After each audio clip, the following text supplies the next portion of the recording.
Hello and welcome everyone to the AMD Overclocked tournament here. We are getting ready to go live with day number 2. It's going to be a great time of Call of Duty, and hopefully you guys are all ready and strapped in for what will be some more intense action. Taking you through the action will be, of course, myself, Visions, alongside Seymour. Canadian duo, again, back at it, day number 2. Man, I'm hyped up.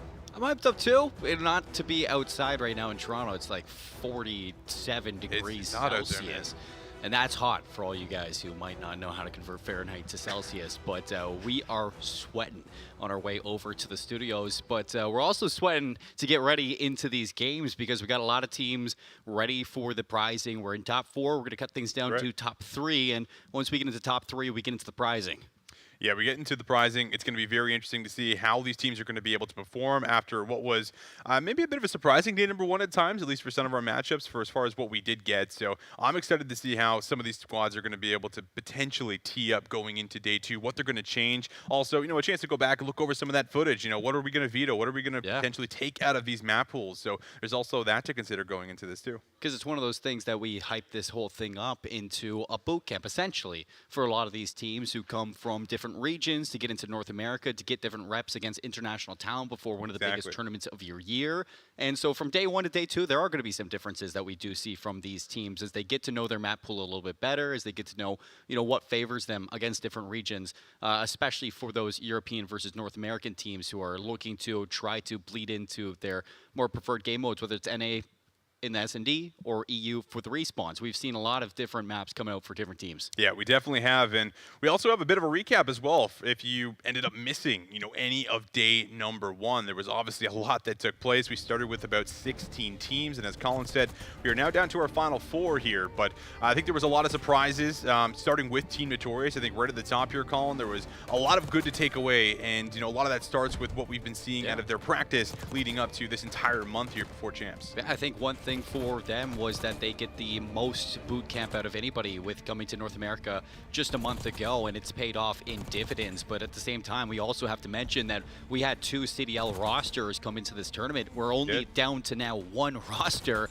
and both of them went into the losers bracket by way of challenger teams. Yeah, exactly. It's been an incredible weekend here for some of the challenger squads that are looking to not only improve but also build some of that confidence. And then you had another massive matchup pretty late into the night of day number 1 between Five Fears and Omit Brooklyn, and this was an incredible start for Omit Brooklyn. They had not dropped a map up until this point playing against Five Fears, and then that map number 3, that's where everything started to turn. We got to the S&D, became a little bit more one-sided, and you started to see this team really come alive. That's 1 out of 2 reverse sweeps that we saw yesterday as well. Team War reverse sweeping Royal Spartans for one of our first round matches, and then you get Five Fears reverse sweeping Omit Brooklyn. But a lot of good coming out from these teams, a lot of bad that we didn't really expect. Omit, our DreamHack champions, get knocked out through the losers bracket. We also bid farewell to Orchid, 2-time runner-ups this year for our Dallas and our DreamHack Opens out of challengers. They're knocked out.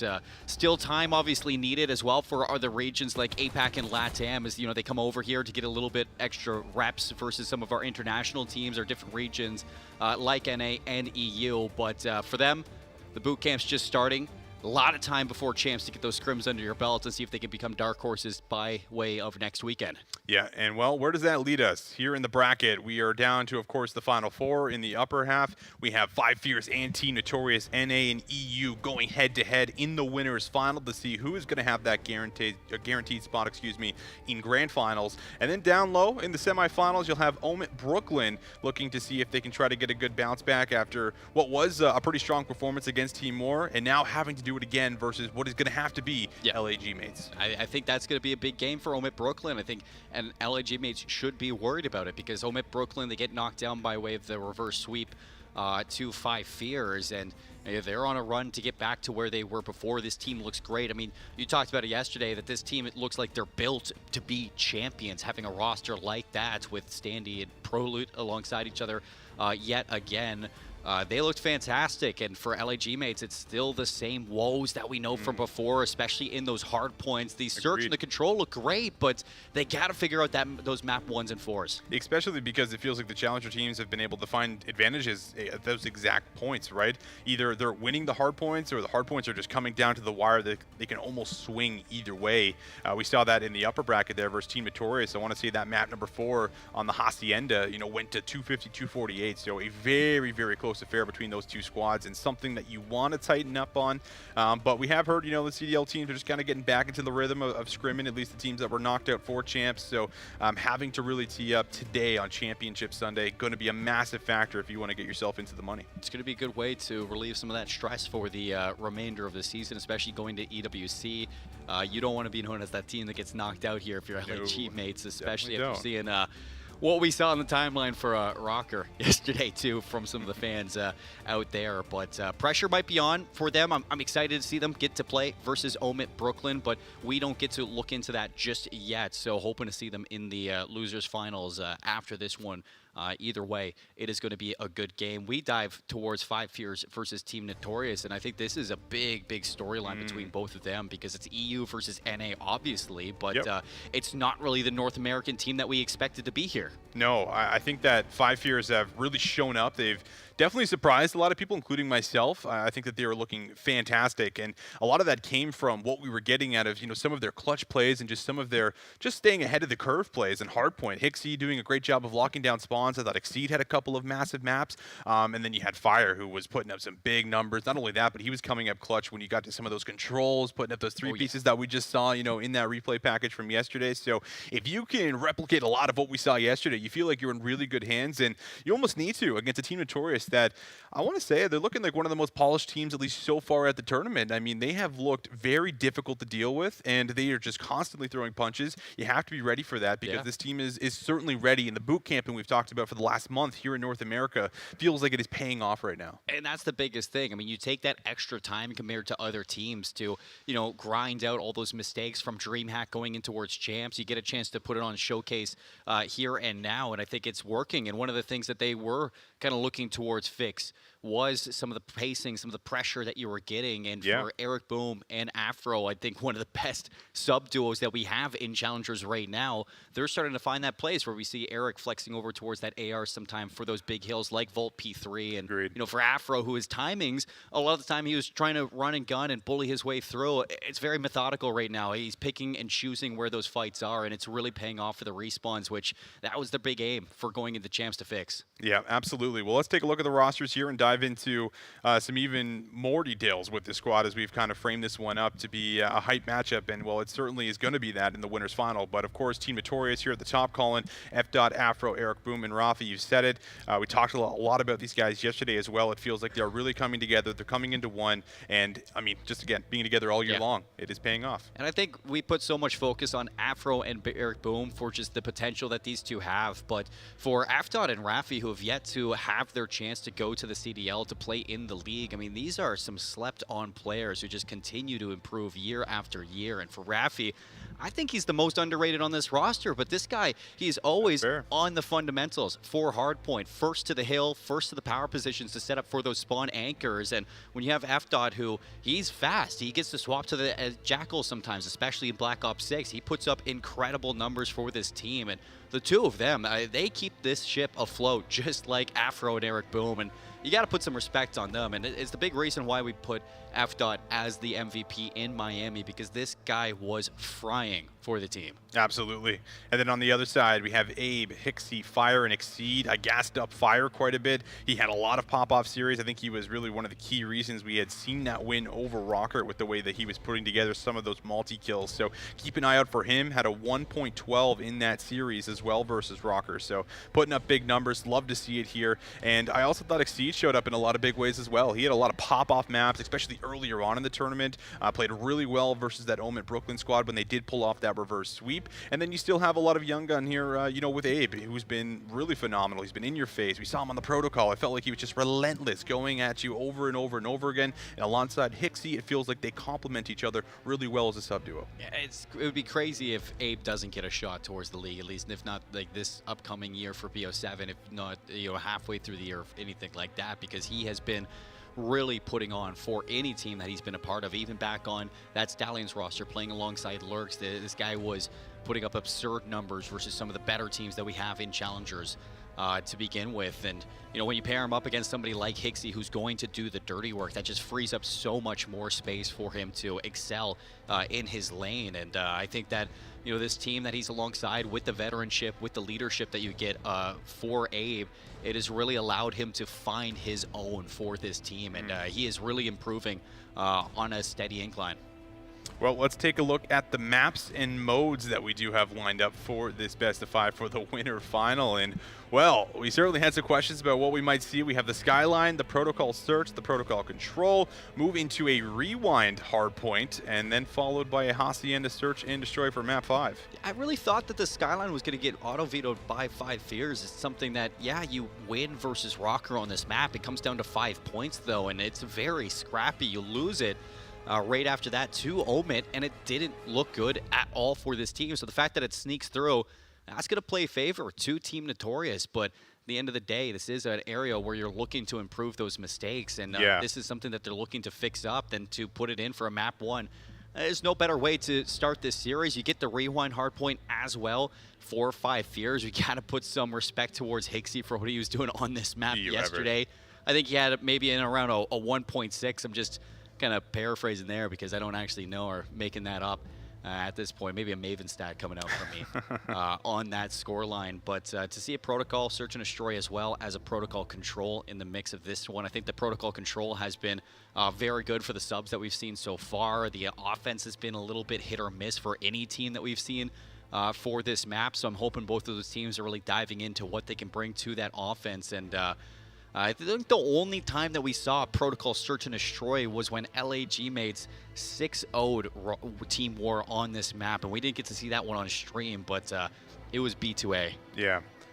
But I do think that the Rewind, like you said, is probably the more surprising one maybe for me. I'm really interested to see how Team Notorious are going to potentially be able to square up against this team, because if we do go to a map 4, it felt like this has been just completely on point for them. I mean, they won it versus Rocker, they won it versus Omit Brooklyn, and this is one of the maps that they were able to, you know, put into that reverse sweep versus Omit Brooklyn that looked very convincing, and then they went right into a dealership with momentum. Now, we did see the Hacienda Search, I want to say, played by Team Notorious yesterday in that LAG series. I want to say they took that one, but it might have been close. So we'll see if that one does end up working out here for their favor, because I think having a map 5 for Team Notorious has been something that's been really important, getting into that comfort zone for that final map and then being able to clutch up, ice up. That's something that they've relied on, and it's worked out in the past year. Yeah, that Protocol Control is played for Team Notorious versus LAG mates, and it was a 3-1 win for them. The other side, 5 fears, they took Rocker there, 3-0 sweep. That's where Fire goes big on the offense for the double kill. That's right. And Triple. Absolutely ices up for his team. Triple kill, yeah, you're right. I'm downplaying a little bit on what we get there, but no, I think this is a good map set in terms of playing to the favors of both teams. It's really obvious to me, at least looking at it, that either team is trying to allow for the other team's better maps to come through, to chow them out there, to get the test against each other on if you can steal those ones away, beat them on it, and we don't see any red cards, so that's definitely something that both teams already feel confident on. So go to the scrappy maps. Go to the scrappy maps. Ones, the ones where you got the mistakes on to see if you can fix it. No, that's what we're here for, right? We want to see some of these subs as well kind of get up in your face, and you talk about some of these subs having the ability to get into their flow, get into that groove, and I think we saw that yesterday from Afro. We saw that yesterday from Hixie, and he can even swap and flex and use the AR just as well if we get to that map 4. So there's a lot to take in, a lot to look forward to going into this matchup here. And again, I think at the end of the day, it's also NA versus EU to see who gets into Grand Finals. So you got that going on because, well, that's really been the big topic this year, right? That's been the big topic for a lot of our Grand Finals that we've had. And it feels like it's been a little bit back and forth. And we're interested to see how this tournament's going to end with it, but as well as champs, and to see who's going to be able to get kind of the final say before EWC as well. I hope that after every single Grand Final that we get through the Opens, we get a champs that's EU versus NA. Even thinking back to when we were in Vegas for MW2 and having Notorious play Omid on the main stage, that was a 4-0 sweep for Omid, and you know, Notorious may have fallen off a little bit for that game. But the storylines were great. I mean, you had Team Notorious win the Texas Open that year, and they go into the champs. They have that chance for the grand finals. It doesn't work out, and I don't think we've seen a EU team win a grand finals just yet for champs in challengers. So to see another opportunity for EU to get that grand finals opportunity this time, you gotta think that it might be their time this year with the way that they're playing, and with this elongated boot camp before champs. I was bringing this point up yesterday.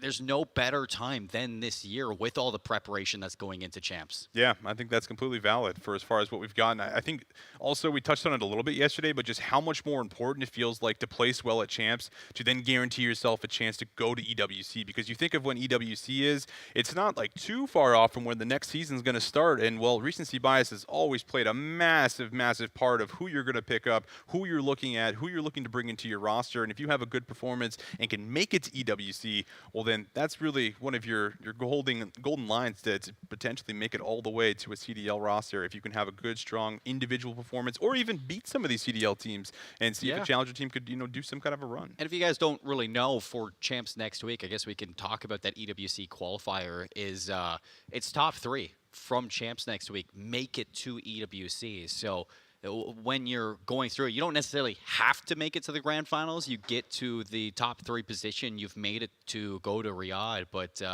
you want to get that championship as well. In the I'd say in Kitchener next week. It's just the fact that there's top 3 spots to get qualified for that one. I'm sure a lot of teams are going to be happy that they have just that opportunity to be there. Oh man, that's everything to be there. And again, just not really having the pro-am that we've had, in previous years, like that is really your chance outside of maybe some of these pop-up tournaments that we have to go up against a couple of the CDL teams. But at the very least, getting there and just going up against them, matching up against them in group play or whatever it's going to be, that is really just your golden ticket. So have to take full advantage of it. Have to try to make it there. If you want to make it to the league, that is really one of the stepping stones that you need to hit. Yeah. So we'll see what ends up happening. And again, that's still a week away, so there's a lot to take away from this tournament. And going to LAN online, there's always that conversation as well. Some teams are certainly going to perform a little bit better when they're sitting across from their opponents. But at the moment, just waiting for this lobby to get set up for anyone tuning in. We've been kind of podcasting a little bit, but we are going to be going on board here with Team Notorious up against Five Fears, just to kind of narrow back in on what we're going to potentially expect. It's going to be a great matchup. NA, EU, we've kind of framed it up, but we'll see which way it's going to go. You got any predictions for me, Kyle? I mean, going into the Skyline right away, you have to be favoring this Five Fierce team, or no, not even Five Fierce team. They lost it twice, lost it yesterday. Played it close. I was gonna say you got to favor that Team Notorious squad going into this one, because every single time that you have Afro and Eric Boom on this map, they just look untouchable. Especially the timings, the patience that you're seeing a lot more from them, a lot more focused on the objective and slaying around that objective rather than running routes to break those spawns. You don't necessarily have to flip those spawns right away either, so having 2 SMGs that are getting a little bit more involved with that OBJ play is going to free up so much movement for Rafi, like we saw in the Vault yesterday, to be involved on those rotations towards the spawns later on down it. And for a map like Skyline, when it's like so dynamic that some teams really thrive on this map because of the amount of communication that goes into it and the prioritization into bumping your teammates to go towards next. This really fits the playstyle of Team Notorious, and I think that Five Fears got to be a little bit cautious going in towards it, but they did win it yesterday at least one time versus Rocker. It was a close game, and took a lot for those P2s and those P4s, but when they do lock in, they did get the job done. No, they did, and I think at least the key to victory here for beating Team Notorious and giving them a chance at this series and being able to do it is probably starting off on the right foot, grabbing this map number 1, because we've seen a couple of their maps start off a little bit slow, right? It feels like maybe the first set of rotations, they didn't exactly get a whole lot going. They were really slow to kind of get their guns shooting. Same thing in some of the S&Ds as well. Some of their S&Ds we saw, they start off 0-3, and then they're having to play catch up. And in some of those situations, they were able to play catch up. They were able to adapt, and you started to see the gameplay come together. But not really what you want to do versus a team that just has a incredible amount of chemistry and that is really good at punishing you. Doesn't give you a lot of space. Doesn't give you a lot of room. You have to fight for it constantly. And if you aren't fighting for it, they're just going to start to run over you a little bit. At least that's what we did see a little bit as far as this team yesterday. And even for the Search and Destroys for Five Fears, that's something to look into adapting into today.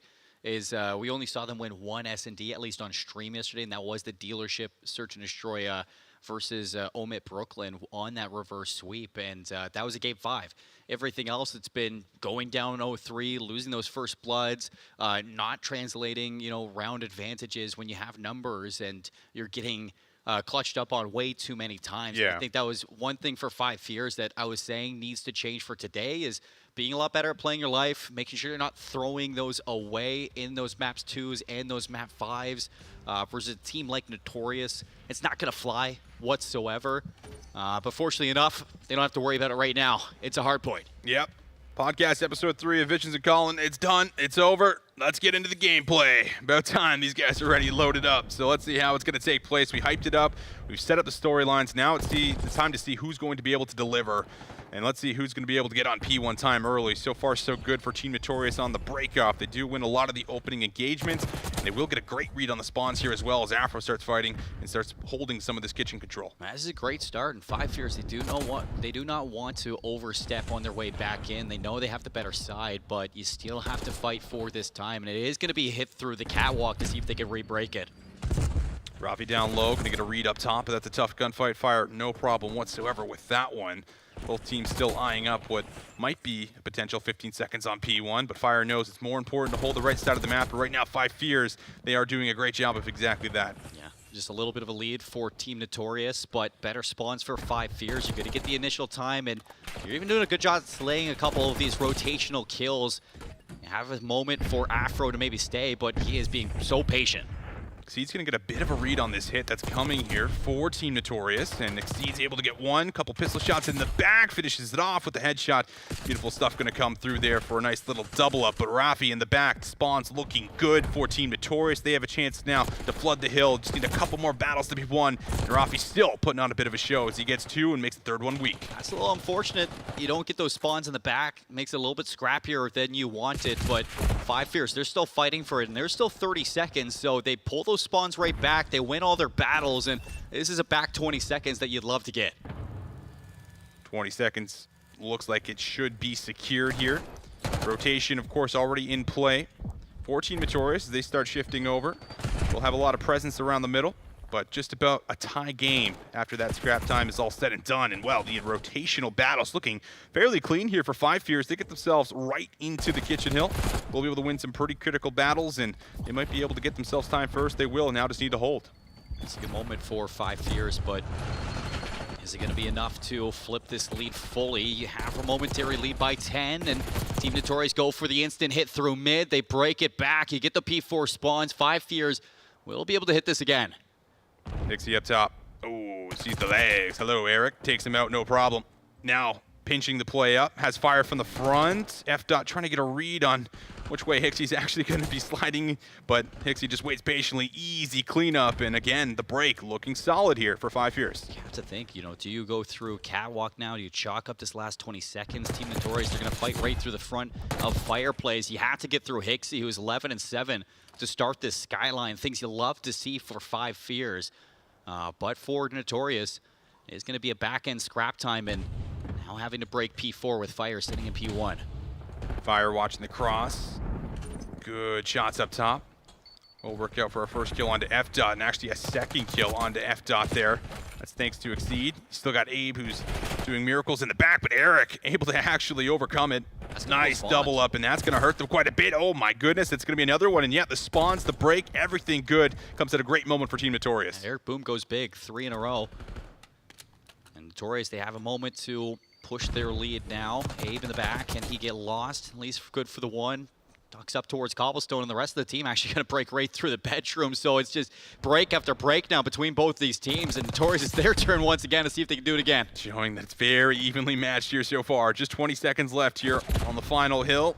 Abe trying to back away. Afro will track down that kill and make sure he finishes it off. And how about it? One more battle on the point, and it will be Exceed that manages to get himself in for maybe just a couple more seconds. This is great from both teams. I mean, nobody looking to give up on these advantages that they want to accomplish. So going into the second rotation, 5 Fears a momentary lead that's going to expand a bit more. You can see some of these subs starting to look to run some routes, get control of these top holes on Skyline.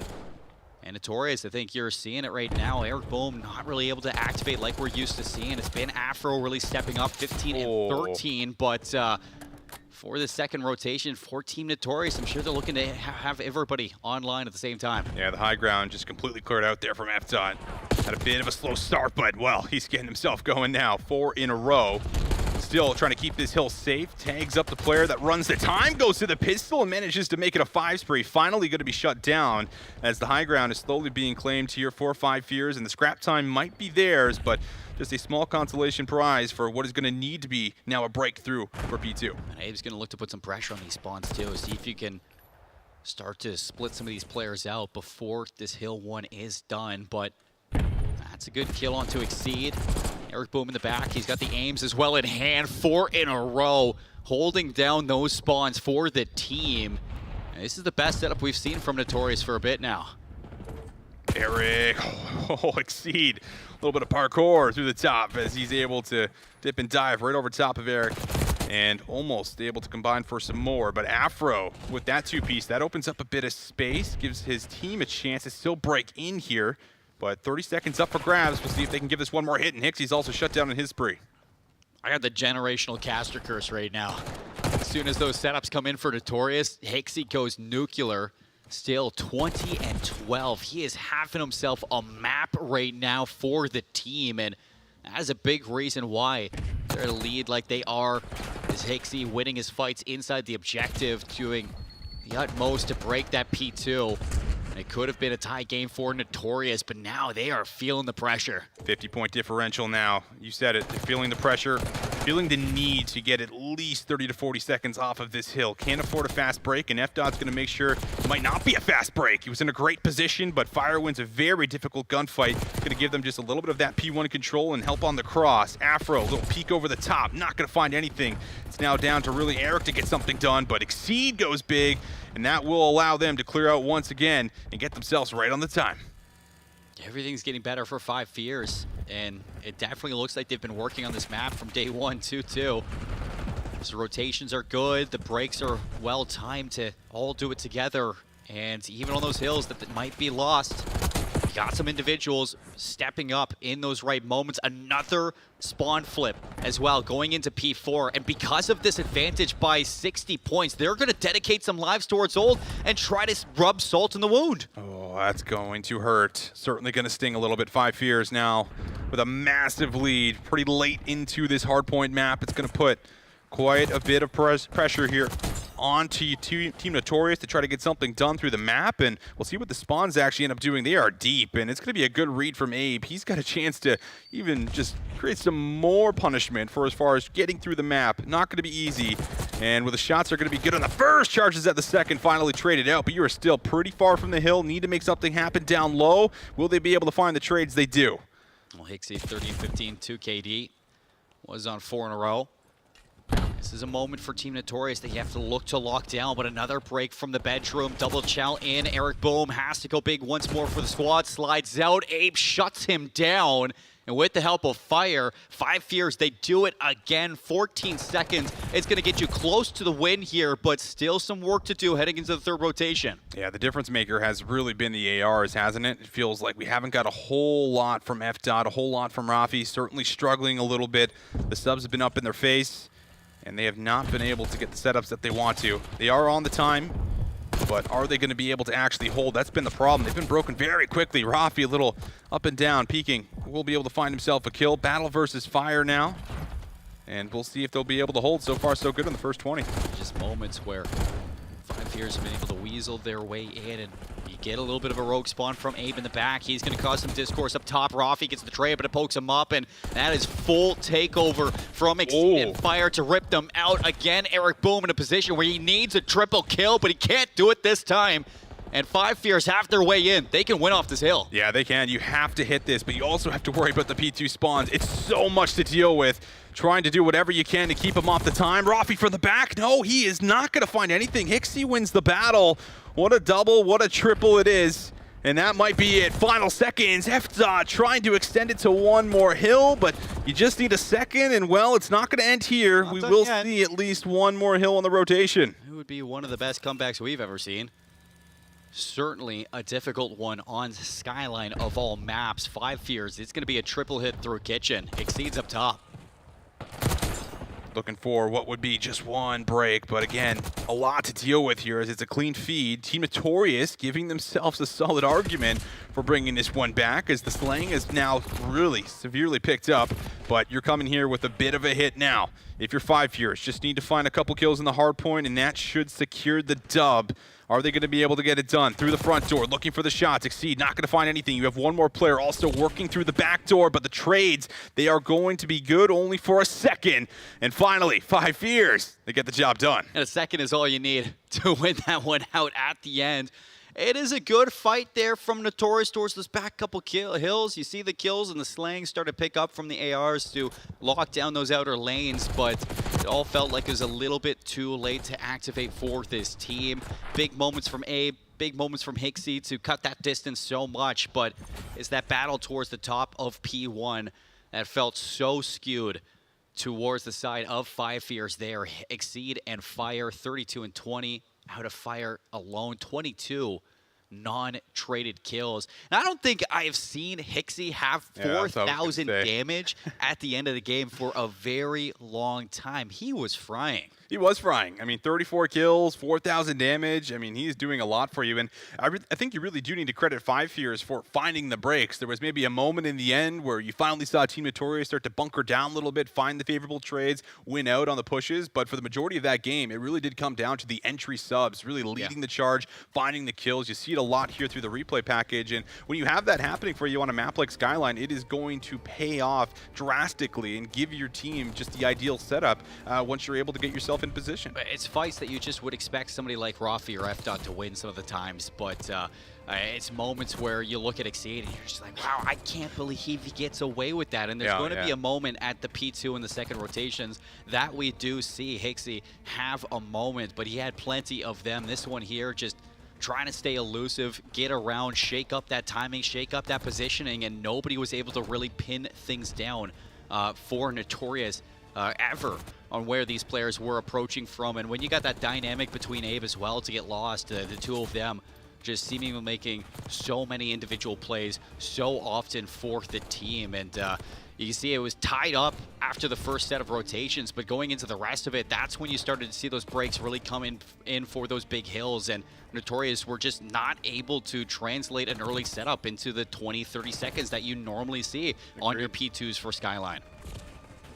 Great stuff all around, and then finally the couple kills that end up coming through. Exceed through the back, able to get himself into the hard point. We take a look at the game flow, and you can really start to see where they built up that lead and they started to run with it a little bit. And that's also that point in time where you stop seeing Team Notorious hold on to their setups as well as find fast enough breaks to get themselves back into the hard point. Eric Boom gets a triple kill out piano. Hixie slides up the zip line, gets a double kill within the hill, jumps through the window, and single-handedly breaks the spawns. That's that second rotation P2, and that moment that splits that lead into a 50-point lead, and then a 60-point lead, and then a 70-point lead, and then you saw that Notorious just could never find any stabilization, any fundamentals to stand on going into the rest of this game. And that's a masterclass coming from 5 Fears. When we painted Skyline as a map that they were having a lot of issues on from day one in this tournament, they lost this one to Omit Brooklyn. It was a 250 to 163 against them. And now you go into Team Notorious, who has been playing well in the hard points, all things considered, for this weekend alone. They put them on a poster for map 1. Certainly love to see it here for 5 Fears. That was one of the things that we talked about that are going to be, a key to victory here, to beat a Team Notorious squad that has looked very dominant, has looked very polished, is being able to start off on the right foot, not fall down in the series, not fall down, by 100 points and have to make the comeback here. So the fact that they're playing like this early, I think, is a really telling sign for what we might see for the rest of the series. But now we take a look at what's coming up here for as far as our maps and game modes for the map number 2 here in Search and Destroy. It will be the protocol search. So now you have a chance to reset a little bit. This has, again, been what Team Notorious has been able to rely on a little bit here in the past. It is this game mode. We'll see if they can do it here on Protocol. Yeah, neither one of the teams have brought Protocol Search and Destroy into their arsenal, at least for this weekend, for the AMD Overclocked. So first time for everything. This is a map that we did see, however, for LAG against Team War, and they 6-0'd Team War in this position, and it's something where, again, you're going to see some big impacts from players like Eric Boom and Afro to start running some routes for Team Notorious, find those open lanes, and as long as, you have FDOT or Rafi picking up a first blood towards the top, that is going to free up that space for those SMGs to really activate. And all things considered, then we can look towards the A site and who's got that better timing for dropping down. If there's no trophies, throw nade, throw a stun, maybe connect, have somebody slide out and go rogue. And it's been so many times on Protocol that we see the A site plant 4v4, nobody's able to retake. So I want to see what these post plants look like for the teams. Yeah, and it's one of those maps where, like, if you're losing the fight down low and you're trying to contest it and it's just not going your way, all of a sudden you're forced to kind of play that retake angle where it's like, okay, well, we can't really fight them down low. We're down a couple rounds, so we're forced to change things up just a tad bit here. And yeah, you said it. The retakes can be just devastating at times. So we'll see what both teams are going to be able to pull out here for us. If you're just joining in, it is 5 Fears that grabbed the map number 1. We'll see now, heading into map number 2, if Team Notorious can even the odds.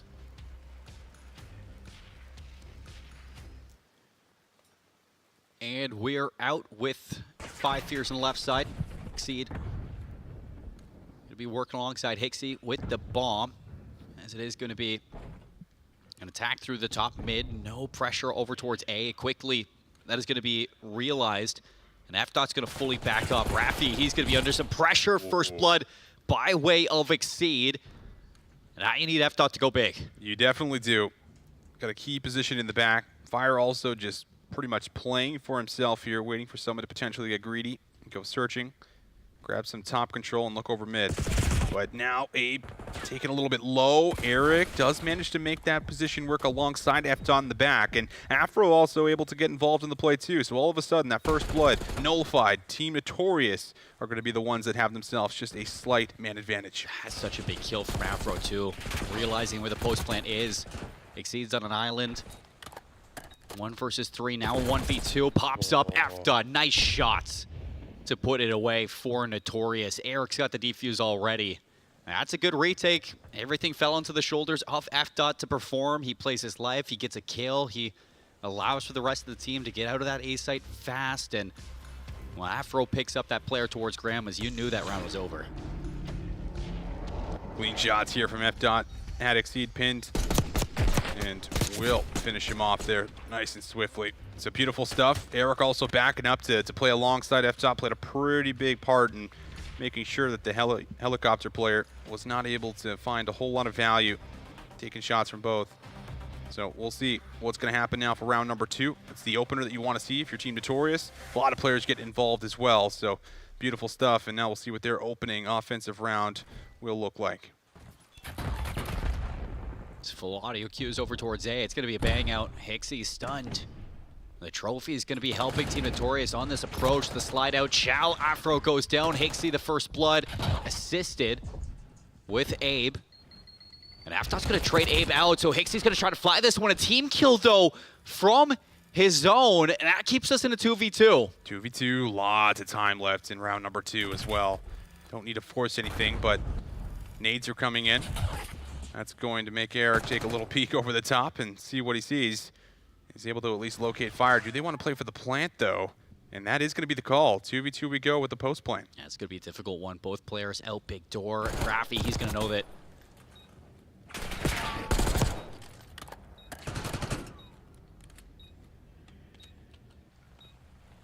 Fire all alone in the 1 versus 2. We'll see how he decides to play it. Not going to be easy to find both players. Might have a chance at one, but no, not even the first one. Red taken out. Team Notorious, clinical. That is a good one. And it really comes down to if Hixie doesn't get team killed, that might have been a different round in general. 4-5 Fears. He had the chow out to get the trade after Abe goes down, and if only he was able to stay alive. I mean, I'm not sure if somebody was going to be able to trade that out from Team Notorious. He did go pretty deep into that doorway, but I think it was Fire who takes him down and makes it impossible for Hixie to stay alive in that moment. And you try to play fast, you try to match Fire with Fire against Team Notorious. They still get that bomb plant underway, and Rafi does a good job on the computers to win this one now. This time it looks like it's going to be another hit, at least the top side early from 5 Fears. Abe looking for an open route. He runs right through. So far, has been undetected. But F-Dot might get a quick little glance at him as he's just throwing shoulders, trying to figure out exactly where the defensive members are located at. But the site is free, and they will get the bomb down. Abe's going to get caught for this one, so now it's a retake with numbers. I'd like to see Fire get involved with it. Hixie trades it. 3v3. Shots in the back, going to force F-Dot back, and he's still got Fire that can reinforce from the middle. So by no means is it going to be a free retake. And well, Hixie gets shot to the second, wants to try to finish it off, but won't be able to fully do it. But look at the bomb. Look at the bomb. Are we going to get a check? Hixie going to have to do it, and well, he does. Now it's all down to Hixie. And you feel like he should be able to just simply play the clock, Afro, hoping for a chow, but it's not going to happen. Yeah, 7 seconds. He's going to check it. Hoping that that chow comes a little bit faster than it does, but that is a vet call from Charlie Hixie. And a round clutch for his team. We see it towards the end here. 5-1 as well to start this search and destroy. 5 Fears.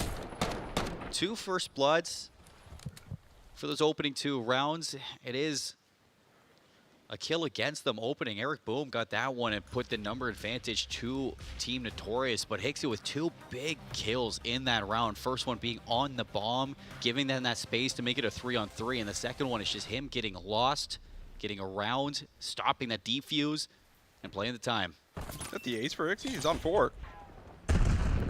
We'll see if he can try to build the streak up either way. You said it, massive round for him. He's been performing really well, putting up some big numbers, and that's something that he gets a lot of flack for, is not being able to put up the numbers that's necessary to win. But Hixie doing exactly that. This time, it's going to be a very fast plan. It's going to be uncontested on B. Peekaboo. Wow. That was Exceed. He nuked him. Numbers now for 5 Fears on this retake. And Rafi is so far back, but they have an idea that he's back there, and they're going to try to isolate these members. Well, they have an idea where a couple of them are. You said it. Need to isolate, need to win gun battles. So far, pretty much so good. Eric, the last one up. His position was just known. Bomb being defused. Exceed holding the off angle. No chance for Eric to get there and check the bomb. And another beautiful retake in the cards for 5 Fears. Yeah, that's a great round just through and through. And you got to be thinking back to that second round that we saw, that if Hixie didn't get team killed down in the A bomb site, that could be 3 rounds in a row for this squad. But Notorious haven't had any answers since. We get a tie game. And now that's going to put the shoe on the foot of Notorious to see what they're going to bring into this next defense. It's twice that 5 Fears have thrown an A hit or a B hit at them over the top. You imagine that this is going to be a hit towards A. But how do 5 Fears approach it? And will Team Notorious read it? Especially with Hixie being on the spree that he's on. He's also the bomb carrier, though. So, you know, he's going to be one of the first players into the site, without question. Stun connection in. Eric holding the off angle outer. See if someone's going to potentially give him a chow. They're still looking up top. They're trying to get through mid, get in behind this play. A lot of shoulders, a lot of information searching right now, but no one going down. No first bloods early on. Until that trade. So 3-on-3. Bomb yet to get anywhere. Afro looking to get behind this. He has a chance to drop this bomb if the timing works for him. Afro has to be quiet. And Hixie does end up dropping, so you could see it. He was trying to play for a kill. See if he could work towards the streaks. Not going to happen, and the bomb is also in a bad spot, and you have to wrap all the way back here to try to deal with Afro, and it's going to be an AR versus sub. Not going to be an easy gunfight. Yeah, Abe's just hoping Fire can win this fight. Both players on islands, but Abe goes down. Fire's going to get the bomb. Afro hasn't seen him just yet, but the timing works nonetheless. Team Notorious put it away, take back their lead, put an end to that spree of rounds for 5 Fears, and it is this man right here makes the big play onto the bomb carrier. That timing was stupendous. It was perfect, and I think the even better play was he played his life. You know, he's not going and searching for a secondary gunfight in a situation like that when the time's that low, and you know, he forces the hand to Fire to come all the way around the back spawn, try to find him, try to deal with him. It does not work out, and it more or less secures the round here to give Team Notorious the edge and making sure they do not let up in the scoreboard so far. Rough game for Fire. 0-5, and if it was him that TK'd Hixie, he is having a rough go at it so far. Trophies down for Notorious. Same thing as last time. It was Abe and Hixie. Can they do it again? Oh, looking for the trade. The trade is there. And that's actually going to be a nice little double up that ends up coming in. Eric up to 3 in a row. They have control of the site. They are now waiting to see if they can get another pick, and they do. It all comes down to Fire, who's still looking for that first kill. Yeah, all the way on the flank. This is a tough one. You even have a trophy down there, and as soon as it catches that nade, they know. So Notorious, they just play it together, clear out that elevator. Another round back-to-back, as it is just non-stop. 2 rounds to Notorious, 2 rounds to 5 Fears, and another 2 to bring it to a 4-2 standing off of what was a great start to a bait and switch over towards A. You dry out Hixie, know he's going to be playing that close corner. I don't think Abe was as tight with him this round. And the trade for Eric Bohm, he is on 4 in a row now. Team Notorious starting to pull ahead a little bit. Need a response round out of 5 Fears to make sure this is not on map point. But it is going to be another offense. We've seen a lot of those initial B plays work out, but this time they're going to be leaning down to A, at least trying to get some information. Nobody here from Team Notorious going to be challenging low, but Afro's already been able to get himself some of the high ground. He'll drop now just to do a little bit of a check, and that will give him confirmation that this play is not a day. Instead, they're now pivoting over to B. The B side has been great for 5 Fears. That's where Hixie has looked his best. That's where Exceed has looked his best. And as long as Abe can play the sidewalk, it's going to be good. But Afro's got the timing behind. Abe gets the quick trade. You spot the player towards top Grandma's, so that's on Exceed now to see if he can win that fight versus Afro. 2 versus 2. F dot looking for Exceed. Just can't find him. He slides around the corner, gets the secondary snap, but it will not work out. Hixie on the board, has the bomb. 2 versus 1. Afro has been clutch. Can he be clutch again? Both members very separate. I like that Exceed still playing over towards Grandma's. The timing might work out, though, for Afro to bring it into a 1v1 with the Jackal at range. It works. Bomb just starting to go down. Hixie's going to have a chance to set up for the post plant, but Afro has so much time to get around it. Oh, the timing. Did he see him? Afro almost looked like he maybe got a glimpse of him, but maybe was just holding the angle to see if he was playing for the wrap. A lot to clear here, though, if you're Afro. No information. Now, able to spot on Mal. What a snap and what a 1v2 for Afro. And a big round from Notorious, finally breaking this B site attempt that 5 Fears continues to throw in the works. Afro for the clutch 1 versus 2. And this guy has been finding all the timings on the map, all the way back to that 3rd round that they got with the flank through Lighthouse. He does it again through Grandma's. He gets back towards P2. He jumps up in the middle. Exceed turns to his left at just the wrong time. And there's a lot of ground to cover there for Hixie. He just wanted to make sure that he wasn't sitting in one spot either, just trying to mix things up against Afro, but God timing be damned. Now 4 rounds in a row will be required. And starts with this first one. Hixie looking to get a little bit more active as he's almost pulling that same play that we did see from Afro. But while that's happening, bomb's going down very quickly at B. Hixie's fast already on the flank. But F-Dot is so deep in their spawn. As soon as the shots come up, he's going to pop to tie it. 3-on-3 for the retake at B. And everybody is on the hunting mode to take F-Dot down. Fire, he's got to do something here. Yeah, you need Fire to get one. Finally on the board for a kill. So a slow start for him, but a chance to slowly bring it back. F-Dot able to get information on the cross, and they know one more is likely lurking their side. F-Dot plays it beautifully.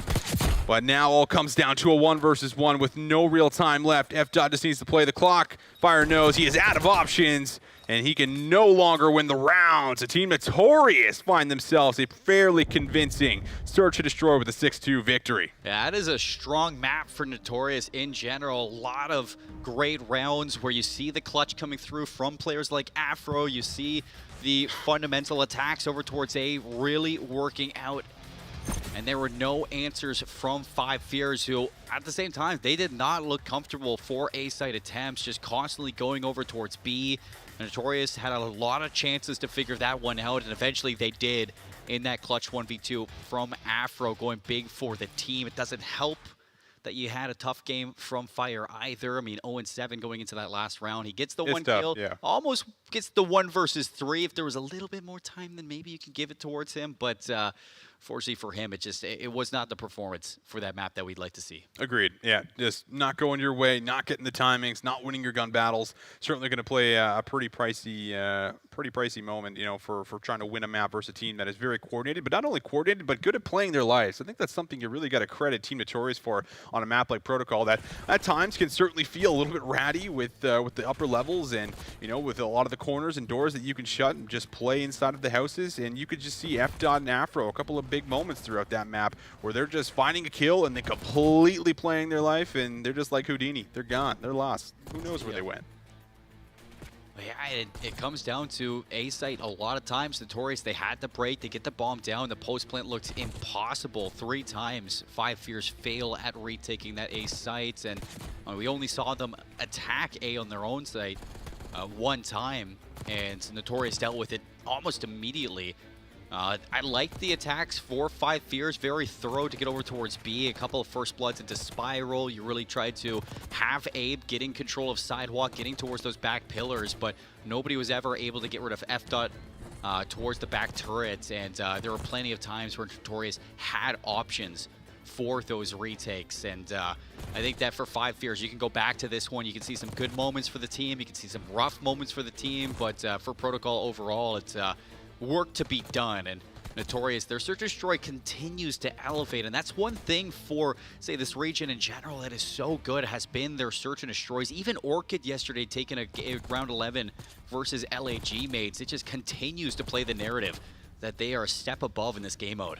And I think a huge part of that is really when you consistently stay together and you know what you always want to do and you can read what your teammates are going to do almost before they do it. You know, you have that intuition to be able to play off of each other and almost calm without having to calm, saying we already know how we want to play the situation because we've played it so many times throughout the year. And that really does go so far, and it's something that we haven't maybe seen from a lot of North American rosters, but is potentially paying off here deep into the year for some of our EU rosters that are continuing to look strong in the game mode. As you said, we take a look though at everything that did take place. A lot of first bloods that felt like they were going the way of Team Notorious, but also, you know, quite a few plants that ended up going down here too. Both teams looking pretty solid at times for the retakes, but Team Notorious a step above with theirs. Yeah, I think it's just in general for everything. So many moments from every player on the team for Notorious to win their battles. Afro, couple clutch plays. Eric Boom, that triple kill out towards that A site to get that bomb planted as well. Yeah, it was huge. Good bait and switch from the team. Lots of good moments from the two of them, but as you're tied up going into the rest of the series, I mean, you can say the same for both sides. A really solid hard point coming up from Five Fears. Hixie has a fantastic map number 1. He has a great map 2 as well, but, you know, things just not looking so good for the Search and Destroys for the team. Team Notorious, they look fantastic for those second game modes, and going into this control, I think it's anyone's game still. Absolutely. Well, we'll have to see which way the control does in fact swing after the break. Don't go too far. We'll be back on the backside of the break.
Welcome back, everyone, to the AMD Overclocked $10,000 tournament. We are currently in day number 2. We are in our winners final, and we are getting into map number 3 on the control. This one's all tied up one apiece here between EU and NA. Team Notorious able to grab that map number 2, and they look pretty solid while doing it. It's been a good tournament, just in general, I think, for both of these two teams. They're happy to be winning their maps and their modes that they intended to kind of bring into this series. And, there's still a couple things to work on in the maps that you did lose, but it's practice at the end of the day. We got still maps 3 and 4 to go into.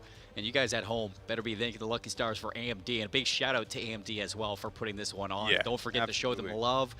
Go follow them on their socials, on Twitter, AMD and AMD Gaming. And give love as well, because they are cooking for champs. Yes, they are. They're cooking. It's going to look good. It's going to be a great time. Absolute great time. But here we go with map number 3. No, we don't go with map number 3. Back to us, of course. So we are just going to wait for that restart. But yeah, just kind of talking about chance, what we're going to get, man, it's going to be great. I mean, it's so hard to see who's going to actually make it to that top 3, especially if Omid are also able to make a run. Then I guess that would probably also then make up, an extra slot, I'm assuming, right? If they were to finish top 3 as well. So that also gives you maybe a chance for a team to make some kind of a run through the lower bracket. And it's just the matchups are going to be so hype. It's going to be such a great time. It's going to be Kitchener. It's going to be incredible, man. I'm excited. I've never been to Kitchener, so I'll have to see what that's like, too. I love Kitchener, and even at the odd, I mean, so many times going to see the Kitchener Rangers play for OHL, for all those Ontario fans out here who like hockey. It's always a good environment, great stadium too to see the champs at. I know they're going to put on a good show, and I'm excited to see what everything looks like, because even for us here, it might be in the studio, but they're keeping it under wraps. I haven't seen a thing of what they're cooking up over there for champs. But for the competition and challengers, at least for what we get today, and yesterday, just a little brief. I'd say snippet of what they're going to offer, at least going into these boot camps. And, we get to see what they can work on. We get to see, what they strive to work on as well throughout just these 2 days alone. But I think when we're just shaping things up for Notorious and Five Fears, what they have, there have been some major improvements, especially from this Five Fears team, who has been improving tournament to tournament. All right, well, let's get right into it. Here on the attacking side, we are going to see Team Notorious, and, well, we'll see if they can try to pick up where they left off on the protocol, which was very convincing, but it's really just all red in the kill feed, which means that Five Fears have full control of the map, 4 down. Now you have to worry about Abe in this spot where he starts to go rogue. Abe playing his timing, and the timing works perfectly. Only 2 lives lost for Five Fears off this break-off, and that's scary off of Notorious, who want to start to win some of these respawns on the offensive side, which has been an issue for Protocol for many teams this weekend, not just these two. It is a struggle, at least, to get over towards these zones. Finally, for a second, it's a step on towards A, but they just haven't been able to do it as a full team. It's always solos just getting through. Yeah, it's a lot of wipes so far. 16 lives remaining, and you only got 20 seconds left, so it needs to be on this push, and you still got Hixie being a problem in the back. He's able to put together a couple more kills, and now you are basically just sprinting to the zone, hoping to get a touch, almost just hoping for a miracle here through round number 1, and it's not feeling all that likely. Fire currently on the 3 spree, would love to maybe get a couple more, and, well, there's number 4. And no chance for a touch. Wow. I mean, that's as dominating as Control gets for defense here on Protocol. Just pick them up, put them right in the blender for the first round. That's one thing to say, too, for both of these teams. I mean, for map 1, it was a pretty handedly win for Five Fears. And Notorious, no matter what kind of a loss it is to them, they're able to immediately regain into that search and destroy.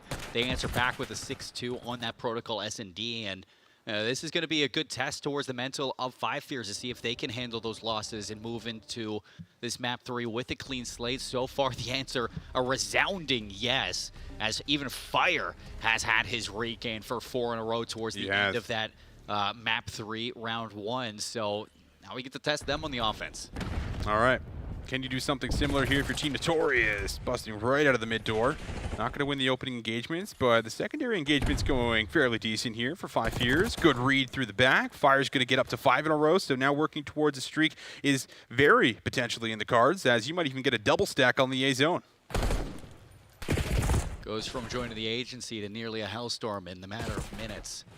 And Notorious do a good job at finding those kills back in. They don't even give up that first segment. F dot, he is deep. Oh, he's lurking for some kills. Knife out for a second. Should be able to find an easy pickup there on the Fire. No problem whatsoever. Good for the first, and a lot to worry about here now if you're 5 fears. Have to battle out of your spawn. Players that are respawning, of course, struggling. Hixie going to be cut down, and now it's F-Dot that's now working for a streak of his own. Yeah, 5 in a row, looking for 6, plays his life, delaying a lot of time from this round, and he's even going to be able to retrack Exceed from that initial gunfight. Unfortunately, won't get to move it into that Hellstorm, but he's done enough. It's a pretty even life lead, but only 27 seconds. It's another big double, though. Slowing them down. Still looking for that first segment. You'd love to be able to get it here if you're 5 fears, but Exceed bullied off the zone. And still, no segments secured. All defense, as we typically see it here on Protocol. Down low, Afro going to get another read on Hixie, who was looking to come behind the play and maybe upset something through middle. There's a quick touch on B. He's going to stop the clock. Fire's also got the cross down low, so they're going to give them a chance to maybe work towards a tick. That's 3 down. Rafi, what a shot there. That's going to interrupt things. You get that first segment, but that's the difference between a solo stack and a double stack, and it allows for the rest of Team Notorious because of it to go back, clear that B zone, only giving up the 1 tick of progression, and Rafi here to see if he can drain the rest of the time. Well, 1 segment secured. That will give them a slight advantage, and they will stop the clock here again. Down by 5 lives. It will be 5 fears. Afro over the top, though, just a little bit too easy. You got to sprint to the zone. Not a whole lot of options left, and no chance for a touch. Team Notorious, they do a solid job themselves. That's great communication on the retakes for those zones. Not getting over-aggressive there, even for Afro, who used to be that player who would jump over that wall and chow those players on the zone. This time he waits for the rest of the team. He takes the fights he needs to, trust that his teammates will win a couple of those fights as well. And he is in the perfect position to take down the rest who are leaving those opening mid-doors. Not to mention Rafi and that play that he had in the spawn of 5 fears to take down Abe, who was on that B zone looking to make a play. Defense has reigned true. Single tick so far for 5 fears. And we swap again for Notorious to see if they can fix up what we saw from round 1. Oh, Hixie, a little finesse there onto Afro, slides right underneath his aim, breaks some ankles while doing it. He comes all the way around the back, puts together 2. Good shots on the Rafi with the reshell and help from his teammate.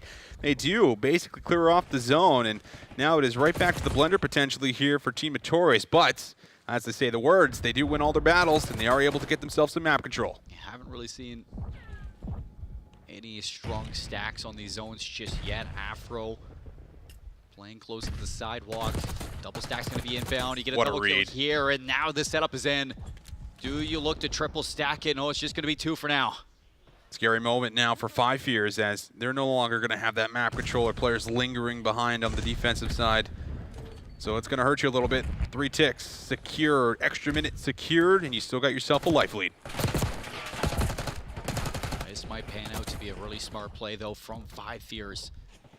If they can find these kills on the exits from that air boom, trying to track down Exceed, who's got the Jackal out, 14 and 9. For another one up top, 3 kills in succession for 5 fears. That's going to stunt this attack over towards B, cut down a few of the seconds now, and there's only a 3 life lead for Team Notorious at the moment on this attack, but we've seen that fall to the wayside way too many times already this weekend, so I don't want to count up 5 fears at all. Still over a minute to play. Middle map control going to be secured. Fire needs to play his life in the back. He's going to do a solid job of at least getting Rafi, so he can't help with this play. But you are now on the zone here if you're Team Notorious. You have a couple players lingering. Fire's waiting for his teammates to group up and gather with him before he really starts to peak.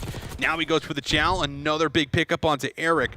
One more player going to be F-Dot. He is close and ready to pounce on the zone if he needs to. And you got help up top, but Fire doing everything to try to keep him off the zone. Yeah, he's really stalling this one out as best he can.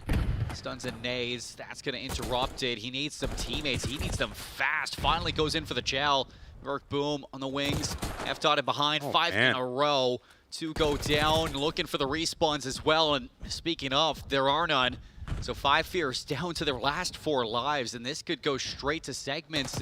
You'll want to throw your life away right now. Yeah, you do. You don't want to give the last tick, and doesn't look like they're going to get it, but man, it felt like Fire was alive in Lighthouse for just about as long as you could ever hope for, finding pick after pick, but his teammates just unable to stay alive, not able to really get involved in the play, and that's certainly going to hurt. You feel the punishment, a little peekaboo up and down from Eric Boom, who finishes the round very strong and gets a couple more kills, but that is beautiful to win that offensive round. And that's a great round in offense just in general, and I think even you look at the pivot point for Afro playing so close towards Sidewalk, you get the double stack in, you have your teammates winning his fights towards top triple, shutting down that flank through Zip, and when Afro gets that double kill, you get the stack in. 5 Fears, they want to play for the exits, but Team Notorious, they're not too aggressive. After the A zone gets captured, they play for the kills, they play to make sure that they are still holding that space towards mid, and it helps when F.Dot's on 8 in a row and Eric's on 5 in a row. These two are lighting it up. Yeah, I would love to see if that streak ends up coming through there for F.Dot. Looks like he was just about a sliver off. And Eric, well, that spree will come to an end, but A has been highly contested at the start of this round. First ticket secured. F.Dot still looking just for one more kill. Does not want to throw away his life. Wants to bait and switch, but there is the streak. That's now in the back pocket. And you also stop that second segment from being secured on A. That's going to be good. That is a key tool to have on a map play protocol where there is nowhere to hide on these objectives. 5 Fears, they got to start figuring something out. They got to start figuring it out now because you want to get this streak out as quick as possible. If you're going to make a quick hit to these zones, you don't want to leave it to the last couple seconds. Eric going rogue in the back. No, the spree for him. He started off a little bit slow after that round 1, but he's brought it all the way back. 19 and 18, 4 in a row. Looking to see if he can come behind and potentially take out Hixie, who's probably not going to know any better. Meanwhile, he's actually getting some decent progress done on the zone. At least he was. And he is able to get the second tick. Third almost in. The problem, though, the lives are starting to dwindle, and you're still struggling to fully get out of your spawn as a team. F.Dot's right back. He doesn't need the Hellstorm. He is the Storm. Off the respawn, I'd imagine you could full send that streak all you want right now with it.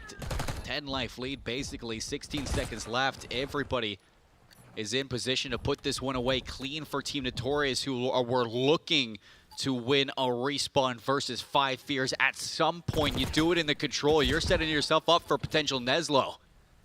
Well, they will touch B just to stop the clock, and that is going to call the streak. He can't play up the zone too long, but he loses all the reinforcements here. So Exceed's just going to have to go absolutely massive. Too much to ask for. Not going to happen. Team Notorious, well, after that first round, it felt like it was all them. They'll grab themselves the map 3. Like, Exceed's been playing great, but a 1v4 for the B zone in protocol control, I would not bank on that from anybody whatsoever. And Notorious play such a clean control in this map number 3. And F.Dot, he goes 8 in a row, 25 and 16 to end things off. Afro and Eric Boone both putting positive 20 kills on the board in that one. And I mean, you think about Rafi, it's not the sexiest KD that you can see from the AR on a map like Protocol, but you think towards that defensive round 1 that they had back in round number 2. He gets all the way through the spawn of 5 Fears, shoots Abe off of that top B position, and in doing so, slows it down to a solo push, a solo stack on that zone. I mean, he had just the right kills at the right time for this team, and 5 Fears, it's another map, just like the Protocol Search and Destroy, that just doesn't look like they're all that prepared to go into. The defense looks good, but the offense really needs work. It does. A little bit of work, and it felt like they started to get a little overwhelmed, especially once they'd lose that initial break-off. You take a look at the replay package, and that first round, man, as convincing as ever for 5 Fears. It felt like, you know, 2 totally different stories for as far as how it starts and how it ends. Not a single segment given over in that first round there to Team Notorious. And then, obviously, you know, a solid match. They make sure, I think it was just limited to 1 here for round number 2, but after that, it was just all Team Notorious going rogue in their spawn, finding kills, and a lot of streaks as well, which means that players just simply were not getting traded out whatsoever when we got down to the back spawn. Yeah, this right here, I was impressive with the patience from Afro, and he plays his one-on-one towards Helicopter well. It sets him up to get the rest through that front door, and you know, for Team Notorious on their attacking side, where they won it back in round number 3. It's that A capture immediately, followed up with patience to wait for 5 Fears to be the first ones to make the mistake. They knew they had the time. They didn't have to invest too many resources to get over towards B as quick as possible. So they do a good job at slaying out effectively through mid, forcing those spawns away from Lighthouse and towards the back of Grandma's. A lot of ground for 5 Fears to cover, and trying to break from those back Grandma spawns with the setup that anybody has towards that B control zone. It's a very hard gunfight to take. Very easy for those players on the B zone to set up on a power position and just take you out. It's a great offensive round from Team Notorious for a 3-1 win to now put them in the lead in the winners final over 5 Fears, heading into one of the best maps we've seen 5 Fears on all weekend. That's what I was about to say. I was like, listen, bad news. Yeah, the last 2 maps didn't exactly go your way. Didn't look the best, but you are going into what almost feels like your bread and butter in this tournament. That has been the Rewind hardpoint. It has been something they've been able to rely on, something that we've seen them win pretty convincingly both times up against Rocker yesterday as well as Omit Brooklyn. So it's been something they've had to rely on, and a lot of their maps, you know, have now gone, you know, to map number 5. So a chance to still get us to a Hacienda search. You have to imagine it is in the cards, and I think the one thing, if you're Team Notorious and you're able to do any prep whatsoever going into this winners final, is track Hixie. Hixie's missing on the map. Make sure you track him down. I think this team is probably relatively good when it comes down to tracking names and figuring out where players are and at least who's missing on the map, but you got to make sure you track him because he won spawns just a crucial amount of times, it felt like yesterday. My best advice for Rewind hardpoint is grow eyes on the back of your head, especially if you're going to hold down those back spawns as an anchor, because there is always somebody trying to flank you, no matter who it is. Sure. And that's impossible. Only one person I've ever seen have eyes on the back of his head, and it rhymes with Himbo, and we don't really want to talk about that too much. So we're going into this Rewind feeling good for 5 Fears. I think that even you can look to their performance yesterday to kind of reinforce this whole process for them. It was 250 to 122 against that Omit Brooklyn team, where they looked undeniable for this map. And you're right to call out Hixie, but again, we got to put some, I guess, favors towards the AR lineup, especially on that Skyline, and what Exceed and Fire have been able to do on this squad, because especially Exceed on this Rewind, he really has been performing. Yeah, he had a strong performance yesterday against Rocker with like a 1.2, so there's a lot of players that could step up, a lot of players that could most certainly push you and help you get to that map number 5. We're just gonna have to wait and see who those are going to be. Here we go, ladies and gents. Map number 4. Need to win this if you're 5 Fears. Team Notorious, though, they could punch their ticket to the grand final right here. Early team kill from Afro. There's going to be better spawns early for Team Notorious, but that's going to be immediately flipped out from both sides. Some time off the start for Notorious, but just a little bit here. F-Dot not ready for that. Hixie able to come all the way around, and Eric's also now going to start to back up there, knowing the importance of what's going to come for P2.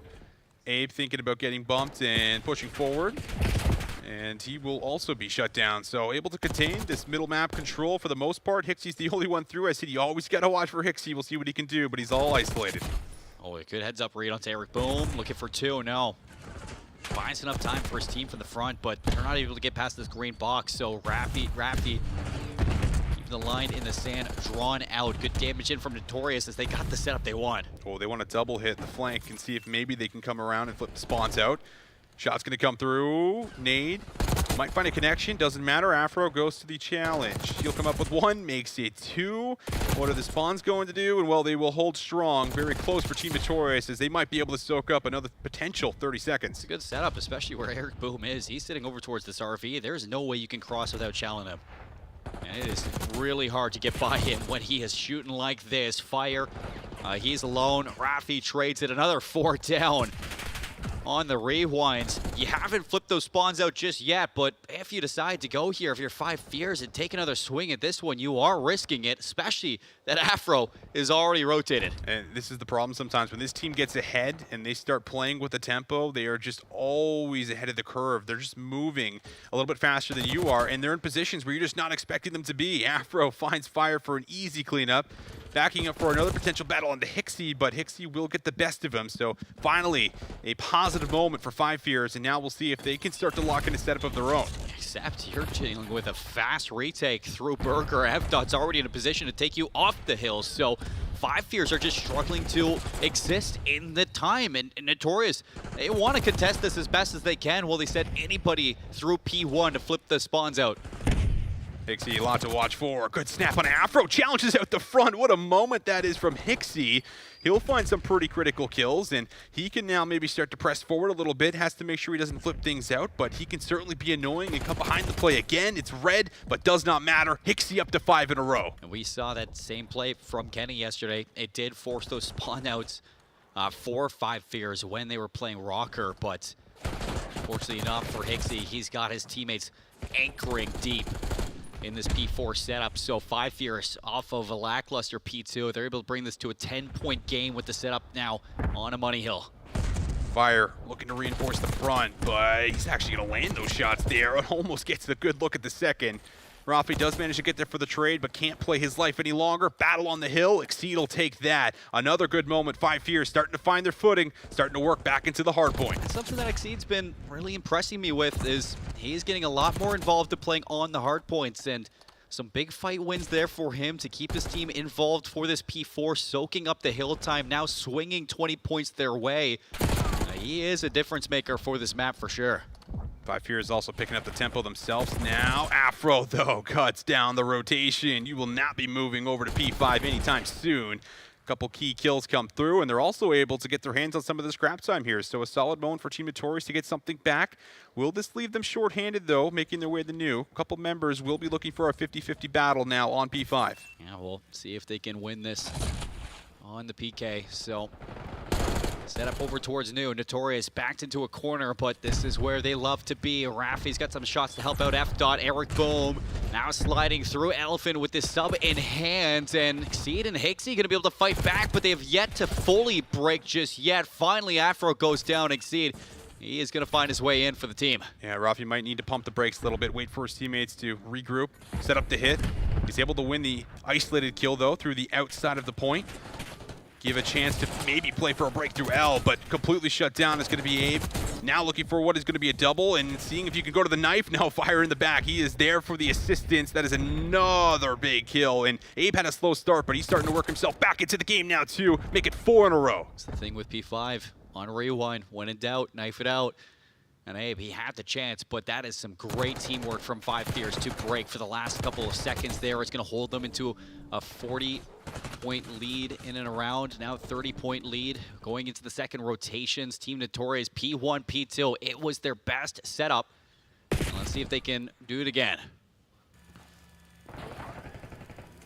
Patiently waiting for the challenge. Eric, not going to be able to get the best of Hixie. Got the call out, wanted to get the trade, but Hixie's been pretty solid so far here on the rewind. 18 kills to his name.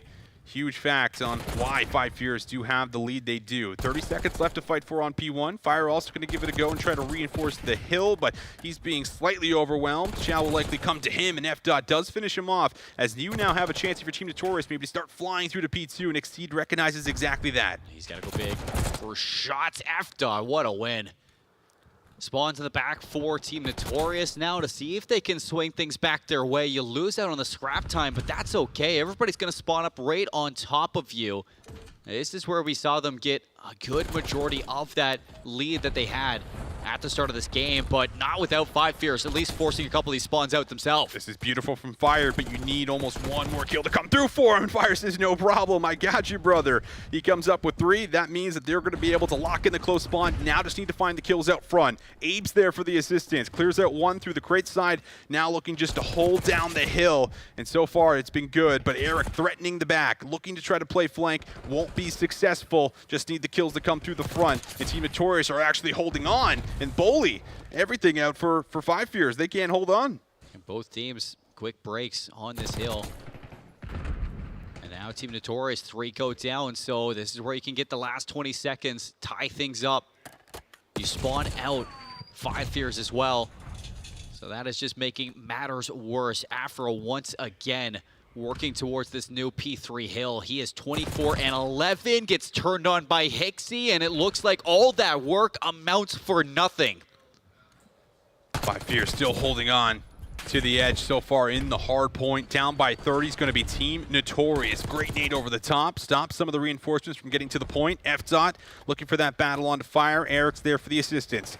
Now A for a 1v1. Would love to get to the back, and he does manage to find him. So everybody trying to battle for spawns while keeping some kind of presence on the point. And right now, if you're 5 Fears, you are stacked at the point, getting some pretty critical time. Still 30 seconds. Team Notorious, it's a deep flank from Rafi, but Abe's going to pick that one up. They got to fight through this one. There is no options. Wow. Eric, patience, comes up with 2. And that gives them a chance to, a lot of this time, at the very least, go neutral while holding on to the favorite side of the map. So that does give you at least a solid position for getting yourself back into the game if you can hold the time. This is going to spawn them so deep. And it's not even parallels. 5 Fears, they're getting away with it again, Austin. Oh, Rafi has to come up as the hero here for his squad, and he can't slip away. The car blows up right in his face. So another miracle moment coming through here for 5 Fears. Just a matter of holding on. Split spawns in. Team Notorious, can they hold on? Big fights, big kills coming through. In the backfire ends up dropping still. The spawn up towards the truck in the back. Nobody's going to be ready for it. This is so mixy. It's very mixy. It's just butting heads over and over again, flooding into the hill. F-Dot looking for the lineup, but will only be able to come away with 1. It still gives Rafi a chance to dip his toes into the point.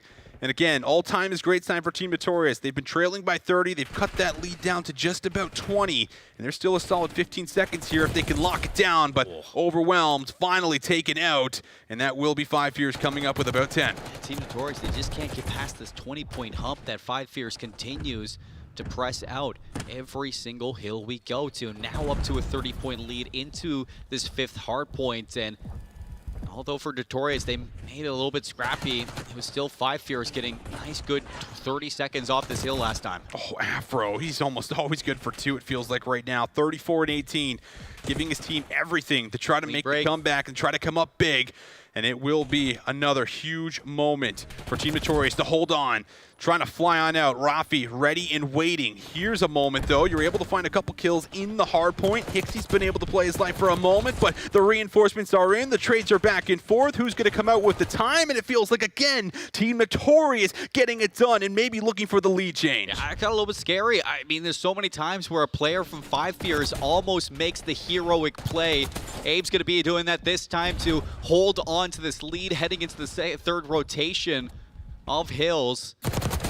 And Notorious, they have a good run at that last one. They brought this into a 10-point game just over. And these P1, P2 hills, Austin, it couldn't be a better set of hills for Notorious to try to steal this one away. Yeah, they might be able to get it done, just trailing by 10 seconds. Contest spots now for both squads as everybody lines up at the 50-yard line, seeing who could take the battles. But it is all Team Notorious here thus far. A nade kill for a trade. Hixie also looking for a flank, and he might be able to come up with 1. He does. Oh, what a snap onto F-Dot that is. And now has a chance to flood forward, and that also flips out the spawns at a critical moment again. Yeah, you got to go and not only try to flip these spawns, you have to fight through P1. This is not time that you want to give up, Austin. What can you do here? Afro, this time around, no good for any kills despite having 40. The rest of his teammates looking to also come up with kills, but it is still time going the way of 5 Fears, and a great read from Fire in the hole in the wall to take out another. Time going their way, and now it's just a battle for rotation. Yeah, 5 Fears in a good spot to win this map, send us to a game 5. Everything's going to ride off of, can we get a play from Eric alongside Rafi, trying to pull these spawns away. Duo in the back. First one dealt with. Rafi only good for 1 trade. Now it's going to have to come from the front. Can they get themselves inside of the hill? It is required. It is necessary. Fire looking to also find something if he can. Afro from the back, though. He might have been able to slip through. Afro with a massive double up. That's going to flip the spawns, and that gives them a chance to hold on. This flips them out. 30 seconds. You don't win if you're Notorious, but you can win if you're 5 Fears. Abe in the back line. He's going to slip through. He gets in. He's looking to break it. Afro fighting toe for toe with this guy. It is a battle. Is it ever? Team Notorious, though, they can't win You just need to hold on for a few more moments to make sure 5 Fears can't win. Afro leading up to what might be 50 kills here in this hard point. The race for new, everybody running to the restaurant. It's got to be an 8-second break. And you want to do it faster than that. You can see him working the backline. Eric Boone with a big kill, but it's got to be the front for Rafi. All right, 5 Fears looking to hold on for a few more seconds. Who's going to be the hero? Can anybody from Team Notorious get themselves into the hill? It's trades back and forth. Eric. Here we go. It's enough for Team Notorious to hold on for maybe just a moment. Everybody from 5 Fears, from the restaurant side. It's a self-nade. It's a self-nade that comes through. 1 second for the win. Afro sliding in, but it is not enough. Team Notorious, they collapsed in the final moments. What a game from 5 Fears. Hats off to Notorious. What a hold from P2. The break into P3 as well. Eric goes massive to assist his sub-duo that is putting up egregious numbers for a rewind. Afro trying to carry the team. He got some big moments from Rafi towards the end as well, but it's just not enough. A self-nade in the hill. Brother. The closed burger spawns for 5 Fears. They hold on. And even look at the numbers for this team, too. It is not good KDs at all between 5 Fears, but you look at that translate into the objective. 3 players over a minute in the hill exceed almost 2 minutes in the hill just alone himself. You're just getting away with the right kills at the right time to soak up that hill. And every single time you saw 5 Fears find themselves in a break position, they were spawning Team Notorious so far away that you could just get free time at that point. And that's the difference between, you know, getting kills, buffing out those stats, and getting the right kills for 5 Fears. Wow. We're going to take a look at that replay. I feel like I'm still soaking it in, trying to take it in here slowly but surely. It was a battle the whole way through. It was Team Notorious that had a pretty solid start. I'm excited to see that game flow as well, but so much back and forth and coming down to the absolute wire in the end, Colin. I mean, they almost get it done. I want to see that turning point. The P2s for Notorious are where they most impressed me. It's just when you get to 3, 4, 5, that's when 5 Fears are still able to, you know, play for those P4 spawns. If they end up losing it, there's always that hero player that's able to win 1 or 2 kills towards the back to at least contest that time. Same thing happens over towards P3. And sure, in a team like 5 Fears, who have 4 players who could flex over towards a Jackal, P5 is just going to normally be a good hill from them. And they come out with the majority of the time in this one. This play right now from Afro, though, you get 3 down. You don't even flip the spawns back. So usually teams on P2, they try to flip it out, see if you can play from the front of that hill and get an easy rotation over towards 3. But that just didn't happen there. A race over towards P3, a team nade, it all blows up for your squad. And yeah, that game flow. Just look at those last couple of hills, Austin. Oh, man. Like, neck and neck the whole way through. You did see a slight edge there for a while, of course. It felt like for 5 Fears, but when it comes down to that P3 hill, it could have went either way. Both teams just absolutely swinging, and it does not get closer than that. It was certainly a good chance to try to grab the rewind. And I think the middle of the game was really the difference for 5 Fears. As you can see, it's just a steady lead for them, just splitting time with Team Notorious. Somebody always getting into contest. It felt like, you know, ever since that second P2 where you can see all the way into that third rotation, you're just splitting 20 for 20, and you can never close that gap if you're Team Notorious. And even though they were so keen on playing for those spawns, anchoring out, trying to play perfect hardpoint in the sense of, you know, manipulating where 5 Fears are coming from, and you had the slaying as well. Afro dropped 40 kills for the team. It still just wasn't amounting to hill time for the squad in the grand scheme of things. And you have those big moments towards the end, but you really look at the middle at where the side of 5 Fears were just able to continue to contest and keep that trade of 20 points from either squad going for a good solid of that map. Yeah, man. That's got to be one of those maps where you look at the EKIA if you're Afro and you're like probably pushing 80, if not 70s for sure. It felt like, I think it was 49 kills. Like, that's definitely a tough one to lose. It's going to be a heartbreaker, but hey, man, rewind hardpoint. It is delivered, and it is a great time. So we are going to throw it to a short break, ladies and gents. And when we come back, we got map 5 to see who's advancing to the grand final.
Welcome back, Call of Duty fans, as we continue the action here with map number 5 coming up on Visions. That's Seymour. We just had an absolute banger on the rewind hardpoint that went the distance, but in the end gets us to a map 5, so I'm not complaining. Now we'll see what happens as we get ready to load up onto Hacienda. Feel like I'd have it no other way. Game 5 versus both of these two teams who have been winning their game modes that we expected.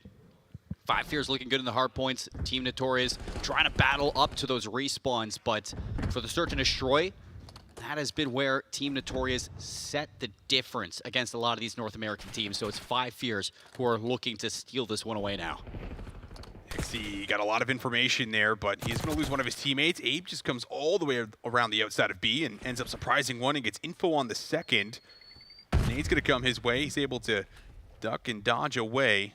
Now just down to a 3v2. Team Notorious no longer with the numbers as they look to clear B. This is a really weird attacking round. I mean, you have taken that bomb all the way past A in behind, and Team Notorious, they're going to answer this with a little bit of aggression. You catch Abe off guard, make this a 2 versus 2, and that gives you a chance, but Abe is staying active.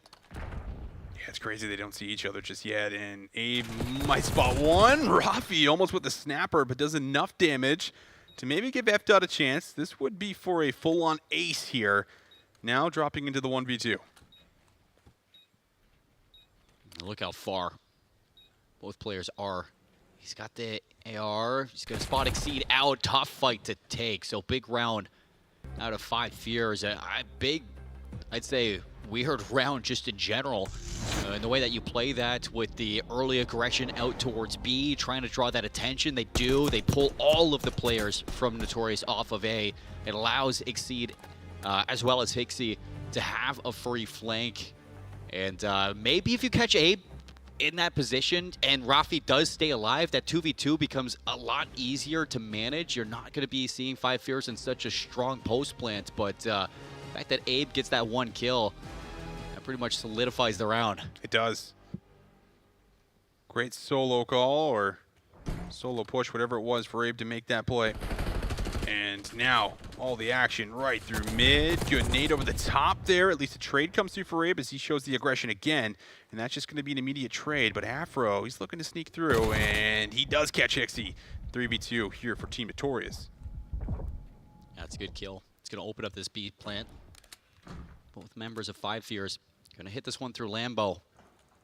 Wonder if they'll get to rock before anybody notices, and they will, because it's going to be a boathouse post plant where this bomb is planted for office. Yep. Not going to be an easy retake. And likely going to have to do it through top office. Winning a couple of key battles. Abe, wow. We don't see it from his POV, but it looked like a heck of a gunfight. Able to take down Afro, 2v2, giving themselves a chance here. But they're going to have to go fairly quickly. They are still a little bit low on time. Well, Eric's going to find a big kill. Bring it into a 1 versus 2. Fire, turned around, breaks open the door, and even if he did find that kill, there was no time, Austin, to get that round on board. So back-to-back offensive wins, both towards this B site. A lot more streamlined for Team Notorious to get that fast plant out, and I like the call from the defense to retake from Lambo. It's a good call just in general to see if you can get somebody in that post plant early, but Team Notorious just staying ahead in these calls. They get it planted for the better side, for that top office. A really hard site to break. A lot of offensive wins to kick off the Hacienda search, and we'll see if Abe does a similar play. Last time he late hit through B after all this mid presence had kind of taken place, but Rafi is able to grab Hixie pretty cleanly this time around. Eric also gets information, just flies at fire, and that will be a couple of early kills for Team Notorious. Rafi just opened up space for Eric Boom. Closing those doors, free kill onto Exceed. Wow. Last up, it's going to be a 1 versus 4 for Abe, the young gun. What could Abe do? Takes the chow, has to. And Team Notorious this time around makes some adjustments, able to match the pressure. Again, the opening gun battles really playing a huge factor this time around. Fast rounds, what we've been seeing on this Hacienda. Team Notorious, though, not letting up on the pressure, even on the defensive side. This time you go offense for offense, and you just figure out, all right, how do we stop these fast plants? How do we stop them from getting all this space? Well, Rafi's first blood freeze Eric Boom completely to rush down top open, get towards that top spiral position, and literally nobody knew he was there whatsoever. He was playing it perfect. Even when the doors closed, call doesn't come in for Exceed, and now 5 Fear is going to see if they can win a defense of their own, but it's going to be Notorious out to be right away. Yeah, wow, F-Dot. How about the confidence? Just takes the chow head on. Looking for toes was Hixie, trying to get information. And you've now also lost Abe, so it feels like the opening engagement's really costing 5 Fears. You're always fighting from a disadvantage. And another 2v4 going to be required. Hixie might get himself one, lining up two. Not going to happen. Fire now in a 1v3. Back-to-back First Bloods don't go your way. And not only that, you just don't hold top halls whatsoever. The fact that you let 2 Notorious players into open and find both of those kills untraded, Abe either needs to play his life in that position, or you need to have somebody there to assist for the damage, lay down some pressure to deny Team Notorious from making these free plays so fast. But it's something that we've seen from Notorious often when they do reach the stage. This is a fast team in Search and Destroy to deal with. And for 5 Fears, it's a team that we considerably note that their mistakes come from giving up kills for free, and that hasn't changed so far in this map 5. Abe looking to see if he can maybe make some noise through the left side again, working inside of Dark, and Stun's not going to find any connection. And it feels like the same way for Team Notorious, finally slowing down at the beginning of the round as they go for the fast A plan. There's going to be a fast hit, though, through you to try to trade this one. Exceed gets 1, but that's it. So 3v3 on the retake, and you only have a post plant towards well. Exceed, oh, does he get reach out? Yes, he does. Afro able to find himself 1. Is he ready for the second? He's not. So you do get a trade kill. 2v2, bomb check is good. That's going to be at least good info for Abe, but how does he play this? Challenge comes to him, and now he turns it into a 1v1. 15 seconds on the clock. How do you play this here if you're F-Dot? You have to chow. He has to go for the check, and F-Dot, the patience will pay off. That's rough from Fire. Hey, you're sitting towards the inner fences. A 2v1 scenario. Abe is so far away. He has to help Hixie down towards Secret, but without that assistance on the site itself, you give such a good spacing for Team Notorious to easily retake that site, dissecting you. I might even add in one of the easiest kills you'll see F-Dot get in a 1 versus 1, because you knew that you had the unknown of, is he on the bomb? Is he holding me? Well, for F-Dot, he plays it so good. 6-2, 3 in a row. Afro 7-3 as well. Both of them working in tandem in these rounds. Now, you need more out of Fire, Exceed, and Hixie, because it's been the Abe show. He is doing everything right now. 100%. You need participation across the board here if you're going to start to mount a comeback, and it really does start with this round number 6. And it will be a fast plant. F-Dot, again, able to grab himself a couple kills. 6 in a row. F-Dot grabs himself just about everyone, looking for what could be a potential ace. And Hixie now the last one left alive, trying to play a retake.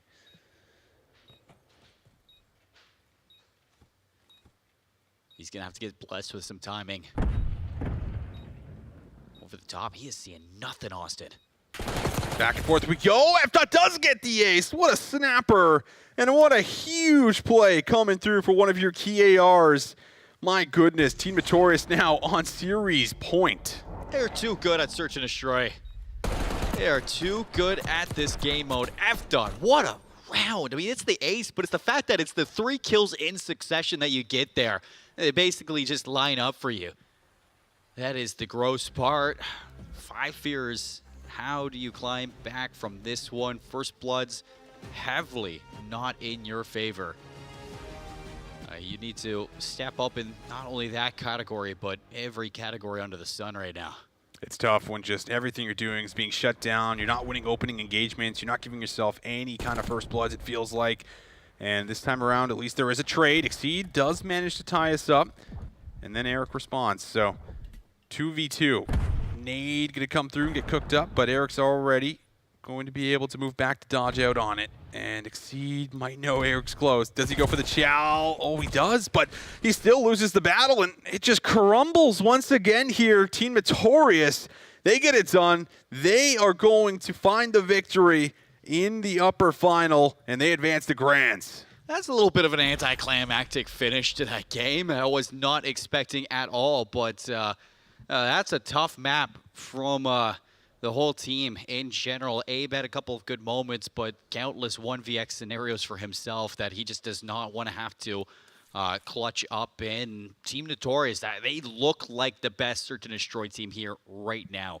And all that work from the boot camp that they had leading into this obviously has been reinforcing that game mode, but it's also been improving the respawns as well, and the whole package. So going into the grand finals now, for the AMD Overclocked tournament, there's no better team right now to be there than this Team Notorious squad. They have earned it, rightfully so. They have. They've went through a very, very tough bracket, looking solid while doing it. And like you had said, I mean, their S&D is looking fantastic, Colin. So excited to see this team in the grand finals, but they get to chill out a little bit. They get to go and take her easy, watch over some COD, figure out who they're going to be playing up against, because now there's a whole lot of action that has to take place down in the lower bracket here too. But first, we'll take a look at everything that did take place throughout that S&D.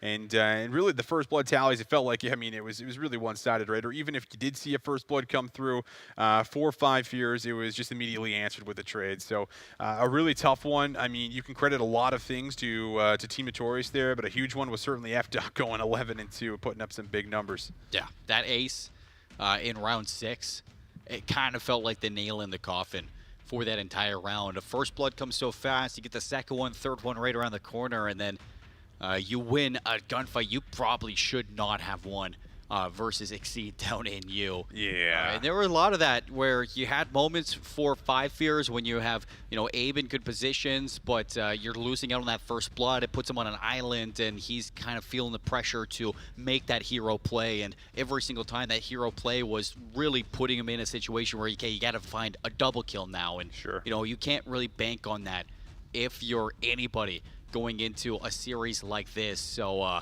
you have to look back at this one, start valuing your life a little bit more off these opening engagements, and I know it's easier said than done, but you also have to start winning these battles.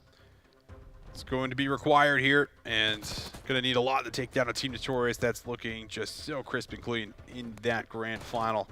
And you take a look back on all the moments that happened here. There were a lot of great ones, man. There's a lot of great maps that ended up happening. Maybe the S&Ds were a little bit one-sided at times, and the control, I guess, but the hard points were absolute bangers. And that's something at least 5 fears have been able to rely on, it feels like, throughout this weekend, too. That's a confident Neslo that we saw right here from Team Notorious.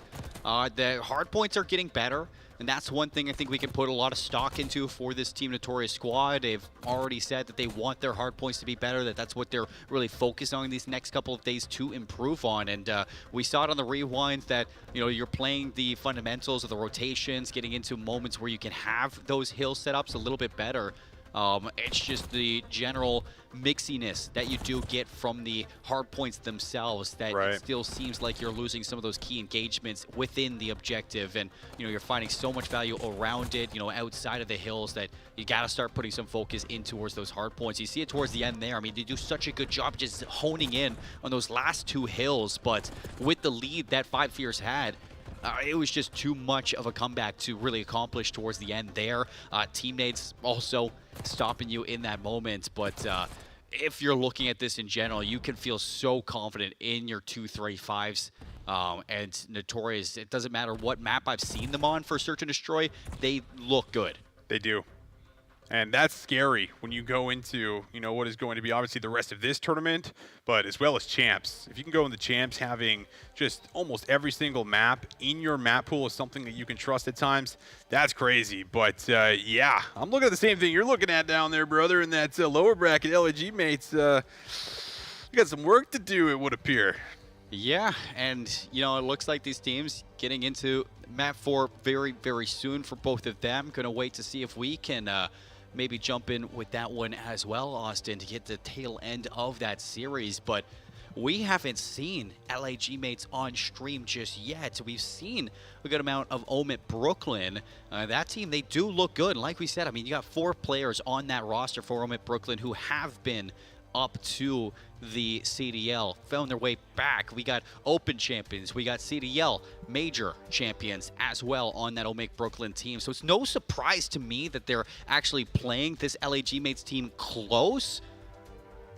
but we both expected these CDL teams to just pack a little bit more punch. I would agree. I think most certainly, and we'll see if they can still, bounce back here going into that map 4. That's going to be the big question, but I think it's definitely left us with some question marks on whether or not they're going to be able to get that job done. So we do have confirmation. We are jumping into that series about, midway through. We will get to catch that map 4 and potential map 5 if LAG are going to be able to take it on the back side of the break. So guys, don't go far. LAG coming up next, right after the break.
Hello, everyone, and welcome back to the AMD Overclocked 10K tournament. And we got some good news. We are jumping into that LAG Mates and Omic Brooklyn series here just about halfway through. So it's going to be a great time to see exactly if our second CDL team is either going to be knocked out or if Omic Brooklyn is going to start to make the run through the lower bracket.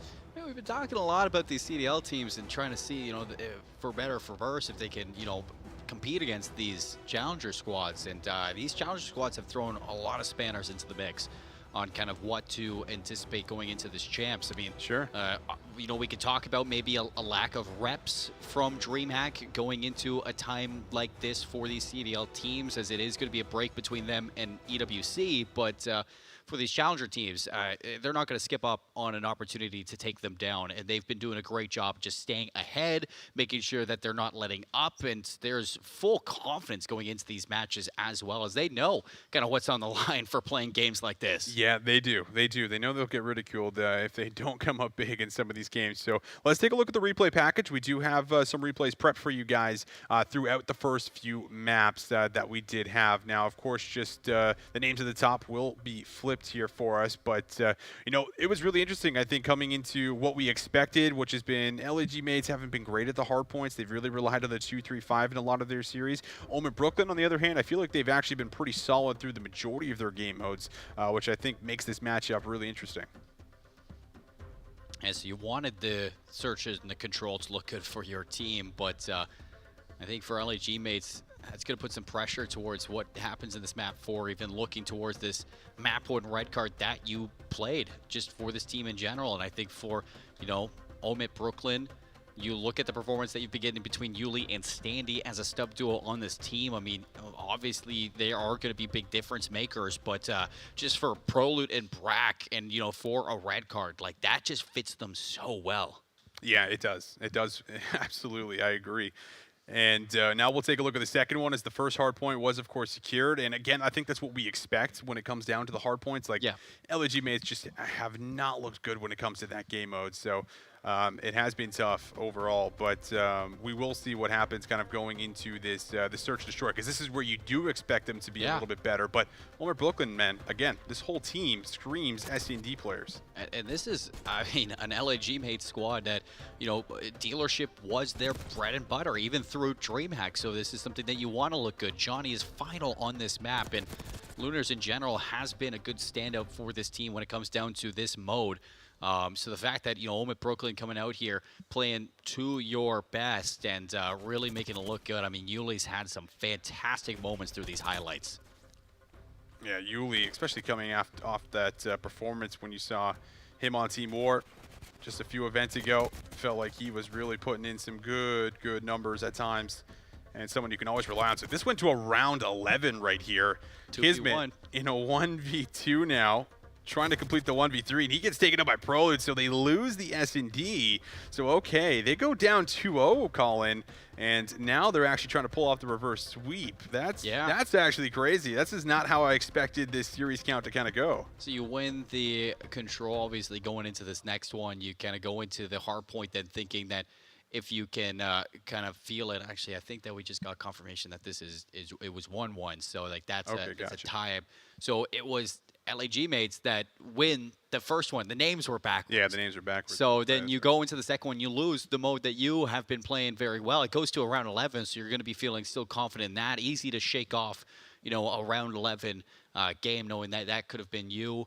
You go into this game number 3 for LAG mates, and control's been good for sure, but it's definitely something that I'd say is losable against a team like Omit Brooklyn. I would agree. This weekend, just in general for control. Yeah, we'll take a look at the control replay now and see how this one kind of panned out here for us. But again, I agree with you. I think you give credit here to an Omit that could potentially steal this one away, right, and get the job done, be really solid in control. We've seen that throughout the weekend, and again, things are flipped at the top. So LAG mates, of course, on the left, Omit Brooklyn here on the right. I don't expect this one to be just one-sided when it does come down to it. Both maps have been very, very close for these teams. Johnny, 32 and 28 right now for this squad. Yuli going band for band with him, 36 and 24. So all the way to a round 5. You're on the attack. If you're LAG mates, or sorry, if you're Omit Brooklyn, so trying to get over towards these zones. They steal an offensive round when it comes down to the lives. They get beat first, come back, they break you apart. That is heartbreaking for LAG mates at the end of this game to beat down 2-1. Man. Going into a rewind hardpoint, when you look at both the dealership and the protocol, we're literally just a couple kills away. Yeah, a couple kills away. We saw it there. It's the rewind hardpoint. That's the map number 4. So Omit Brooklyn, they have a huge opportunity to put it away right here. Send LAG mates packing from the tournament. If you can go up, go big, and go clutch. We'll see if they can try to get it done. LAG, though, they have a chance to still extend this to a map 5. Yeah, so off the break off, feeling good if you're LAG mates. So off the initial time, you have the better spawns. You're looking to win these fights, and you're looking to get some good headway to mount this comeback. Yuli looking to take a route, thinking about some early progress at B2. Kismet says we'll have none of that, but Sandy does follow up to play, so a chance still to maybe get one through. However, it's not worked out thus far, so LAG mates getting a decent amount of time off of P1. Johnny's been able to build himself up to a 5 spree, not even dying yet, so maybe even an early chance at streaks. I like this call from Omit Brooklyn. Scoreless. Heading into the second. Spawn in the back from Standy. That's going to pull things your way. You lose out on these battles still, so LAG mates, if they read this right, they can lock this down. Oh, Johnny, he is just untouchable right now. He has just completely awakened. 8-0, Shirley has the streak now in his pocket, so that is going to be fantastic. Almost gets a turn and a snap for another one, so that is something to certainly keep your eye on going into some of these future hills. Lunar is just going to patiently tuck himself away in the corner, gets a good read on the second, but won't be able to come up with the kill. LAG mates still going to have themselves a decent lead, but Omit Brooklyn still looking to try to be scrappy here for the remaining 20 seconds. They're going to invest the Hellstorm right away as well, so that's just salt in the wound for the initial. Some good time for LAG. You get a flip of the spawns for a couple of these players. Omit, they need to start worrying about New, and his kill onto Johnny is going to be so important for Standy to win. You get it. You have an early setup towards this hill, but it has to translate into time now. It does. Need some critical time here if you're Omit Brooklyn. Work yourself back into the game. Lunars might be looking to take a route, or at the very least, just trying to finesse through mid. Control in the restaurant, looking solid so far for Standy, but he can't come up with a second. Johnny now answering back. Lunar's getting involved in the play. He's starting to heat up 3 in a row as they start looking towards the player in time. Just a quick break. Keep this one at least white for now. Kismet's going to try to find a way through, see if the time he can fit. The finesse, back around, plays his life. And slides out. Proloot's going to win this one, so that's going to solidify these back spawns for at least these back 20 seconds. Keeps you in good standing, and you break in. Standy's watching close, and he'll be able to find himself a nice pickup. 10 seconds up for grabs. Spawns looking solid here so far for some of the players on Omit Brooklyn. Just trying to hold this side of the map. A lot of work to be done for LAG mates, and Johnny will be shut down as well. Yuli with some crispy shots. Kismet does eventually get the trade, but now he has to start flying forward here, playing for the spawns or winning for his teammates. Yeah, you want to work this aggression. Spawn back for Standy, so good moment for Omit Brooklyn. LAG mates gonna have to break this one from the front. All 3 members there. What can you do? A lot of tags early. Nade's gonna come out, tax everything you have. We'll see if Felony can try to get himself anything, but no, Fellow shut down. Another big double up happens from the front. This is a map where LAG mates, we saw them play Team War in their Game 5 run yesterday. They lost it by 8 points. So getting the run back for this map mode combo against a red-hot Omit Brooklyn squad. This is something that I'm sure LAG mates want their revenge on. Great help there from Yuli, one of his teammates trapped in the corner. He's there for the assistance. P5 just about to pop here, so the early rotational battles, of course, taking place. Standy, we'll see if he's going to be able to get anything. Watch the team nade. I think he might have tagged his teammates, so now goes in for the challenge. And Johnny, no problem for him. He finds the first pickup. LAG mates, they get themselves into the time first. LAG going to be here. Felony with a sub out. Instant break back for Omit Brooklyn. They got 3 players here and a 4th to pick up the flank as well. Big fight in the back. Lunars wins it, so the collapse now for LAG. Johnny's on 4 in a row. He's going to look to get this back time. 30 seconds that you're fighting for. All right, Johnny. Oh, that's another spree. A chance for some more streaks, potentially. Goes for the chow, but finally taken out. Lunars, however, with a beautiful follow-up. He finds himself a big double. That's going to allow them to get some more time.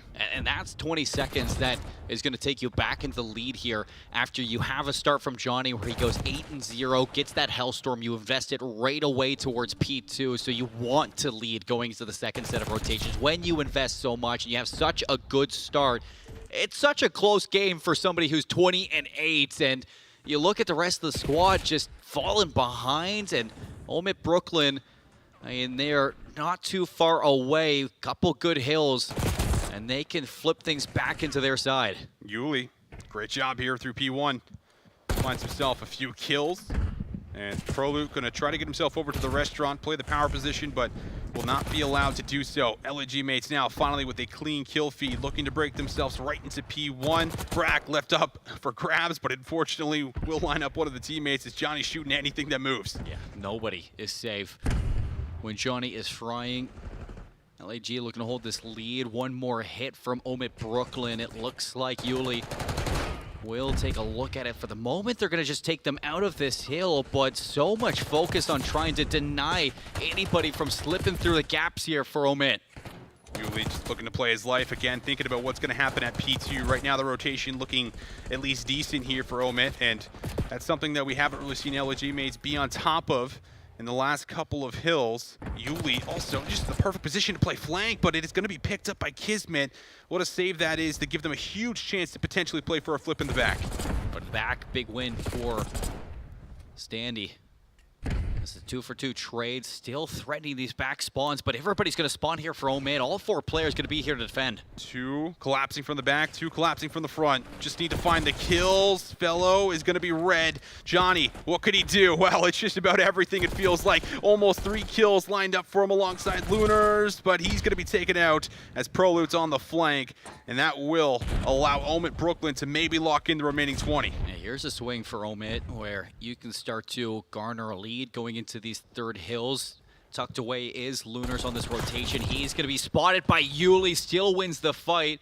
Should shake up the attention for a second, but everybody's going to spawn back in. Kismet gets found out, and Omid off of a lead change on P2. They are getting the initial now in P3.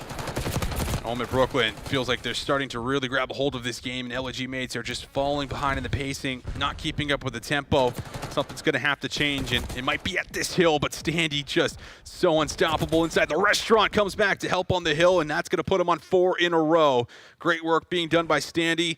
They're going to go for another double challenge to see if they can finally deal with him, and well, they will. But it is 5 kills and ends up coming through.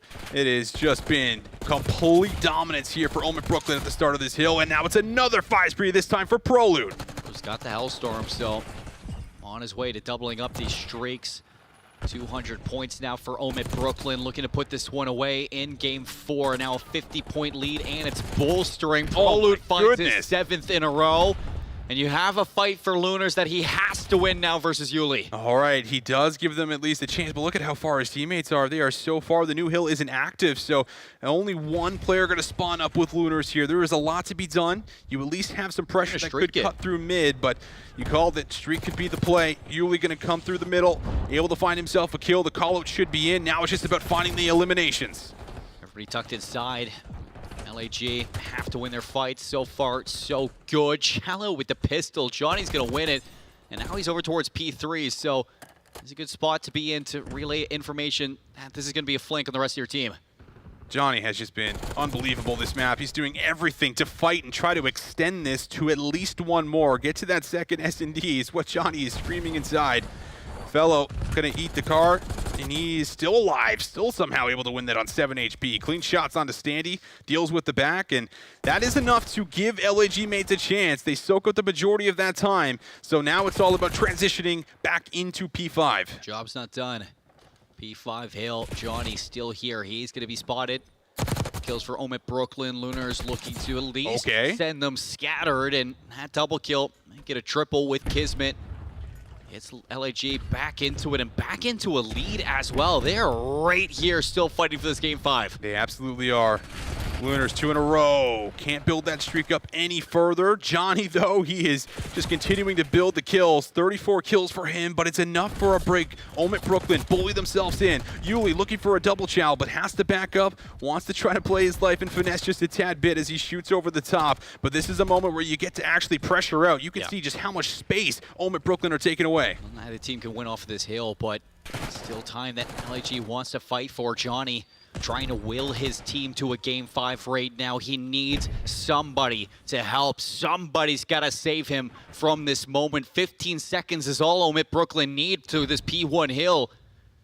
It has to be flawless. And it's hard to be perfect on P1. Yuli, patience from the back, able to find himself 1. Can he reach out and go for the second? Standy just about side by side with him, but it's fairly clean here for LAG mates. They're able to find 3, make it 4 with the help of Fellow, and they are still holding on. Everybody spawning out. Early kill towards Kismet and Johnny. 2v4 for the hill time. Felony goes down, and it's only 5 seconds. This is done. This is looking like it's going to be it. Omid Brooklyn, the final seconds, the final nail in the coffin. They send the last CDL team packing and out of the tournament. Challengers teams, you do not want to doubt them. You don't want to put them down whatsoever, because when you least expect it, you're going to find yourself on a rewind hardpoint and struggling to close out these maps. What a game from Johnny.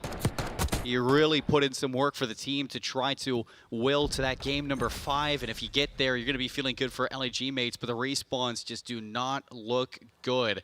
Home at Brooklyn, you cannot say the same for this team. What an excellent performance from them. You even look at the scoreline for a couple of these players. Yuli making that big play towards P1. The patient flanks from this guy just continuing to set LAG off kilter.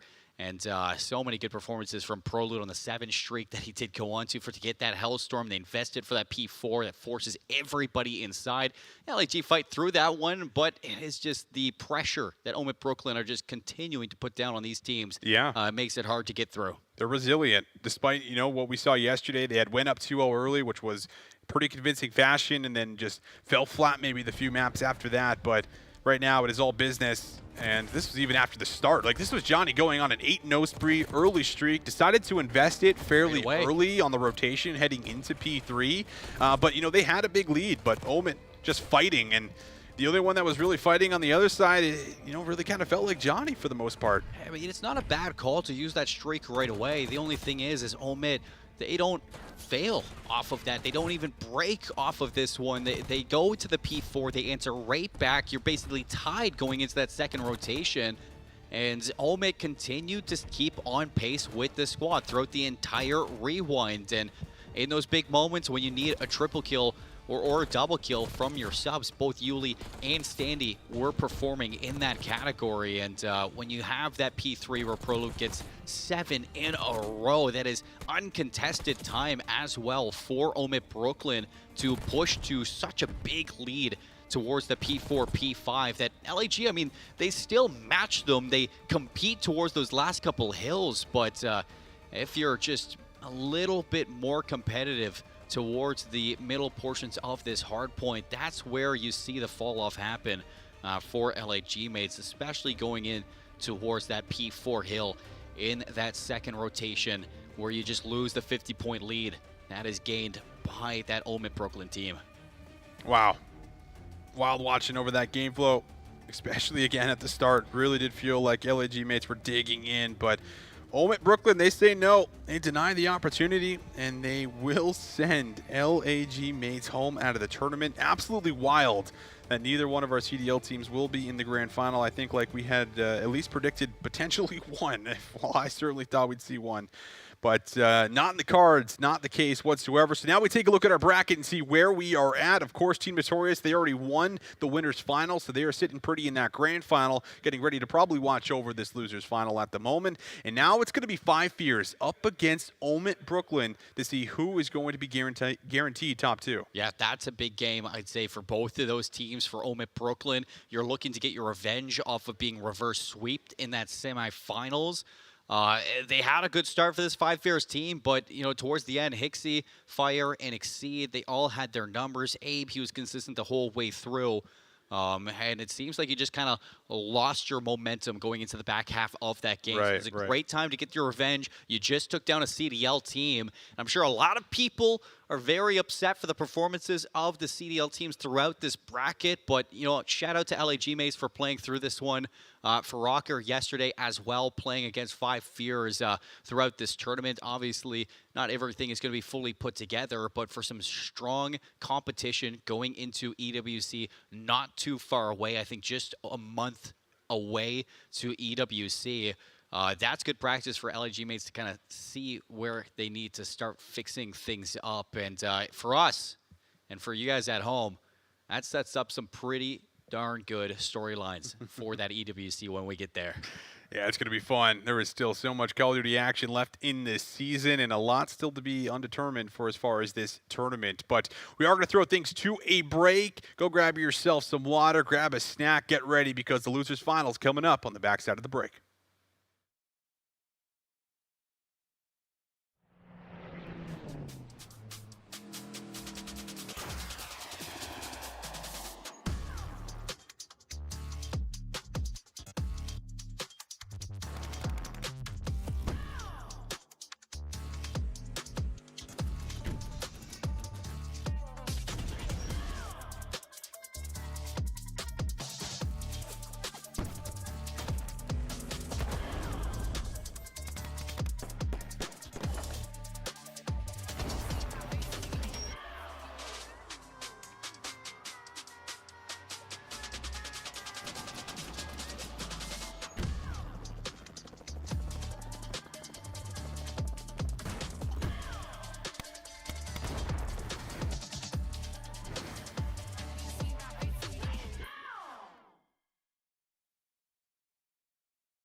Welcome back, everyone, to the AMD Overclocked 10K tournament. We are getting into our final 3 teams here in the bracket, getting ready to jump into that lower final. I'm Visions, that's Seymour. We had a very interesting result happen in our last series, maybe one some people expected, others maybe not so much, but here we are with Omit Brooklyn going up against 5 Fears. I'm fairly certain majority of the people expected the CDL teams to have a better turnout, a better performance, and, a better result towards the end. Top 4, I mean, you get into the Sunday action if you're LAG, but you don't get the placing at all that we thought. We thought Minnesota Rocker were going to come through and be the best team in the tournament. We thought LAG mates were going to be there right alongside them for a winner's final.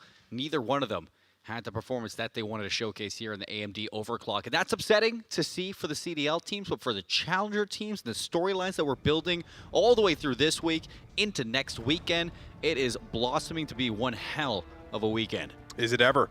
And now we're getting to the end of this one as well. So just 2 more series left. This, of course, still will be a best of 5, and then we will move over to a best of 7 for grand finals. But this matchup here in the lower final, it's also a rematch from what we saw yesterday. We got to cast over that game. It was a really nice start for Omit Brooklyn. They went up 2-0. Both maps taken fairly convincingly, at least the hardpoint was. And then the next 3, all 5 Fears, reverse sweep, and the last 2 maps of that series were not close. They were very convincing for 5 Fears. And I'm fairly certain that that's going to be something that Omit Brooklyn wants their revenge on. So they get a chance to do it here in the losers final, knock them out in 3rd place. This is for money now, as that top 3 placing is going to get you something from that 10K USD prize pool that we have here for our tournament. Obviously, the winners going to be getting $5,000 US.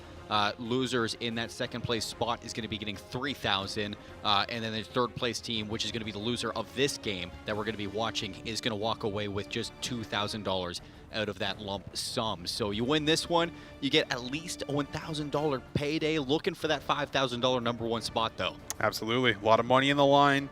And just really bragging rights, just about everything that you would want, as well as confidence. I think most importantly, the confidence, I think, to me, matters the most. Coming out of this weekend with a win leading up to champs, I think puts you just in a really good spot from just a mental standpoint, saying, listen, we feel good about going into the champs weekend. We're coming off of a dub. And I know some people are going to look at this like, we don't want to show all of our cards going into towards champs. There's going to be some that you're going to keep close to your chest. And the further you go into the bracket, the more you're going to divulge for everybody to watch you and have VOD going into this championship weekend. But at the same time, that is strategies that you're able to test out, that you're able to throw at a good team, see if they can handle it. And if it works, then you know that it is something to keep in your back pocket. If it doesn't work, then you have to change things up. And it's a good test to see what works and what doesn't when you're playing for that prizing too, because scrims are great and all. And I know everybody likes to talk about scrim bucks. Sure. But it is not the same of playing a real tournament, at least when you're playing for money. There are more things to worry about. There's more on the line when you're playing matches like that. Oh, absolutely. A lot more on the line. You're playing for, what is going to be some pretty critical money, as you already pointed out, too.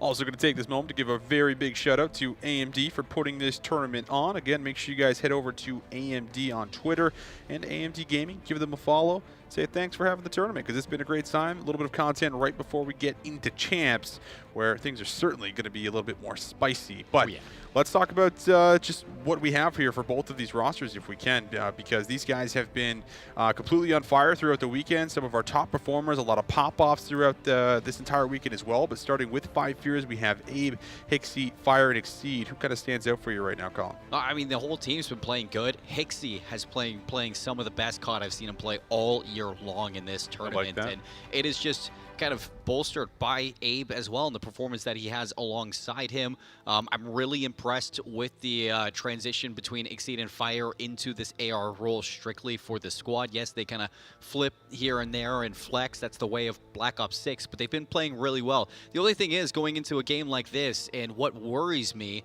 for 5 Fears is they've been putting a lot of, I'd say, focus on their respawns being the better game mode for them. Now playing against Omit Brooklyn, that is not really something you can rely on for this matchup. Yeah, and talking about this roster here for Omit Brooklyn, it will be Brack, Standy, Yuli, and Prolute. And for me, I think everybody has stepped up at some point in time throughout the weekend on this squad, and they've been passing the baton around, popping off at different maps when they need to. But I thought Prolute has actually looked really, really good. We talked about him, just recently. He was putting up some big numbers. We look back over that rewind hardpoint that he had played up against LAG mates. He had over 2 minutes in the hill. He was putting up some big kills. He goes on that 5 spree as well at P3. It felt like Byron is really coming into his own here, and he's had a really strong performance, at least so far on Championship Sunday. And it's a big year for him as well, just trying to make those changes going into Black Ops 6. He was talking to us before the event and mentioned that, in this year, he's put a lot of focus onto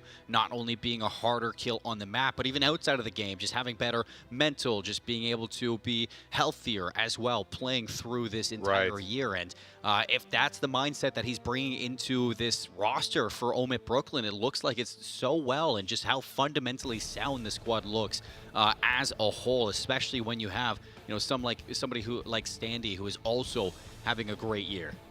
Standy's looked fantastic. I mean, going all the way back to, it was Dallas, right, with Brack, that they had looked really solid coming out of that tournament in Dallas. So with the dub there, I mean, you go back, you already have a lot of championship kind of accolades to look back on. But let's take a look at the maps and modes. Let's see what we do have in store for you guys for this lower final. And it will be a double dose of red card here to kick things off for 1 and 2. We'll move over to the vault control. So a change actually in the control, which we were certainly kind of talking about leading up to this. And then another double dose of Hacienda Hardpoint and Search and Destroy to end it off. Yeah, you get the rewind Hardpoint banned by Omit Brooklyn. I kind of saw that coming after what we saw in that reverse sweep yesterday. You do get the repeat red card Search and Destroy, and I think that's going to be a big focus point for 5 Fears going into this game, doing VOD review from yesterday in towards today. Definitely don't want to go down 0-2 to this Omit Brooklyn squad yet again, so we can see what kind of changes that they bring into that. But all in all, this is a majority different series that we are getting. And you see that the dealership's also going to be banned out by Omit Brooklyn. That was the Game 5 that we had yesterday for the full reverse sweep to come through from 5 Fears, 6-2 for them. So another ban for Omit Brooklyn that they just don't want to play. Test something else against this squad to see if you can take them down. Yep. Well, have to see how things come together for us on the red card hardpoint.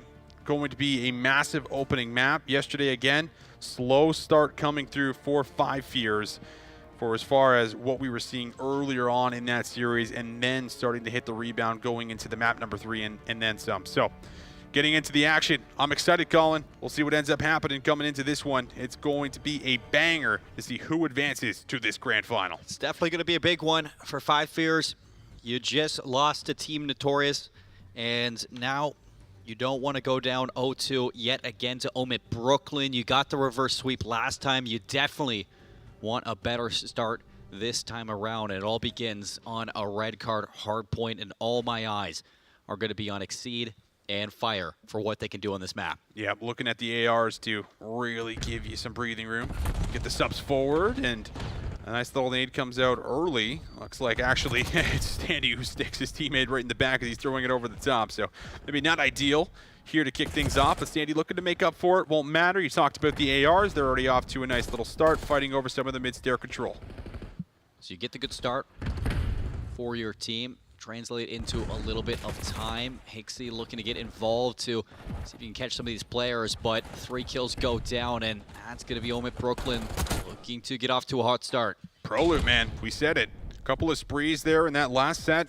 Looking solid here to kick things off on the very first opening life. Won't be able to work up towards a streak, but at the very least, able to come away with a bit of this time. And you talked about it, the flip coming into play. Yuli realizing this, but he's already under pressure, and he's going to be taken out too. Too little, too late. Hill going to open up, and with you holding on to your respawns, that creates a split spawn here for a pinch out of the side of Omit Brooklyn. Fortunately enough, though, for 5 Fears, they read that perfectly. They fight back. They don't win those engagements, so it's going to open up an opportunity here for Omit Brooklyn. Yuli is going to leave that to his teammates. And, well, Exceed is actually still able to finesse his life a little bit, so Yuli doesn't know where to look fully. He's going to be pinned down in the corner here for a second as he's under a lot of fire. The challenge comes to him. Hixie's able to find the clean entry. Standy now looking to get something back with the bank on the nade, and he is going to find a connection. So a chance to try to get in for the remaining 20 seconds. Fire over the top, though, will not make it easy. 13 more seconds that you're fighting for, spawning all the way in the back. It's going to be Omit Brooklyn, so going to be able to get a couple of these kills, work towards the stage, and start moving towards this P3 if you are 5 Fears. A 12-point game. Exceed, good spot to get some information. He sees nothing, and that is allowing this team to get on through. He does find Prolute and Standy, though, going through the middle of the map, and that's going to force them into that spawn trap that we do see. So it's big for Omit Brooklyn to try to fight from the front as well. Yeah, Brack was called out here on this push, but they're still able to get through on the front. Prolute does a good job again on the entry. Exceed won't actually fully commit to the challenge, so you have a tight setup now currently in effect right here for Omit Brooklyn as they start to crawl back into this one. See if they're going to be able to actually find the kills. That's going to be the big question, but only 20 seconds to play for. You're almost trying to chalk this up, think about the rotation a little bit, but you would love to get some of the players pinned in that back spawn if you can. Well, that's going to flip things out, certainly. So Standy on the last couple of kills. Timing doesn't really pay off, and that is good for Abe to break that setup for the last couple of seconds. But they're immediately going to push right through this one, try to see if they can flip some last couple of kills out. Back over towards that parking garage, another set of kills, but Hill opens up, and that is going to spawn the rest of Omit Brooklyn over towards those goal nets. Yeah, a couple of nice kills there from Hixie on the rotation as he's now responsible for locking down the time. Nades being thrown back and forth, and it looks like it will be good kills here for 5 Fears. Fire getting a good read on some of the spawners as they now have to give their second attempt trying to break into the stage hill that can be ever so difficult to deal with. Fire with some finesse, going to draw one back, but now the kill is starting to drop here. Omit Brooklyn looking for their moment to pounce. Hixie left all alone under the stage. Surely should be traded out here in a moment, but Hixie makes it a little bit difficult. Goes on a 5 spree, and Prolute can't play his life any longer either. Because that's not clean. That's time that Omit Brooklyn does not get. Wallbang for Abe. Is going to secure the last couple of seconds here. Omit Brooklyn have been so good at focusing towards these rotations, but just before the hill opens up, there's always a double kill that 5 Fears does find. That does end up splitting up the attention of Omit Brooklyn, and you'd like to see this rotation start to pay off as you have 3 members here. Good kill here from Standy. He's just looking to lock down the outer portion here by the escalators. Another good challenge as he now turns his focus to the hill. Abe's lurking around, looking for kills himself, and won't be able to actually play his life any longer. So now you're going to lose one. Chance to now focus back onto the hill, and well, it's just all red in the feed right now. Omit Brooklyn doing what they need to and starting to get themselves back in the game. It's a good play from Standy over towards the restaurant to delay this attack. Now down to just a 30-point game. And lots of time to see if he can close this gap going into the second set of hills. Brack up top on 4 in a row, looking for number 5. See if he can play his life, but Hixie finds an angle. Now it's Yuli. Last 12 seconds, not able to get a second kill, so 5 Fears holding their lead into new. Yeah, and a lot of it thanks to Hixie, who's playing the time well. He's been able to find himself a couple of big moments in and around the hill, and that's going to give them that slight edge as we now go back to P1. First set of hard points, though, decent here for 5 Fears. Omit Brooklyn now looking to try to make some kind of adaptation, but Standy on the time, just relying on his teammates to watch over him as they're trying to soak up whatever they can. And this whole back and forth between Omit and 5 Fears is mostly down to the fact that 5 Fears are so good at contesting this time, just getting in for a few seconds, get out. If you have Omit Brooklyn go 3 down in the feed, that's when you start to see them soaking up that hill time. But if not, everybody is hunting for these kills and just maintaining the small marginal lead that they do have. And with everything going right at this P1 hill, you're getting a solid chunk of time and the rotations over towards new. So this is a moment where 5 Fears are setting themselves up to really blow open this game. Yeah, you have to feel pretty good about this. Hixie's also putting some forward pressure in and around the top of the staircase here too. Can pinch up mid for what looks like one. No, Brack just turns and snaps on him. One you'd love to have back. Doesn't work out in his favor, but Abe's also in a pretty nice power position here too, trying to play the stage and making sure no one has ease of access down low. His teammate's doing a decent job here of finding some trades, and Abe is still finessing, playing his life. Well, any time is good time right now for 5 Fears. Spawn up over towards Restaurant for Standy. Gonna take some time for him to be involved with this fight, but as soon as they do, 3, 4 go down. That's gonna certainly spawn up 5 Fears now behind this hill, and Omit Brooklyn need to capitalize off it. Yep, they have the read on the spawns. Prolute, though, not going to be good on trying to stop the exits from coming through mid. Scrap time still potentially could be fought for. Standy's actually going to jump off of it and realizes the importance of the rotation here as he starts finding a couple of the lingering kills, and now spawns look like they have in fact flipped with just about 5 seconds left on the old time. Omit going to soak it up and now have to cut their way through mid. 30-point game. Still 5 Fears first to the new hard points. Initial kill goes the way of Hixie. He is trying to remove anybody on this transition and flip these spawns out as quick as possible. That's going to turn around Abe now to see if he can set up the spawn trap. All right, are they going to be able to get this going? That's exactly what you would love, but Standy has a chance maybe to pinch this from the front alongside the street. You have Yuli coming in, you're able to get some good tags down low, and that's going to be cleaned up from Prolute, and the break is as beautiful as you'd ever love to see it. Standy staying alive is so important that whole time for Omit Brooklyn.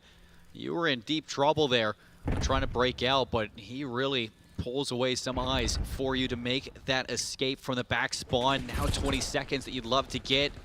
5 Fears fighting from the back of the hard point in for the last 10 seconds, and Exceed, he is looking for the hero play all the way towards top triple on the right side of stage. Early rotation in effect for Omit Brooklyn, and this is now going to have to be a hill that you try to get some real time on, but Exceed here, top sky, able to find himself some clean shots.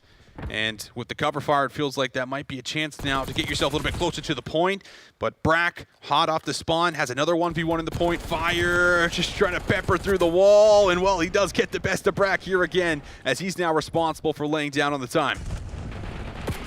Again, every second for 5 Fears is keeping Omit Brooklyn behind right now. So you have to ask back to get back into this one, although Abe's going to get 3 kills and shut you completely out from the hard point yet again. 20 seconds still. That's going to put you over the 200-point margin on this red card, heading into a set of hills that 5 Fears have looked clinical on over the past couple of rotations. So going to P5, immediately Omit Brooklyn, they're looking to beat you out. Yeah, Yuli's going to deny just about 6 seconds, but it could hurt them on the rotation. Standy already starting to try to get himself into a position where he could linger a little bit, come behind the play, just looking for a read on where the majority of the push is actually coming from. But so far, so good here for Omit. Up until Hixie flies out of glass. Gets a good look at the second. Standy, though, backs up, reinforces, there to try to put some pressure on the point. Back and forth we go for the trades. Still a moment for Omit Brooklyn to try to hold on to some of this time. And they do a decent job of finding the majority of the kills. Slowly and slowly, you're just scraping away at this lead that 5 Fears has given themselves, but split spawns for 5 Fears are going to give so many different angles that Omit Brooklyn have to worry about, and as soon as the kills come through, it is 2 from Fire. Standy and Brack doing their best to keep Omit Brooklyn in this fight, in this engagement. You need this back 20 seconds, but 5 Fears, they are stealing it away. Certainly are. Fire over the top, not able to find a whole lot of shots. Hixie, pedal to the metal, flies forward for 1, challenges the second. Prolute not going to let that happen. Just 4 seconds up for grabs. More or less all about moving to new. Standy is here, and he looks to play for some of the map positioning. First one in, just down by 40. Yuli outside, Brack on the hedges. This is a solid setup for Omit Brooklyn. Have to find the kills, though. That's been the difference. Brack over the top, good connection with the nade. Gets a read on Abe here at the stage area. Abe just playing the patient game with him. Brack slow challenges. Abe says no problem. Now on to the point. The break looks good. 5 Fears back on the time. That's so good from Abe to play it slow on that staging. No, you don't have to overchal anything at all, and the rest of 5 Fears just flying at you right now. So back 20 seconds, Brack's going to try to make the play to see if he can get through this P1 hill. He ends up going down, and off the back of this, if 5 Fears get the rest of this time, it is going to be only about 10 points that you need to win it. Yeah, you're going to be pretty hard-pressed here if you're Omit Brooklyn to try to play perfect going into this next hill, because even so, you can't even win it off of a full 60 at the next hill. So not going to be ideal, and it's going to be a required break. Have to move quickly. So Abe getting a read on this push down low, but is not going to be able to find a whole lot of value. Now it's about finding the kills cleanly in the back. So far, so good. Last one up, going to be Exceed, but Brack is in the time, trying to delay this just a tad bit more. All 4 players here, and they're actually going to send 1 player up top. That's going to be Exceed. He's going to try to work behind this entire play. Prolude has to get the kills. He does. Bro, look good for 3, looking for 4 into Hixie, and oh man, he's able to deliver.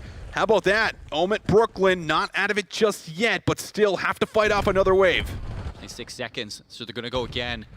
Can Prolude be good for a little bit more? He's shut down over the top inside. It's going to be Hixie trying to put this game away. Hixie almost shutting you down, but still Omit fighting. Only 6 seconds is needed. Now 5 seconds, they can win it. Yeah, they could win it right here, right now. Nobody in position to touch, and how about it? 5 Fears able to strike first this time around in map number 1, 250 to 204. What a game again from 5 Fears. It just felt like they were never behind, always ahead, always winning their battles, contesting when they need to, and you know, a double kill when Omid had that hill under control is most likely what you saw either by Hixie or Abe, both of them loving to get involved with these hills.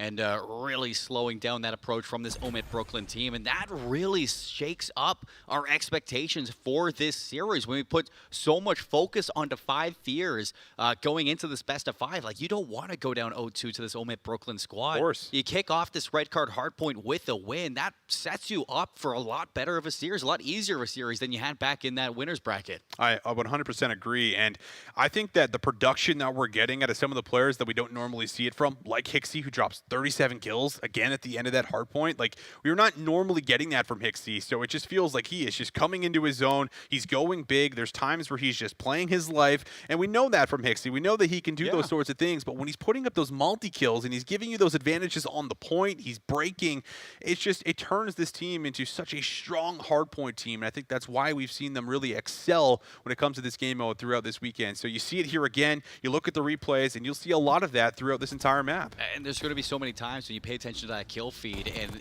there's a moment for Omit Brooklyn to get set up for a hill and then bam, double kill from someone. Exceed right there over towards P4. Fire at times, and if not him, it was Abe who was just locking down kills through that bottom stage. And you know, we went to P5 countless times where Omit Brooklyn were the first times rotated in, but majority of the time was uncontested. It's just nobody soaking up that hill, and as long as you have an advantage on red guard, keeping that P5 uncontested with nobody in it, that is a job well done going into the next couple of hills, because 5 Fears, they always found a way to break those hills. They always found a way to flip out Omit Brooklyn in those big setups that they were looking to lock in, and you had so many opportunities for Omit Brooklyn. It just felt like the kills were never really followed up with.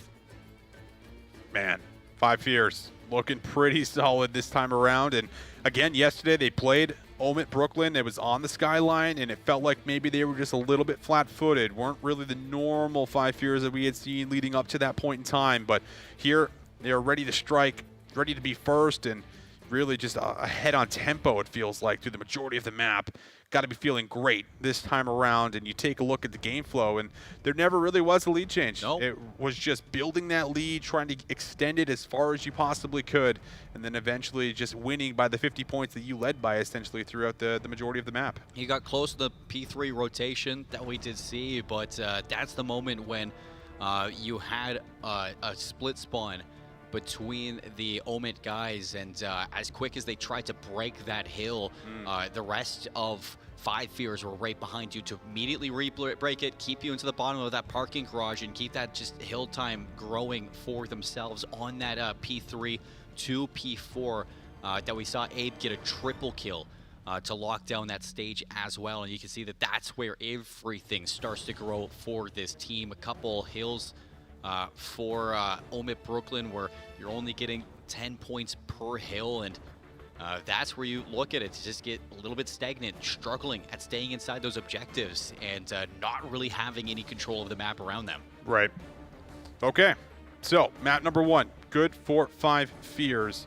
And now we start to look towards what will be the S&D coming up here very, very shortly to see if we'll get a response. Because watching these two play S&D yesterday, man, it was a lot of fun. There was just a lot of chess games happening back and forth. You're seeing the aggression. And again, there's just a lot of strong S&D players that you have on both sides here. But just coming off of recently what we had seen in that winners final, it felt like S&D was a bit of a problem. And it's hard to say, was that just, you know, stylistically up against Team Notorious that is just so good at the game mode? Or is that just, you know, not having a lot of reps versus them? It really is hard to pinpoint. So many times when you look at this 5 Fears roster, and you can pick out when somebody overchows and they just give their life up, especially when you have a first blood, life advantage, somebody gets a little bit too eager to make that play, and you throw it away to the other team. And right. You know, we saw that yesterday for this red card in particular, where it's a 6-4 win for Omit Brooklyn to go up 2-0 in the series.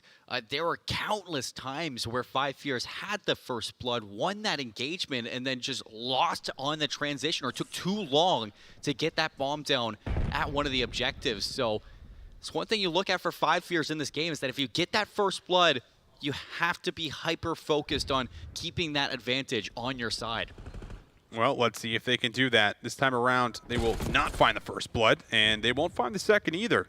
It's going to be a couple of opening kills from Prolute and Yuli. Abe, though, might be able to find a response. Just too much to deal with. 3 players all firing shots means that he's only able to come up with the first one. Exceed now for a 1v3. You know, he's in behind. Nobody is watching. Kill him to the bomb carrier. Shots in. Lots of damage. Oh! And a second one, too. That deja vu. Something about Exceed in a 1vx when you're playing towards P5. This guy just, it makes my bunk clutch up. I tell you, man, we almost saw that 1v4 yesterday where he just found that ridiculous 3-piece and almost put together the fourth with the pistol before slipping away. But yeah, he's got just that snapper around this area. And he certainly gives it a good look. Almost a 1v3. Not going to happen, though. Home at Brooklyn, and make sure they clutch up. I thought that was a whole other round. I'm not going to lie. I was like, okay, like, who won round 2 right there? That was a whole different game when Exceed gets involved. But it's, again, you lose that first blood. You're forced to make a hero play. You get so close to winning those rounds, even in the clutch, that you have to think that winning these opening duels would make your job so much easier. Another one from Omit Brooklyn. It's a double kill from Yuli and Prolute there to assist him. Wow. Doesn't stop with that. Wow. Shots from Standy. So perfect. Exceed. All right. He's on the other side of the map this time. And this is a lot of angles to look at, so maybe not as easy to try to do it this time around. In Omit Brooklyn, they will collapse. See everybody come out, it's like, begin! And he squares up against everybody. You got some good shots out. Not a single player from 5 Fears checked ticket. You left it unchecked, no stuns inside of that booth, and Prolute inside there just living for free. As soon as you cross into mid and you look and you see that the glass is broken, something is there, or you should hear audio cues if they're coming from P5 on the glass breaking, you have to throw a stun, check it, do anything you can, because nobody was watching that. There was no calm on that player in the position. Yuli and Prolute out to 5 kills together to start this one. Standy involved as well, but finally, 5 Fears, they get that first blood. All right, now can they actually utilize the numbers advantage now that they have it? We've gotten a lot of information that there is plenty of action happening in and around this B site, and you've been able to stack 3 of your members inside. The trophy system was over to the left, so the nade actually connects, but Hixie still comes up with a kill. That's now 2 for Hixie in the round, and Abe gets the 3rd. When he plays his life, everybody stays down. It is flawless for 5 Fears there off of that B site defense. So finally you're on the board better, technically, than what we saw yesterday on this red card. It was 0-3 down to kick this one off, but you put a stop to that momentum inside of round number 3. As well, the fact that Hixie is able to just pop up, win that fight over towards the balcony, that is a huge shutdown for himself, because you go down in that moment, you allow for Omit Brooklyn to enter that B site. That's when you start to see things get a little bit mixy for this 5 Fears teams. They kind of struggle for some of those close engagements that we've seen. Prelude, couple shoulders, going to get an idea of where this offensive hit's actually going to be coming from. Standy down low is in a forward position on the stage to pop out, and well, that's going to be a good nade connection there from Brack. So they still got good info that, listen, there's still a couple players lingering in and around the mid steps. And Standy's going to make the playoff for this one too. No expectations from Abe. First blood for Omit Brooklyn, and Standy looks like he wants more. He does. He's hit the gas, and Exceed not ready for that one whatsoever. So a huge play from Standy to come up with 2. Bomb over towards B. Yuli's here. Good shots. Nobody expects it. 1 versus 3. This time it's fire.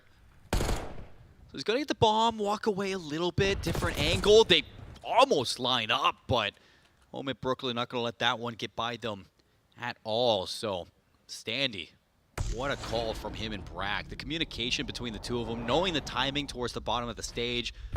Again, a situation where, you know, there's no wall bangs, there's no stuns thrown towards stage to see if there's a player there. You don't get the timing to see the cross either. And for Brack, all it takes is one good frag grenade thrown over Globe.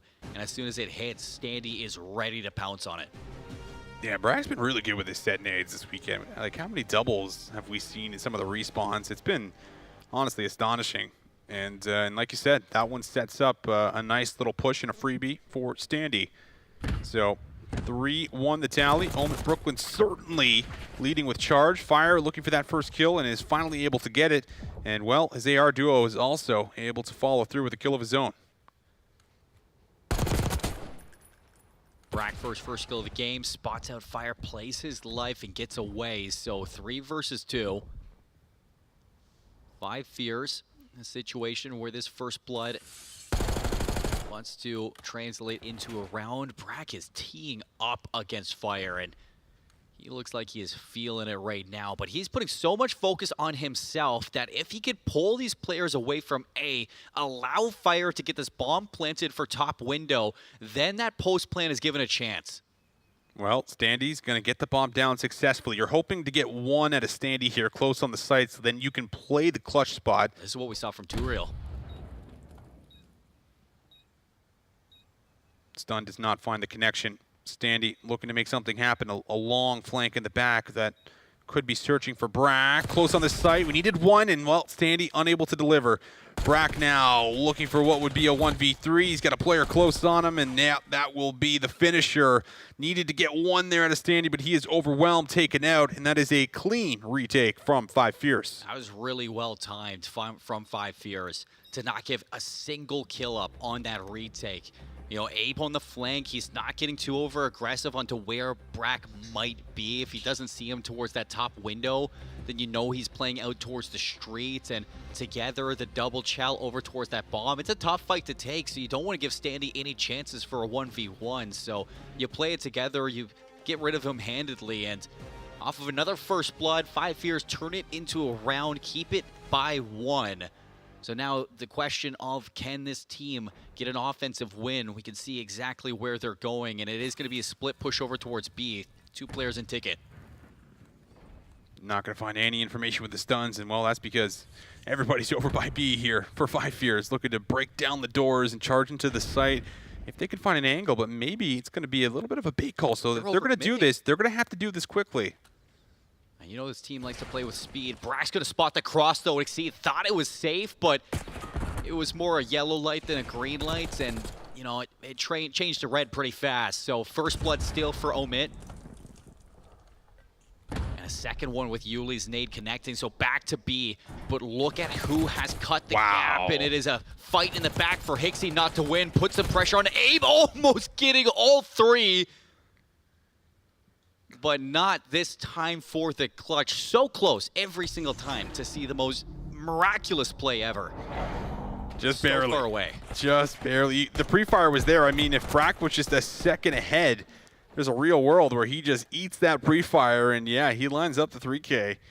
But not the case, not in the cards. Omit Brooklyn still on top, still in charge, as they're still up by 2 rounds, up 4-2. And it's such a smart call to bait the B hit, go over towards A. I see a lot of teams, though, cut corners and try to cross through mid, but I think Brack played a little bit tight of an angle to where you couldn't technically see it. You thought the coast was clear, and it was not. So big shutdown there for Brack, just in general. A lot of middle map control, and it's a passive setup here offensively. Omit Brooklyn, I think we're certainly hoping to find a couple of freebies of this aggression. It just doesn't work out here for them. That said, they are still going to be even up until that point. Fire actually loses his life through mid, so now you do have the man advantage. You just have to retrieve the bomb. Abe's completely going to disengage from that aggressive angle, too. Group up alongside Hixie, this sub-duo. Should have Hixie on that Ames right now, looking to clutch up, and they're going to go right through mid. Oh, Prolu just slips away, but Hixie, he can't do the same. All down to Abe, trapped in the elevator, and, well, not going to go up in time. So Omit Brooklyn, what looked like a very passive round that wasn't working out. They get some response kills, and they do bounce back for 3 rounds in a row. That's one of those good old rounds for 5 Fears when you get the first blood, but then you throw away that life count. With Fire going down late into that setup, it was so patient, so passive from Omit Brooklyn that I think you feel the need to go hunt for those kills, but you're taking space that you technically don't need to, and it allows a way back in for 5 Fears, and Prolute slides out. That Omni movement hits the ground, baiting both Hixie and Abe out in the open, and with 5 Fears playing so close together, that is great usage of that life count to just collapse again, opening that round up with another first blood. They want this over. Yeah, they do. Brack up to 5 in a row after that slow start. He is completely locked in, and 5 Fears is going to have to do a heck of a lot of work if we're going to see a round number 8. And they've decided to actually just try to push through this B site, but the bomb's down, and they clearly must know it because they are set up around it.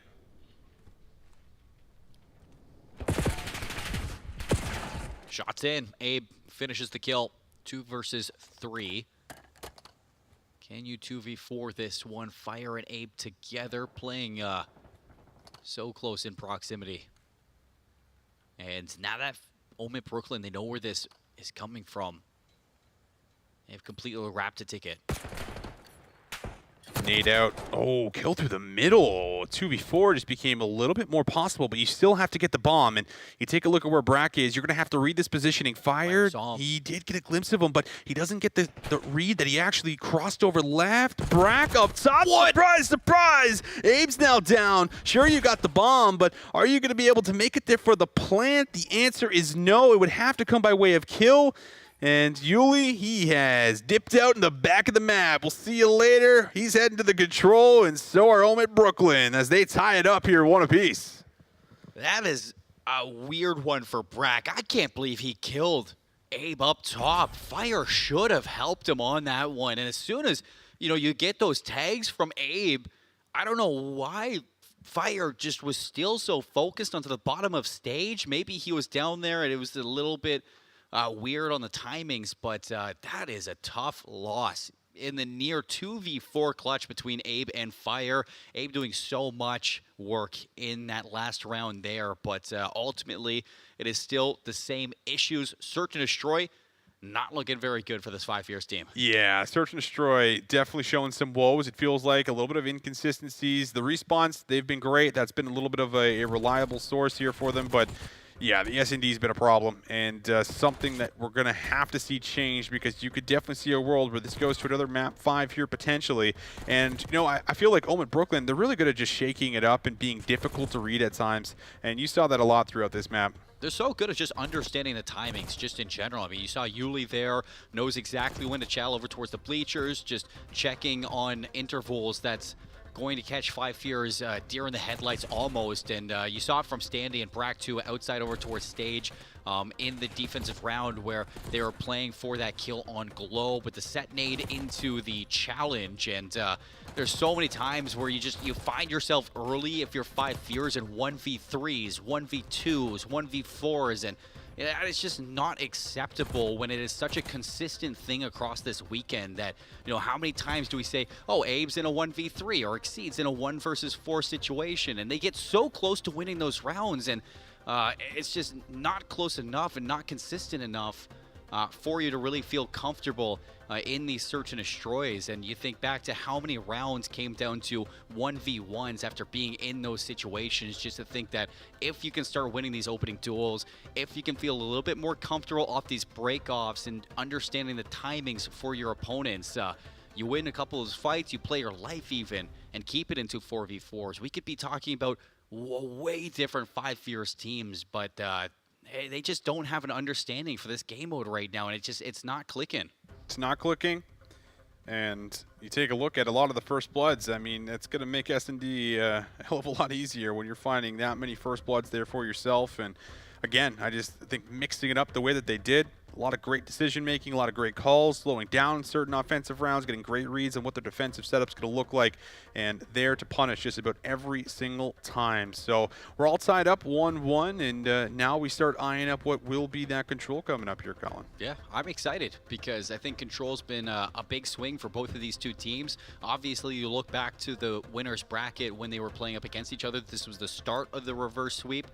4-5 Fears, but at the same time, you look at what we got from Brooklyn versus LAG just earlier today. That was such a close control on protocol, but they still took the win at the end of it. So you're still feeling good about those respawns right now. If you're Brooklyn, it's just can you show up here and make it a little bit more comfortable than what we saw last time you were playing? That's what you're hoping for here, but we'll see which way it's going to swing. We are going to throw things to a break. When we come back, control coming your way.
Welcome back, everyone, to the AMD Overclocked 10K tournament. We are gearing up for map number 3 in our lower final here between Brooklyn, and 5 Fears. First map went over to 5 Fears. They looked pretty solid through the hard point, got close, but overall it felt like it was controlled. Second time around, well, it was basically the exact opposite. Brooklyn were the ones in control of the red card search and destroy, but we are heading to a different map 3 from what we saw yesterday, Colin. We are going to Vault Control. This is a map that we haven't really seen a whole lot of in general for this game mode over the weekend. So for both these two teams trying to test out something new against each other, the control gets banned out by Brooklyn for protocol this time around. Didn't feel as comfortable versus LAG mates as you would have hoped it was. It comes down to, what was it, like a 4 versus 2? I know we saw a little bit of a recap towards the end of it, but it was close. And now you're looking to test out something else like this vault control, see if you can, take the respawn away from 5 Fears. You look back to that hard point and, how close some of it did feel back on that red card. But a lot of it really came down to, was it really... I'd say for the hard point, it really came down to, for this Brooklyn team, if you can get the proper setups in a lot of these engagements, they weren't putting the kills behind those setups. And there were so many times when you saw 5 Fears easily just break right through that and find the necessary kills. A double kill from Exceed, a double kill from Abe. Sometimes it was Hixie even getting involved for those hard points. And if that's going to continue now into a vault control, for example, then it's going to make it really hard for you to, even on the defense, put pressure on towards the spawns. And we've seen so many times, especially with the spawn change on vault, which happened, very recently in terms of the competitive rule sets. If you're on the attacking side and you get 4 down, you spawn everybody else out over towards that, back P4 spawn. It's almost a guaranteed round for so many people when they do get that 4 down. It's so easy to translate when that does happen. So there's going to be so many points for Omit Brooklyn going into this vault control where you need to start putting some sustenance behind those setups that you do have and really shut down the slaying of 5 fears. Yeah, I think that is the key. And being able to just make sure, again, you're tracking names, because a huge problem from what we've been seeing in some of these respawns has really been players getting behind the play, stopping you from what you want to do. And, again, you got to give a lot of credit to from what we've seen from Hixie, from what we see from Abe. When it comes down to controls, it feels like this is where they can really flourish, and that can play a big difference when you're playing on a map like Vault, where you can get close quarters and you can be difficult to find and kill. So definitely some things that we're going to look out for jumping into this one. But overall, you take a look at what happened kind of in the control yesterday. I want to say that it was 3-1, if I remember, maybe on the protocol.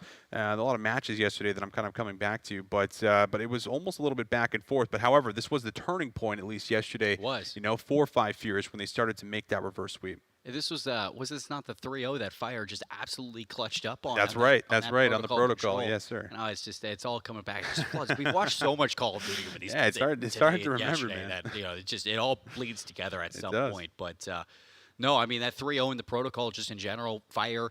For the offensive round, you set up for the double stack. He gets the double kill, just playing his life perfectly off the regen 2. The third one comes in. He challenges, he wins it out. You get that easy push over towards B that we oftentimes see happening for protocol when the 4 kills do come through for your team. And Vault is kind of similar in that same sense. When you do have that A-zone capture, if you lose that initial break off on defense, suddenly you're still spawning up closer towards P4. It takes you a little bit of time to re-clear through catwalk, get into a position, and if that triple stack is on, it goes fast. The offensive team ducks in towards the Vault, gets over towards B, you drop a trophy system, and you are set in stone.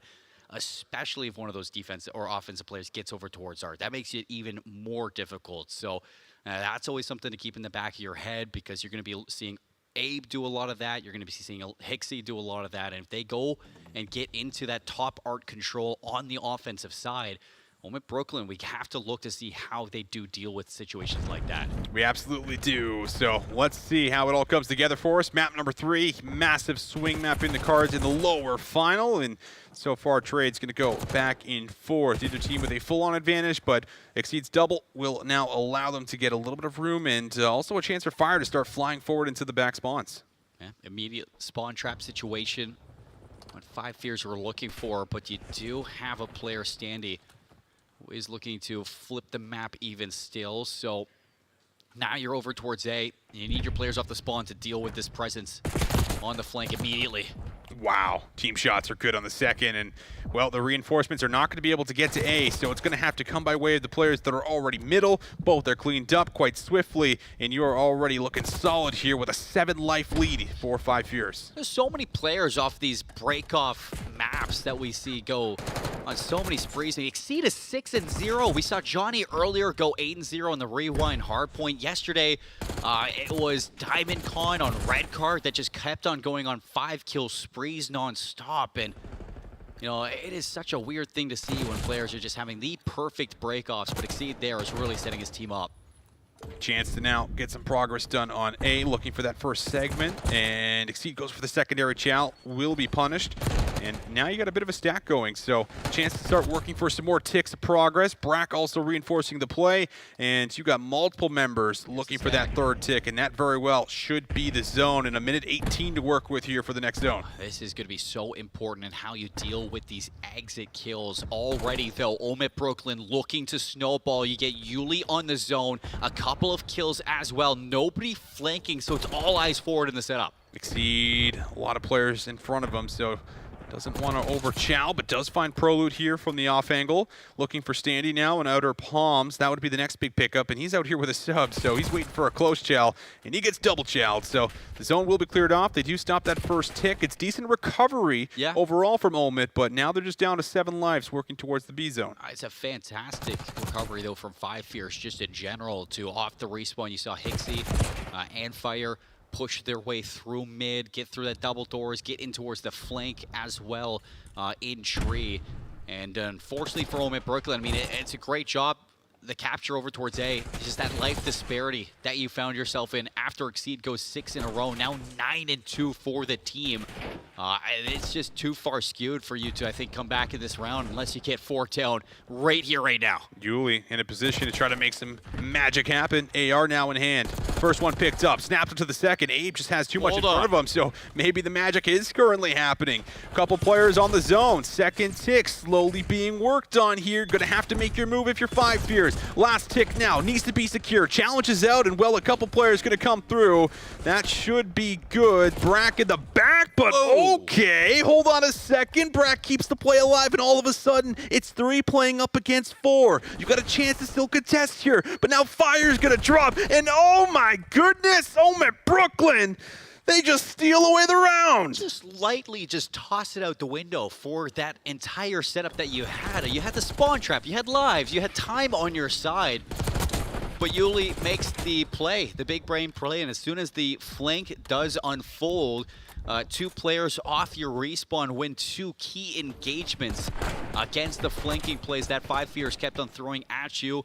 The triple stack on B goes fast. You saw Fire, he was there really trying to play his life, time it properly. Like, you don't want to jump the gun because you want to give your teammates a little bit of leeway to get back involved as well. So that late touch does stall for a second, but he doesn't find a kill. He doesn't stay there long enough, and home at Brooklyn with highway robbery in round 1. Yeah, that's a heist if I've ever seen it.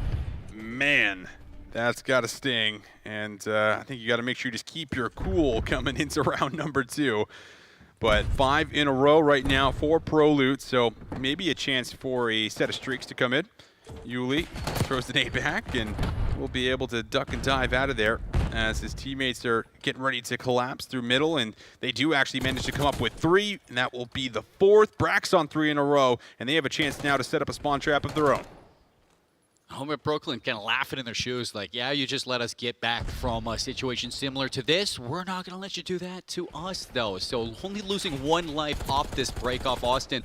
Proloot's on 5 in a row. We saw how dangerous he can be when he goes on these sprees. He has the Hellstorm, too. So still on these sprees, 5 for Yuli, or 5 for Standy. Scoutcaster is breaking my mental for a second.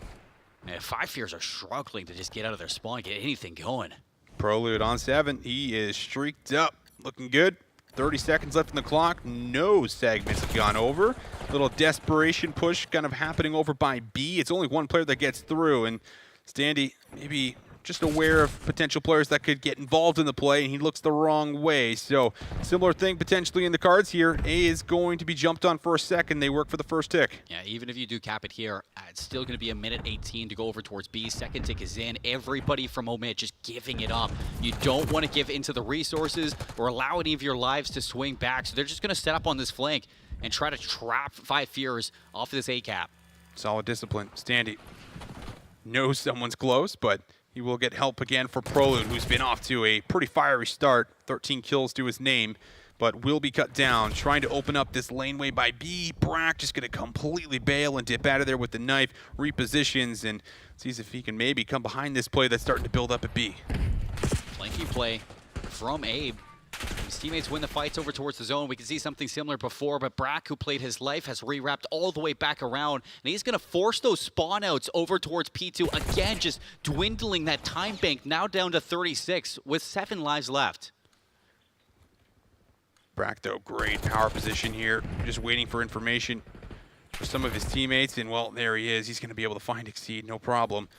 So down to 5 lives, as you pointed out. That is certainly going to be a bit of a problem. Long-range shots on point for Brack. 16 and 8, 4 in a row, and now your final 4 lives. You'd be loving to get one more tick here if you can. 2 would be fantastic. They do have a stack on the zone, but numbers just not going to be in their favor. However, someone defensively does need to make their move. That is 2 ticks that has been locked in. Standy finds a nade kill. Fire now the last one up, and they do manage to get there in time. Hey, you know what? That could have been a lot worse. Agreed. For 5 Fears. You still walk away with 5 segments off of it. You're 0-2 down in this control, but if you go back into a defensive setup like you saw in round number 1, you set Omit Brooklyn into that spawn trap. Maybe Exceed goes on another 5 spree. 9-2 start to this game was fantastic for the defense of 5 Fears, but the thing is, if you actually stop this offense clean, then 5 Fears do have a chance for that round 5 defense still. So this is comebackable, and we've seen teams in a similar position still pull off a win. Down 2-0, but a chance to get some redemption on your defending round if you're 5 Fears, as the set nades come right over the top. Standy getting involved early, and well, that is not the break-off that you want here if you are, in fact, 5 Fears. Already on the A zones, going for the stack and working for the second tick. Start that you really want, but still salvageable. As you can see, Exceed going all the way underneath Volt to stop this play up towards B. Soon enough, Prolude going to be shot in the back, and yeah, you've found some way back into this round, but still that second segment's in. Shot's going to come through. Brack is dealt with through the middle. They have been able to stop some of that progress that was building up on A for a second. Prolude, nice little drop. Able to find himself a big pickup here too. Does he get the read on the second? Yes, he does. Prolude doing just about all of it right now. That is disgusting. Prolude finds himself on 4 in a row. 23 kills now to his name.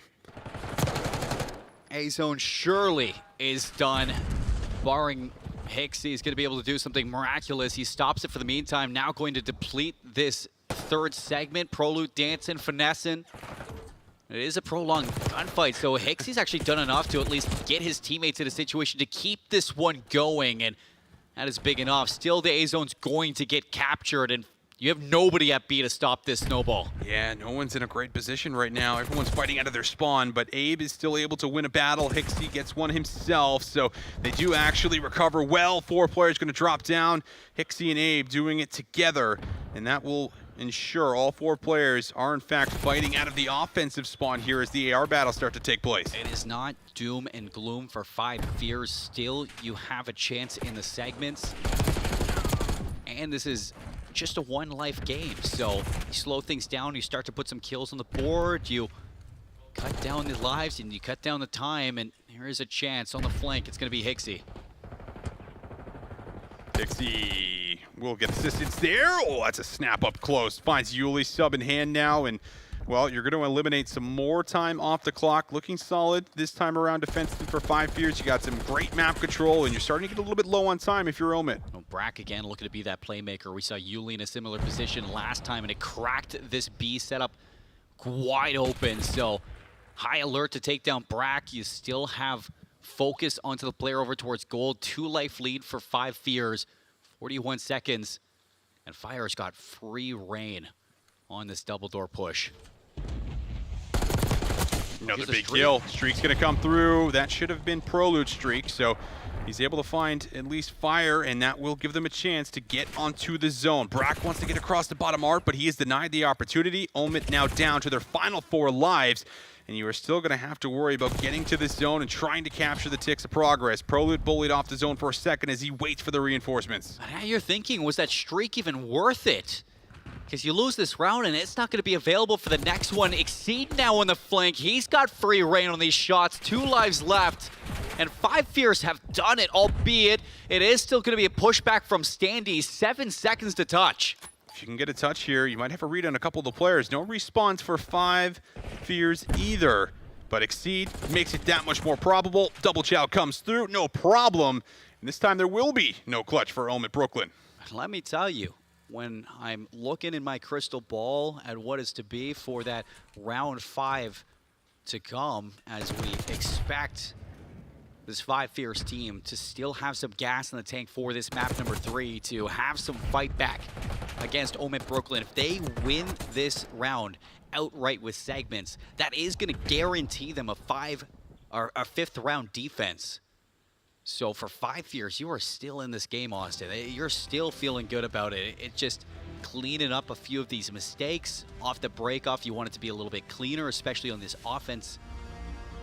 And you want to silence what has been Prolute putting you in the blender throughout this game so far. It's been great. We gassed him up for a reason coming into the series, and, well, he's delivering. 27 kills, and again, don't have the streak in the back pocket, but you might not even need it. This one, a very slow opener. 20 seconds in, finally going to get our first blood.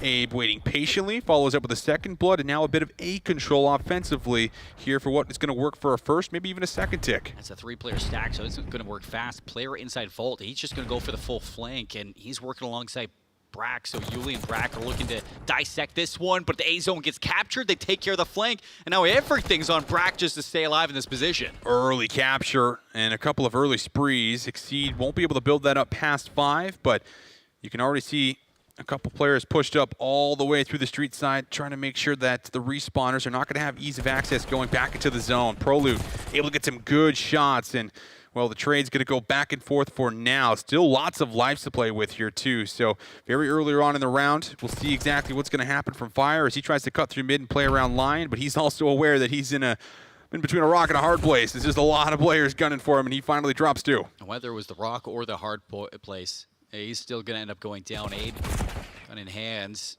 He's going to fall, but Succeed, who has slipped the net. So now what you're thinking if you're 5 fears is we have to focus on these players who are flanking. If we can get Brack out of top gold and Exceed can start to activate here, this is a round that surely we can put away. Good power position. Yuli's also trying to make it across, and it looks like he might be able to reinforce Brack, who is also playing opposite to this.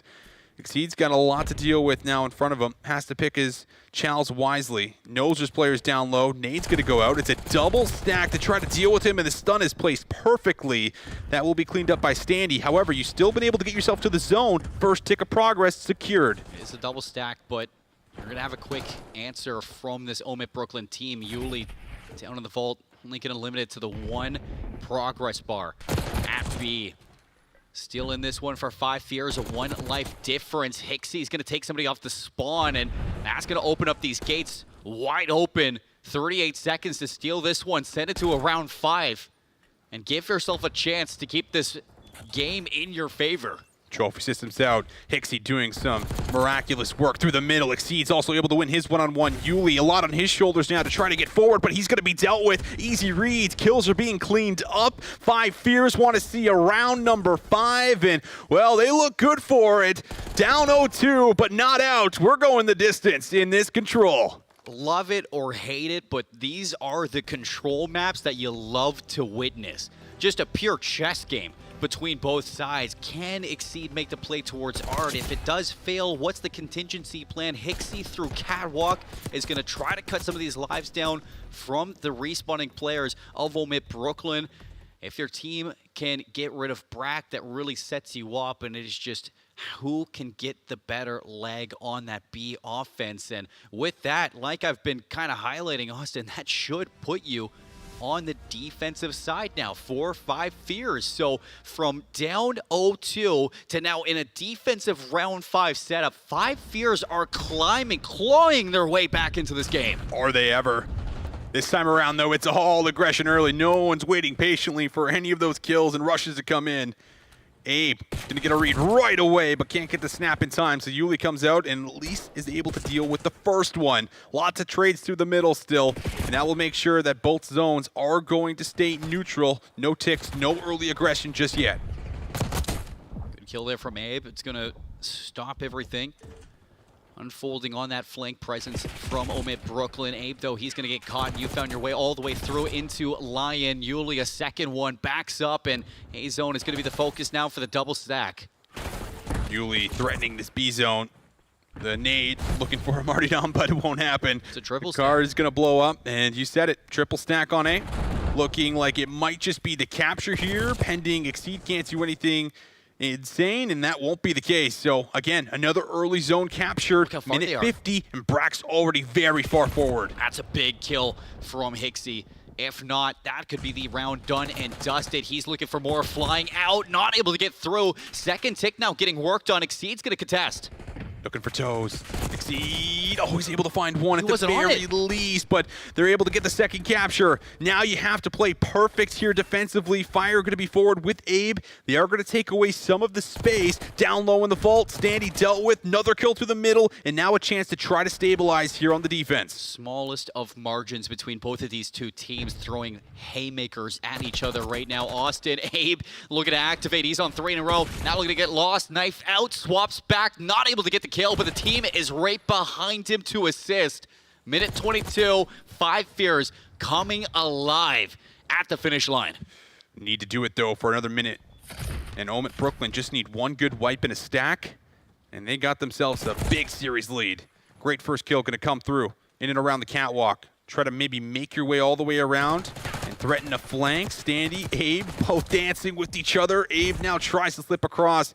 Won't be allowed to do so. 5 Fears up in lives by about 3, and still 50 seconds on the clock. I love this call from 5 Fears to send some players through catwalk. A lot of information coming up from Fire saying that this should be open. If only Hixie went through pool and not catwalk, but with that, Omit Brooklyn 3 go down, make it 4 go down. They have the double stack on. Stack is in. Now you have to try to hope for some grenades to come over the top of the trophy system, keeping everybody safe, and nobody gets there. Omit Brooklyn looked like they maybe let up on the gas a tad bit, but in the end, they still bring it home. What a game just from both teams, though. It is so close to watch who's going to be getting that smallest edge into those games, and it all comes down to a well-read flank from Omit Brooklyn onto Hixie there through the catwalk. He had the read for the timing.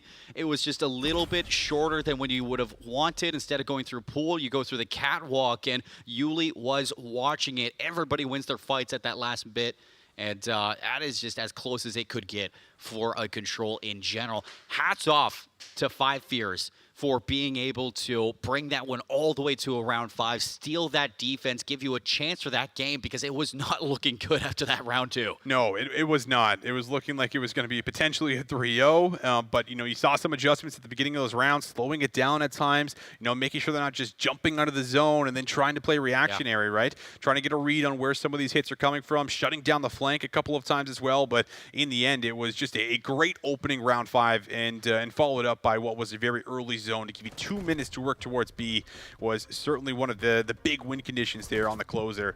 So love to see that there if you're an Omit Brooklyn fan, as you're now 2-1 up after what was a very solid performance again from top to bottom from just about every single member. And I gotta see this too, because Exceed starts this round 1 9-2 for the team. 19 seconds over towards B, and it is stolen away from you in that round. That is so tough to deal with in that first one, and it really comes down to just not really setting up the way that you really want to, over towards gold. You're just taking challenges that are trying to force Omit Brooklyn onto the respawn and not really playing like what we saw Brack do in the same position, just waiting for the kills to come to you, take them easily, just play your life and spawn everybody over towards P2. Just 5 Fears, sometimes they go into a mode where they're trying to seek the chows and bully their way through these games, and Omit Brooklyn is just not a team that's going to let that fly.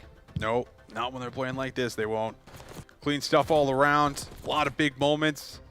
And doing a good job of just shutting down some of the key players. It felt like there was a lot happening here, again, across the board from just about every single member at some point in time. But a lot of credit to ProLoot, again, who puts up almost 40 kills in the control. 37 and 29. A lot of those kills happening around the objective. I mean, it feels like, we've been gassing up ProLoot a lot today, but, man, it's hard not to. When the man's dropping the most kills, he's doing it all when it comes down to the objective. I mean, there's a lot of great things to say about him in this squad right now as they're playing some great Call of Duty. Put some respect on Byron, man. This guy is frying right now for the team. We see it so often as well. He is the key to why they win that rewind hardpoint just earlier today as well. That 7 spree that you go on over towards that P3, he is just constantly finding himself hellstorms, streaks, just constant kills, constant pressure that is so well read. And you even think about in this vault control, just in general, that play towards you when you slide in, you play from the left side of you, you slide, grab the nade, toss it down at your feet, you force the gunfights into you. I mean, he is playing his life so well, just as the 25% of Omit Brooklyn that you really need from Prolin. He's going above and beyond in some of those moments to give it to you. We saw Johnny do that for LAG on that rewind too, and where he was just popping off for the team. But for Prolude, it's been a little bit better. It's just been smart Call of Duty, well-thought actions, and really manipulative plays from him in that control to seize that map. I agree. It's been fantastic, and you're going to need some more of it because now the most important map, the closer, right? You got to make sure you still close the series out. That was the problem yesterday when they played each other in that upper bracket. And if you're going to get it done, it's going to have to be by way of Hacienda Hardpoint, or you'll have a second chance on Hacienda Search and Destroy. But we have not really seen these two play the Hacienda Hardpoint here. Haven't really seen a whole lot of Hacienda Hardpoint, I feel like, as a whole on broadcast this weekend. So should be an interesting look to see what we're going to be able to get between both of these squads. And again, Rewind is no longer in the rotation. You don't have that to rely on here, so still going to need that same respawn consistency if you're 5 Fears. Yeah, Respawn's been, I'd say, the one thing for 5 Fears, especially the hard points that I've been really excited to watch them on, because the way that they're able to play the fundamental rotations for some of the maps like we get for the Rewind or the red card even at times, it's fluid. So you move over to a map like Hacienda, the idea is not going to really change. I mean, that's the way that Hacienda does play. It's very much you want to get to your P4s, you want to get to your P2s as early as you can to get those good setups. It's easy to anchor those spawns as well. You're also covering a lot of the map when you're in those positions, and you can get a good chunk of time, which we do often see 5 Fears soaking up the hill really well, especially when you get those Hixie games where he's winning all the fights in the objective too, and he's been that guy. So if he's going to continue that trend into this Hacienda hardpoint, I have no doubt in my mind that you can go to that Hacienda Search and Destroy as well. But this Omit Brooklyn team, they have been testing you, to say the least. They absolutely have been, and yeah, rightly so. Hixie, right? If you're going to gas Prelude on one side, it feels like in the respawns, more specifically the hardpoints, yeah, that's where we kind of start to look at for as far as who has been one of our top performers here for 5 Years. I think, again, everyone has stepped up when they've needed to. We've seen a lot from Exceed and Fire throughout the respawns as well. Abe has always been great and consistent, but Hixie has really been putting up some of his best numbers, it feels like, that we've seen maybe in a while, even though he's not necessarily always known for doing that per se. But when you get it and you have that added addition brought onto the roster, it makes the respawns that much easier, and that's going to be required as well as the other 3 stepping up. And as you say, Colin, you know, adding their 25% if you want to try to send this to a map number 5. Not going to be easy, man, but I'd also be here for a map number 5 in Hacienda too. I think I'm really excited for the Yuli versus Abe battle that we're going to be getting for this map 4. I like that. Because Hacienda is one of those maps where the SMGs can make so much impact on those routes run. You think about, you know, trying to win your battles over towards your P4 and even P3 at times, is that the SMG has so much to do towards those top halls or even underneath over towards wine to run those routes and get those timings. And it's been that battle between Yuli and Abe, you know, even in the matchup we saw yesterday, that has so much impact on those setups for both teams. And that's going to continue for a map like Hacienda. It really plays into that storyline. It really plays into what we've been seeing between the two. Yeah, it definitely does, with how well matched they are and just how bad both of these want it. I mean, there's also been, you know, feuds in the past between Prelude and Exceed. So, I mean, that's always something you got to throw in there for as far as wanting to get one over the other going into champs. Yeah, no surprise. I mean, there's a lot of those throughout challengers, but, you know, that's always been a fun one. So, you know, you wanted that much more as well. You know, you had 5 Years get the best of you yesterday. You're looking for that get back. You're looking for that grand final. And, you know, and while you're waiting for that, Team Notorious are sitting back, watching over all of this, kind of figuring out what they're going to do with their vetoes, what they're going to do with their system. And that will also be a best of 7 too. So that'll be our long series to end off on Championship Sunday to see how that one ends up going. But yeah, I'm sure there's a lot of notes that they're kind of taking from this best of 5 series, figuring out what they want and what they want to play. They're looking at that, or at this game just in general. They're saying, wait, these respawns are close. They're not having clean games against each other. Like that's feeling good for Team Notorious because they've also been playing these hard points extremely close. The controls as well have been so good when you look at this Team Notorious squad as they've just been Nezloing so many teams across the tournament, or even back over towards Miami when they were champions. Like that 2-3-5 is dangerous from this team, and when they have a better map pool, when they have more strats and test and a pacing style against these NA teams, they're looking at these close hard points between Omit Brooklyn and Five Fears, and they want a chance to steal those ones away. And as soon as we look at this Team Notorious squad and they start winning hard points, that's when you have to be worried going into Champs Weekend, because that's the only puzzle to this team that is looking to fall into place. Absolutely the case. Well, we are just about ready to load into the Hacienda hardpoint to see which way this one is going to go. Are we going to head to a map number 5 to get a double dose of Hacienda, or is it all going to end here? It is Omit Brooklyn going to be able to punch that ticket, advance the top 2, get themselves a little bit of extra cash as well as a chance to take it all home. We'll have to see. Either way, a lot on the line. Need a big bounce back here from Five Fears heading into this map 4. Yeah, so opening break-off going to be a lot to consider in terms of taking that height away from this hill. It is going to be a quick dash away from Omit Brooklyn to try to get some early time there, but good kills from Five Fears from the top side. Going to allow for Abe to drop on down with Exceed to start off strong here on Hasi. Exceed already picking up what could have been a push through to look for a flip at P2. Exceed's able to grab himself just about 13 seconds off of P1 while his teammates have done a pretty solid job of clearing out the top of the hallways. And now some of it going neutral. Brack dabbled on the time for a second, tries to jump up top and will be taken out. Abe, awkward gunfight, doesn't get the best of the movement through the door. So Prolute able to find himself that first one. And now both teams start looking towards P2. Yeah, this is a good start from Five Fears, but it's going to have to look over towards the break towards Nil. Starting for the front of the hill, Abe finds his way in. Prolute trophy destroyed, not going to win it. Standy there luckily keeps Omit Brooklyn on the initial time, but even still, it is not a good setup. Yeah, that one's going to hurt. Standy trying to grab the AR to have the better gun here over the top of the heady, but able to get through the front for a moment was Five Fears. Now for the side door, Abe's actually going to collect a double, and that's going to allow the break. The spawn, sure, in the back, but you have a chance to still fight this from the front. Abe is frying right now off the start. Five Fears going to be feeling good about pinning Omit Brooklyn back into the spawn. Just another wave, and you are going to blow this game wide open. But you do have Prolute spawning out, and I don't know if Abe's going to read this. Oh, Abe just doesn't have the gun out. He's looking at a rotation here. So, yeah, it's a good route from Prolute. It's going to allow his team to collect another about 12 seconds or so, and Omit Brooklyn going to be down by a bit, but also starting to get cut down on the rotation. Everybody at Five Fears already set up and ready for new.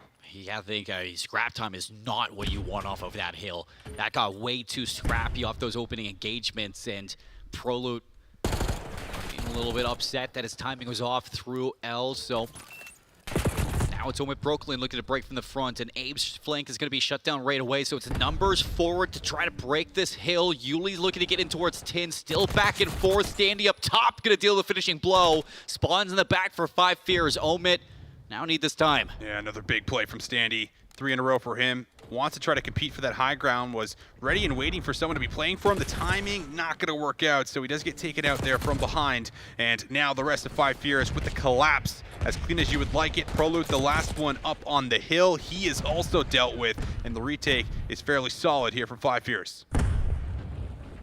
Just one thing we saw back in map number 1 at that red card was just constantly Omit Brooklyn behind by 20, 30 points for the majority of that game. It was an upward trend for Five Fears. So going over towards this P4 hill, early setup towards Five Fears is going to mean Omit Brooklyn got to break this one immediately through the middle. How are they going to be able to do it? Looks like it's going to be a full flood. No bait and switching, no sliding from side to side here. Now trying to slide in, and while Brack's still able to win a pretty big one, allows his teammates to come from the other side of Lambo. That's going to be the break. Trophy system also in place. That's very clean too, so you have no worry to reach out the rest of these players off the respawn. Good time for Omit Brooklyn to get, and of course the nades for this team to also get involved. Nice shots from Standy. 24 seconds here is going to flip the lead back over towards Omit Brooklyn going into the second set of hills. So Five Fear is going to take one more shot at it. Yeah, this has been a great last couple of hills. Omit Brooklyn right back into it. Standy also starting to find himself on a bit of a spree. 9 seconds of scrap should very well be secured here for Omit Brooklyn. Going back into the reset of hard points. They are going to grab themselves the lead. Big bounce back. I think he's about 1 kill from that Hellstorm. He is, so Standy's going to have that streak going into the second hills. And a 10-point lead, give or take, for Omit Brooklyn to start to look to push the agenda here on this map number 4. See if he can shut it down on Hacienda, not give Five Fears away back in this game. Proloot looking everywhere.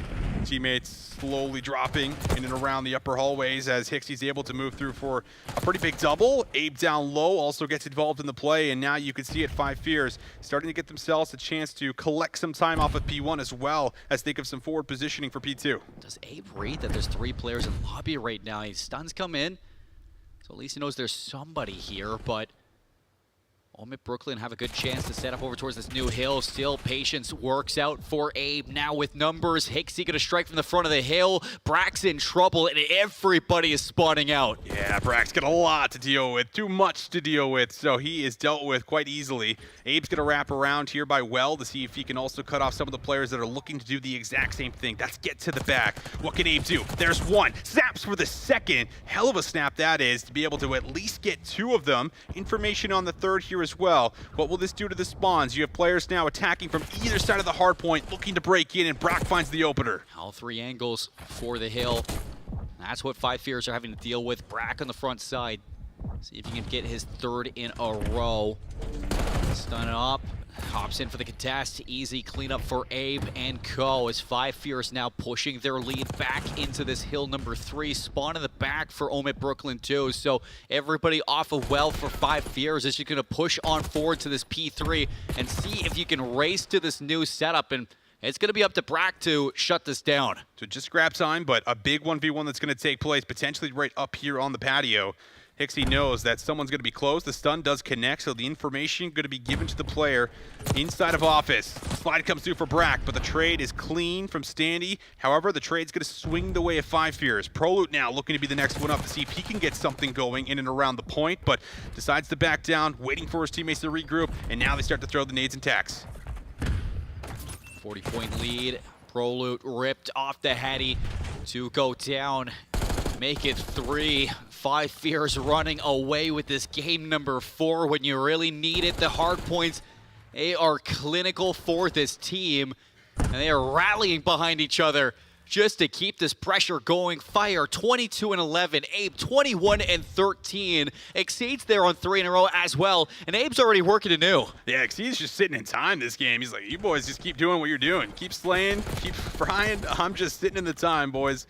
Fire's going to collect the majority of this time as Abe's already flying to new, and this Hacienda hardpoint starting to get out of hand. Omit Brooklyn not really having the answers needed to be able to steal this one away, but it would start right here, right now on the break, and Standy's able to get himself in, so they do have themselves situated here for now. Now it's all about trying to hold on. You need some critical time on P4. Well, last time you were in this position, it was about 30 seconds that you were able to get going into that second set of rotations. It was a tie game as well. You're not going to be able to tie things off this hill, but you are going to give yourself a good chance for the remainder of this map.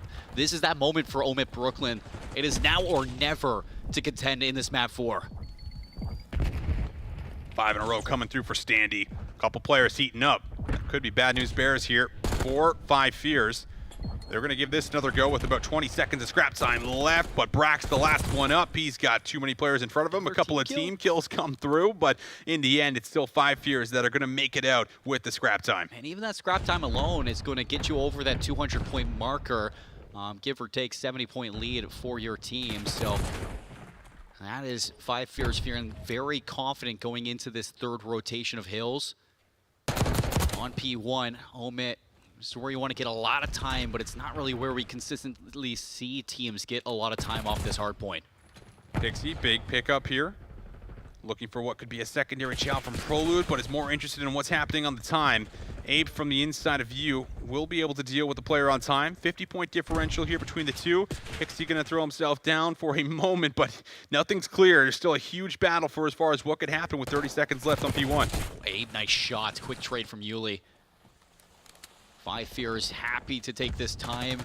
And anything just gets you closer and closer to that Hacienda search and destroy. Exceed's going to cut the gap up top, and he's going to make a quick dash over towards Well, see if you can get him behind, manipulate some of these spawns, and catch some kills on rotation. Prolute's back here, but I don't think he saw the cross. Yeah, I'm not sure if he was able to catch Exceed, which means that he gets all the way to the back. Clean shots onto one, and a lot of clean shots onto Yuli as well. That's going to weaken him up and make him easy for as far as a break. Five Fears, they're in the hill, and they're looking for what could be the dub on this P2 point. It is so clinical right now between this Five Fears team. Fire and Abe are picking you apart and Exceed. It is a silent 5 spree, but it is making a large impact on the map. 15 seconds. Omid, they need the break. Through the front we come. Omid Brooklyn need to find kills. Abe says, you're not going to get any. Oh, what a three-piece.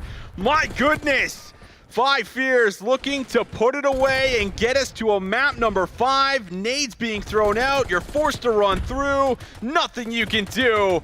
Man, oh man, Five Fears looking solid as ever when it comes to hardpoint. Death, taxes, and Five Fears winning hardpoint in a dramatic way.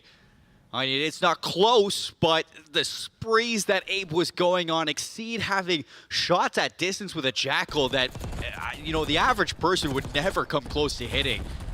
And, you know, Fire casually just coasting into a 27-17 scoreline.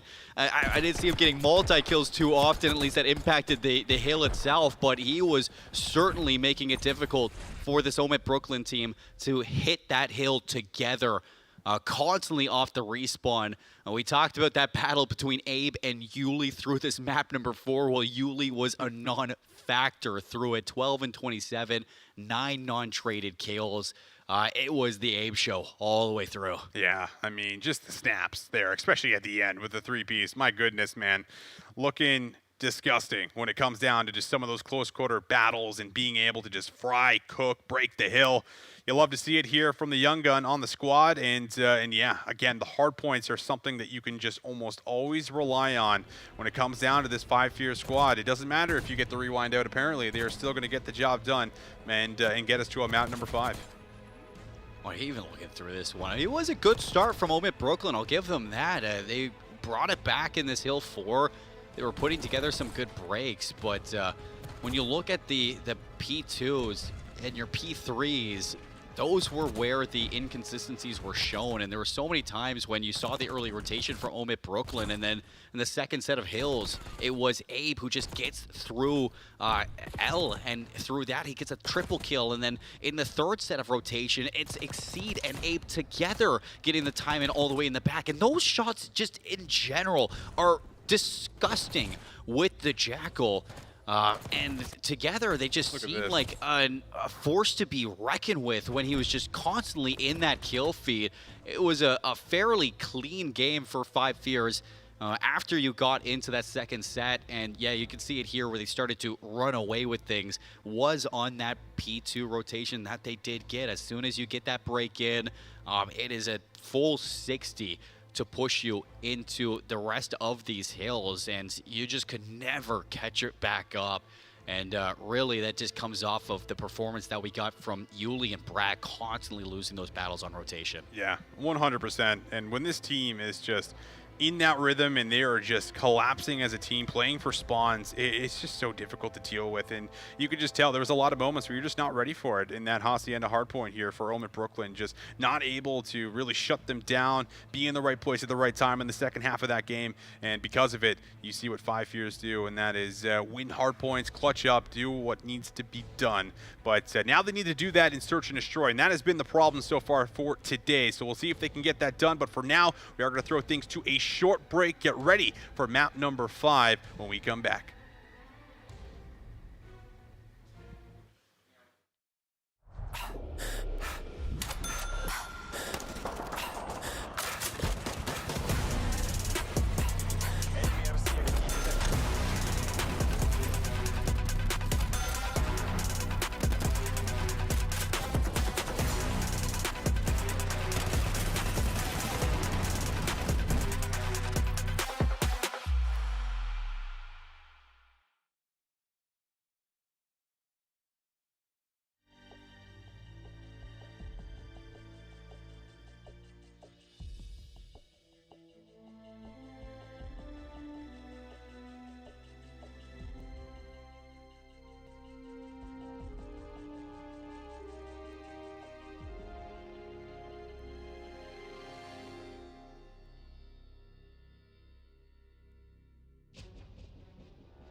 Welcome back, ladies and gentlemen, as we get ready and prepped for our map number 5 in the lower final between Five Fears and Omid Brooklyn. If you are just tuning in, well, it's been a hell of a series. The hard points have gone one way, that is to Five Fears. In the other hand, it's been 2 and 3 here for Omid Brooklyn, looking to see if they can get to 5 and Neslo their way into the grand finals. I mean, hey, what funny thing to have happen if you're going to get Neslo twice to get bounced out of this tournament.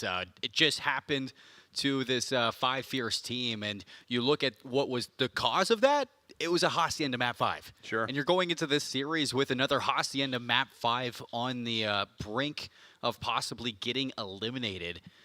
You have to take whatever you talked about between maps and immediately implement it into this one if you want to get further into the prizing. Loser of this Hacienda S&D walks away with $2,000. Winner gets that upgrade, and you either get the 3K for second or the 5K for first. So this is a good payday.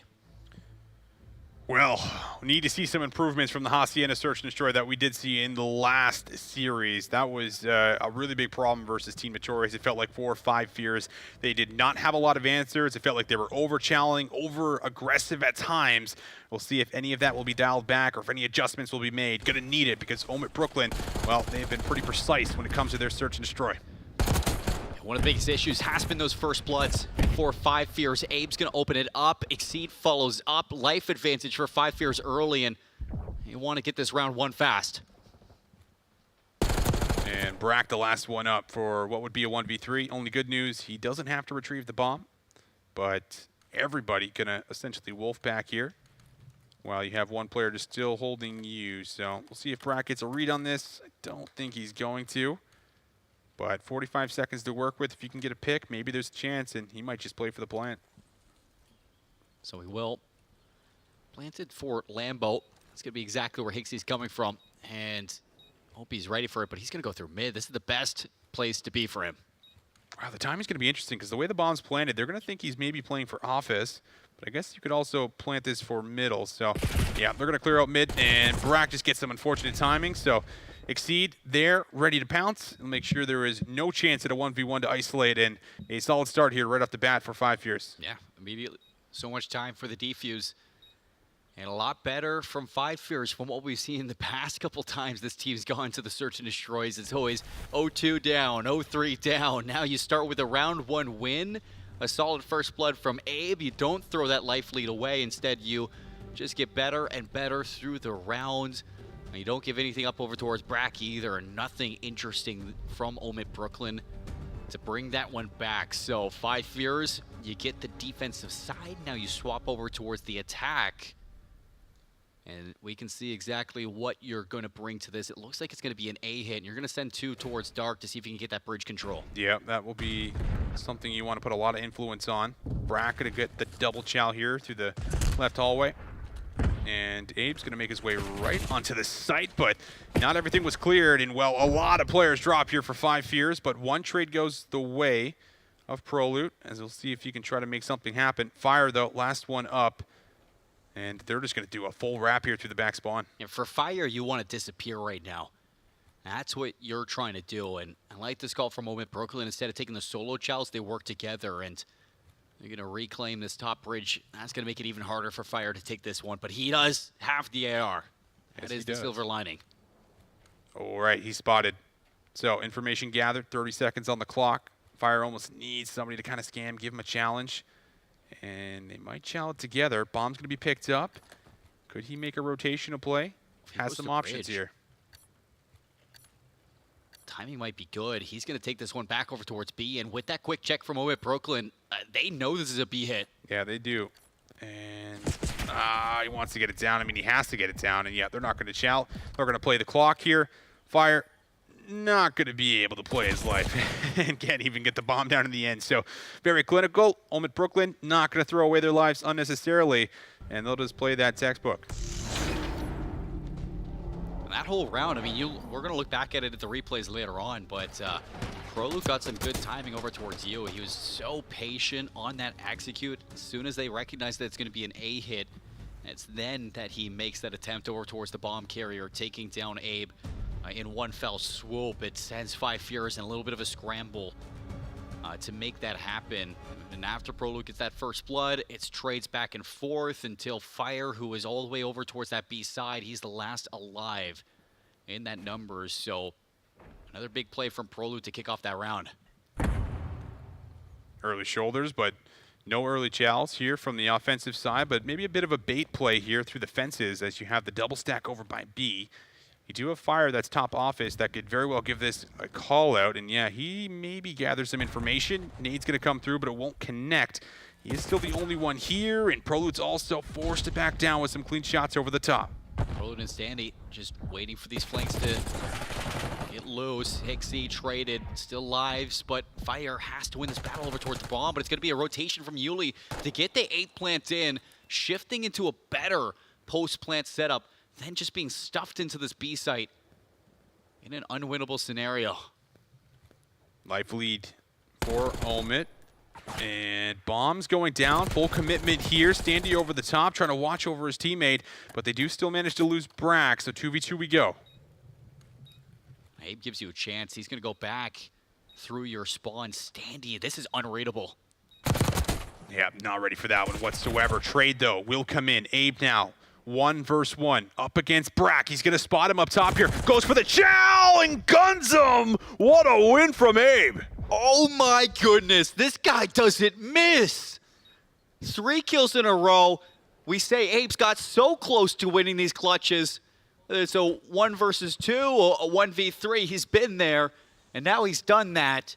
And 5 fears, we've been looking for a heroic moment to kind of set that different standard for this team instead of losing these unwinnable scenarios. But the slide chow out, I don't know why you chow him in that position, especially when you got bombed down. But you square up against the young gun Abe, and he teaches you a lesson. So big one there, especially off of that quick trade on the Standy too up top. Well done, lad.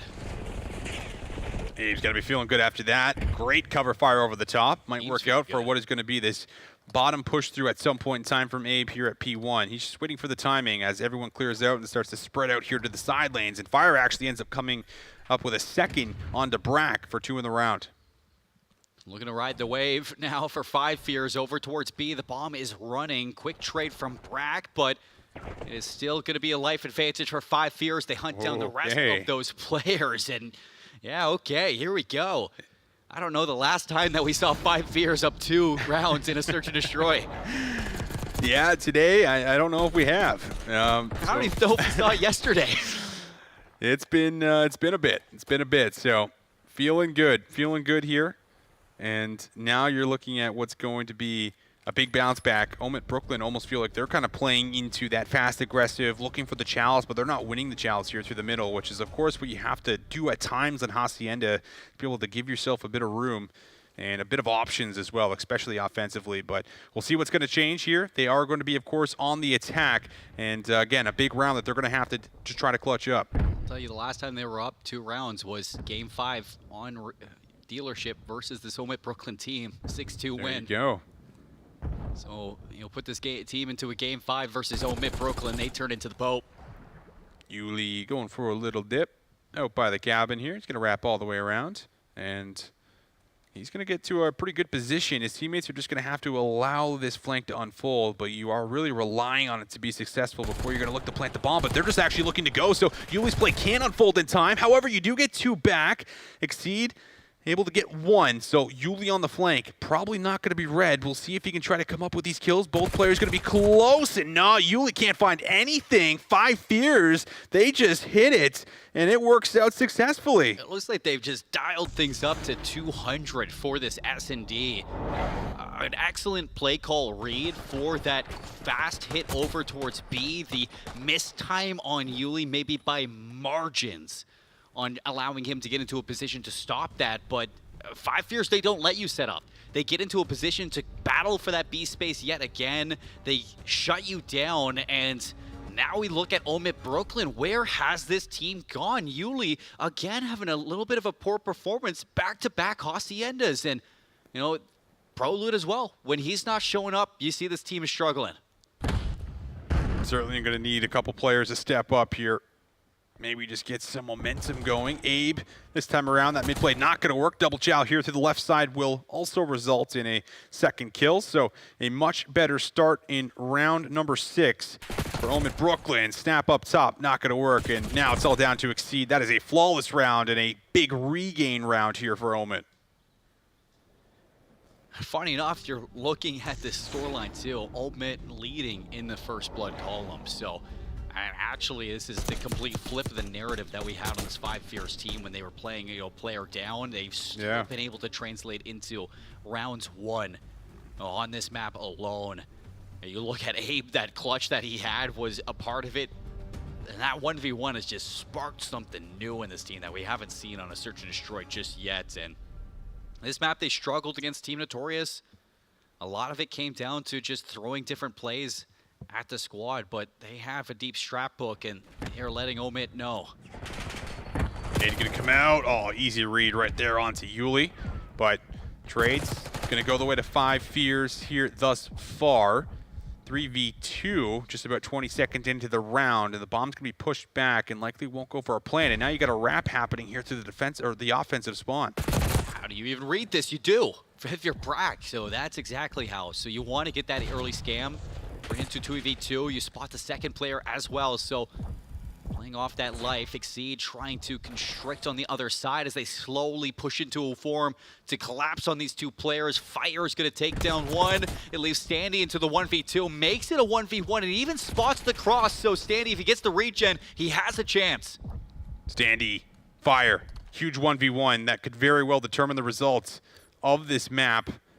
I mean, 4-3 feels a lot different than 5-2, without question. And there it is. What a read. A wrap for Fire. No problem, says Standy. How do you read that? I don't even know if you do read that. It's just the potential that that is an option. The call must come through from your teammate as well, that, maybe he's not there. If you haven't seen him in a few seconds, this is either a wrap towards patio or it's a wrap through wine, and you just guessed right in that scenario, and Standy goes big in the 1 versus 2, so that almost nullifies the play that Abe had earlier on in the 1v2 that we saw him get. And if Omid Brooklyn can tie this up, everything is behind you, and you're playing first to 2 rounds. Omid Brooklyn starting to pull it back just a little bit. And a lot of early control defensively at B. They're ready to tee up if need be. And that is going to force just about everyone back, and, well, don't like to see that.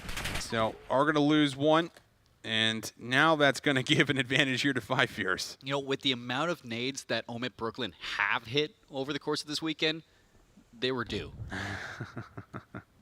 For one.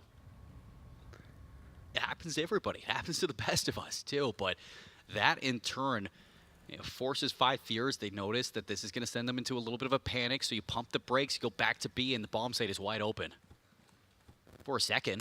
Yuli with the angle, wants to get the finisher, and he greeds for it. Punished for the repeak. 4v2 now. Prolute looking close on the site. It gets them off the bomb. They're just going to go for a wrap through mid, and yeah, they have no idea. They have no idea that they're no longer on the site, and they're already planning a day. Bryson fast play this. See if he can beat that timing L, but it's just shoulders thrown. Life played well, and now a 2 versus 2. So, hey, let's see if they can get this done. Somehow, it's a 1v2. Yeah, it's all down to Fire here. Again, you're looking for a little bit of redemption as he does hit a route. Prolute reads him. Fire being red every single time he's trying to make an outplay, trying to get there to check the bomb. No problem. Omid Brooklyn now putting together rounds, all tied up 4-4, Colin, after what felt like a free round and a free rotation. That's a mind game right there, too, because that's twice in a row that you get right on the flank, and you're starting to Fire. It's like, this guy's just got my number on this map 5. Omid Brooklyn, 2v4, Brack and Prolute disassemble you on the map. So tie game, best of 3 now going into these last couple rounds. 5 Fears starting to lose some of that magic, lose some of that momentum in these ones. You give away a freebie. We've seen that happen from this team, and it has been disastrous in the outcome that follows. Now you need the regain it for 5 Fears.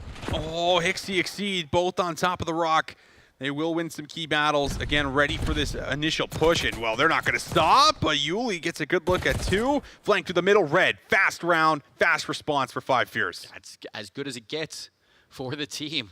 You ask for an immediate regain. There it is, Austin, but Omid Brooklyn, I doubt they're going to bat an eye at what just unfolded. You try to go for the fast plant over towards B, that fast aggression to get towards that rock. You even saw the movement was good to get off of the couch onto that rock pedestal to try to beat the timing, but everybody from 5 Fierce was there, ready for the gunfights, and they knew that it was going to be Omid Brooklyn trying to pull things back in a dramatic way. When instead, 5 Fierce, they stop the bleeding, they bring this one into a winnable spot, and they're 1 round away from getting a rematch versus Team Notorious. Pressure is on. First blood gathered here for 5 Fierce. Big one on the board. And now it's going to be a risky play. The double hit here through the hallway, looking to see if they can find some kills. Yuli with the Chow, able to get 1. Might have weakened up the second. There's the secondary Chow, and that will give us an even 2v2. 5 Fierce just don't have to scam this one. Omid Brooklyn at the same time. You see how important this round is. Bomb is down. Hixie's going to get it. And if I was calling for this team, I would say let's go over towards B. Get this bomb plant. It is easier for a player like Hixie to have some impact on a close quarters site like this. All right. Planning for top office. And it looks like the bomb will go down safely here. Not going to have any idea about it. It's going to be Prelude and Yuli as they now got to team up for the retake. They're retaking from Spiral, so it's going to be some long gunfights to take against this team, and a lot of time was going to be burned off before they realize it. All right, now they know. But how do they break this down? Still going to get a read. Haven't really seen a whole lot. Now Exceed going to actually give his position away with a peek. Challenge about to come through, and he's on the bomb. He's on the bomb. Oh my goodness, the defuse is in, and Byron just sticks it.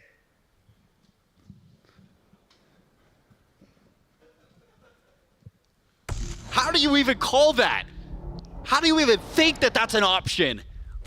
Brack says, don't worry, I'm going to pop out these doors. They're going to both look at me, and you just stick it. The timing works so well. As it's immediately after the moment when you check that bomb, Exceed doesn't full clear the corner with the nade, so he didn't see him on the defuse.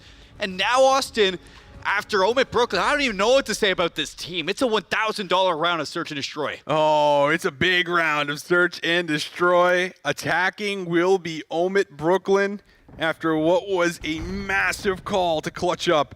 Trophy systems down. Bit of a hard counter call here, though, for 5 Fierce on the defense. They got a lot of members lurking through the outer part of the fence. Hixie's been tagged by a nade. Standy doesn't want to overchow, backs down, makes sure to play his life, and the RC even comes in, and that will tag him, but he's able to live. 21 health, still bomb over here. I don't know what Yuli's waiting for, but he's losing teammates. He's going to have to make a play. Yuli is at B alone, and it's a 2v4 now. Yeah, you need something from Yuli on this flank. This round just got that much harder. 5 Fierce in the driver's seat. It's theirs to throw away. Yuli not getting any real info, but the nade might actually find a tag on to Hixie. It does. They know exactly where he is. Double nade is good, but that's also going to give the positions away here for the remaining players on Omid Brooklyn. You drop down, win this fight, Yule. That could make the difference. And good tags from Yuli, but not going to chase. 25 seconds now to make this happen. Yuli with the slide. He guesses on the wrong corner. Standy now last left alive. Doesn't matter. There it is. 5 Fierce with a round 11 win. They advance to grand finals. That just felt like a roller coaster of emotions of a game 5, but 5 Fierce now at least $1,000 richer from one round of S&D. Hats off to Omid Brooklyn for the comeback that they made throughout that game, but it is a round 11 call that I don't really know if I agree with. I mean, you send Yuli over towards that B side. He sits in a corner for maybe 15 seconds waiting for anything to happen. But when your whole team is under pressure, you see at least, 3 players that are firing at you guys as well. The RCXD takes down Standy. Yeah. At that moment alone, when Standy gets down to 21 HP, that should be the call for Yuli to start flanking. But it takes so long. A team is just stuck in that position, and they had no way out. It is a hard read from 5 Fierce on that A-side attack, and they did everything that they could to lay their trap perfectly. They sure did. Winning out on some of those first bloods at the end there, playing a huge factor. A couple rounds that maybe were thrown away, but in the end, they get the one that matters the most, and that is the final round. Man, goes the absolute distance. There will be no 2-3-5. They do finally clutch up and get themselves a search and destroy win, but this one, I mean, as close as ever, Colin. Lots of bomb plants, lots of back and forths here with the first bloods. And for a moment, it felt like 5 Heroes were going to run away with it completely, but Omet Brooklyn, as you said, did a great job maintaining pressure, staying in it, fighting back, and getting us all the way to that final round. Yeah, it's that 6, 7, 8, that round from Prolute and Brack that was able to take back a 2 versus 4 that you thought that 5 Fears were going to handedly, take and run away with this entire game for it as well. The defuse call from Yuli, who does that in general? That takes guts to go for it, and for the trust that he has on Brack to hit that timing perfectly. Exceed doesn't fully check that corner. You get that round 11. You make it fun and exciting too. Yeah. But for 5 Fears, that's a big confidence booster, because not only is that a search and destroy win, that is, you're able to close out games like that as well. It's some confidence going back towards you as a team. And going into a team like Team Notorious, you put that round 5 or that game 5 under your belt, you win an S&D, you deny the Neslo. That's going to be some morale going into this next one as well. Now we'll take a look at just the replay package through this series, and it feels like it's been going on for quite a while, and well, it's probably because it has. It has been aged like 20 years. Yeah, man, there was a lot of insane moments, pop-off moments, moments where you just could not believe what we saw, but in the end, it was close. It was very competitive, and maybe the hard points were a little bit more one-sided, and the control and the first search and destroy one-sided for Omet, but at the end of the day, man, this was still a fun series. A lot of crazy moments that happened throughout the entire thing.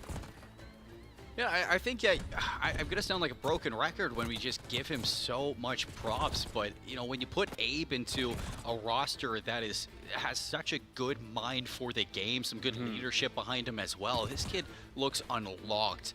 Within 5 years. It was happening towards DreamHack as well. This sub-duo that has been discovered between himself and Hixie is looking so well fleshed out as a combo, where Abe's doing so much in terms of getting that slaying power down, and that support that Hixie's able to provide the team when he doesn't have to worry about it. It frees him up to have so much, I'd say, so much focus on just getting towards those objectives and winning those key gunfights, and it's turned into a very good dichotomy between the two, where there's no pressure on them to overexert themselves to be the 100% for the team. It's just you do what you need to do as good as it can be, and it's so fun to watch. Well, we take a look at the bracket. What started with 16 teams now only leaves us with 2.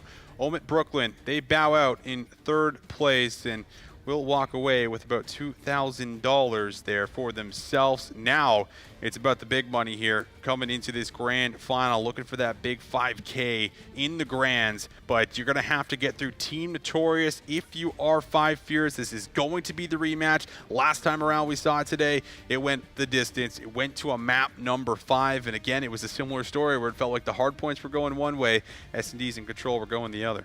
Every single game that we've at least started with on stream has gone to a game 5 so far. Only thing that hasn't was Omet Brooklyn versus LAG mates, and that rewind hardpoint that closed out the series, it could have been a game 5. Yeah. Over there for that lower semifinals. Every single team in our top 4 has put on a very fun performance, a very exciting performance to watch and entertain us, and it's been a great tournament so far. Down to the last 2 teams, $10,000. The lion's share is what you're playing for right now. $5,000 for first, $3,000 for second USD as well, and some confidence going into champs as well. So that is a really fun thing now to play for. That's right. A lot on the line. A week away before champs, looking for a massive dub to boost the confidence going into it. We'll have to see which team is going to be able to do it. For now, we are going to throw things to a short break. When we come back, Grand Finals coming your way.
Welcome back, everyone. We are getting ready to gear up for our grand finals at the AMD Overclocked 10K tournament. My name is Visions. Alongside me, I got Seymour. We've been casting all weekend. We've been leading up to this point. We finally got our grand finals. Team Notorious going up against Five Fears. Yeah, grand finals set in stone. A rematch from what we got in the winners finals. All the teams that made to top 3 are the teams that beat the CDL teams this weekend. True.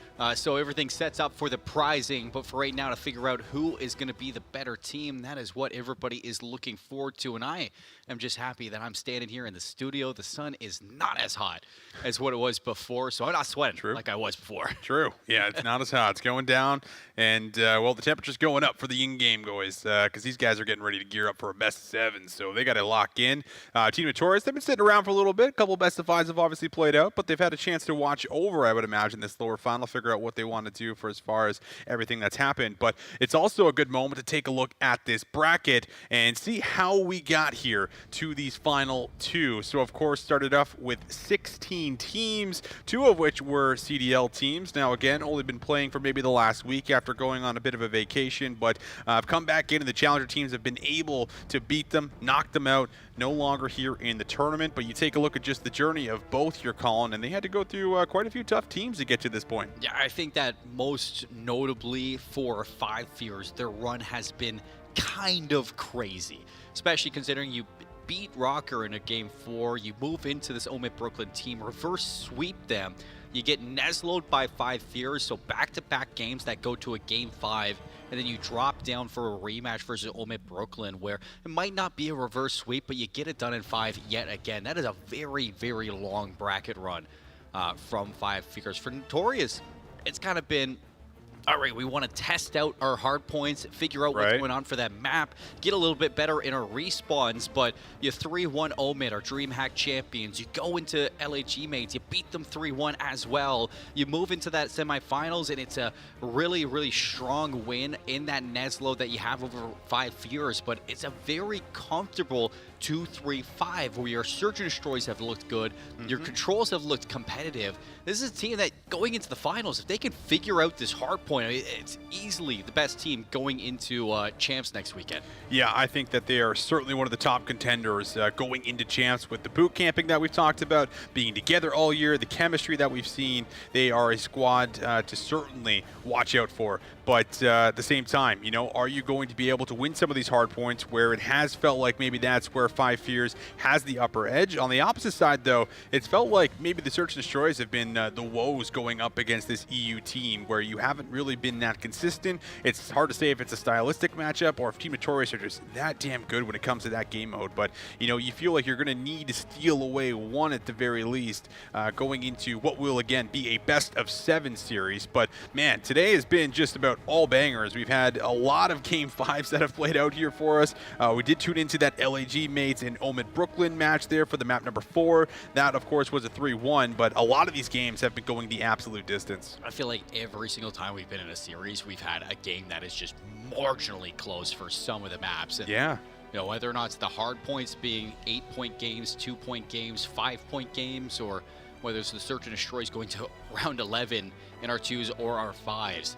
It's been an exciting weekend of Call of Duty here for the AMD Overclocked, and I don't expect that's going to change for this grand final either. It's just going to add a couple more maps for us to cast. Yeah, it likely will. But let's take a look at both of our rosters here. Team Notorious, who have been sitting in that grand final and made their way through the upper bracket. We have F.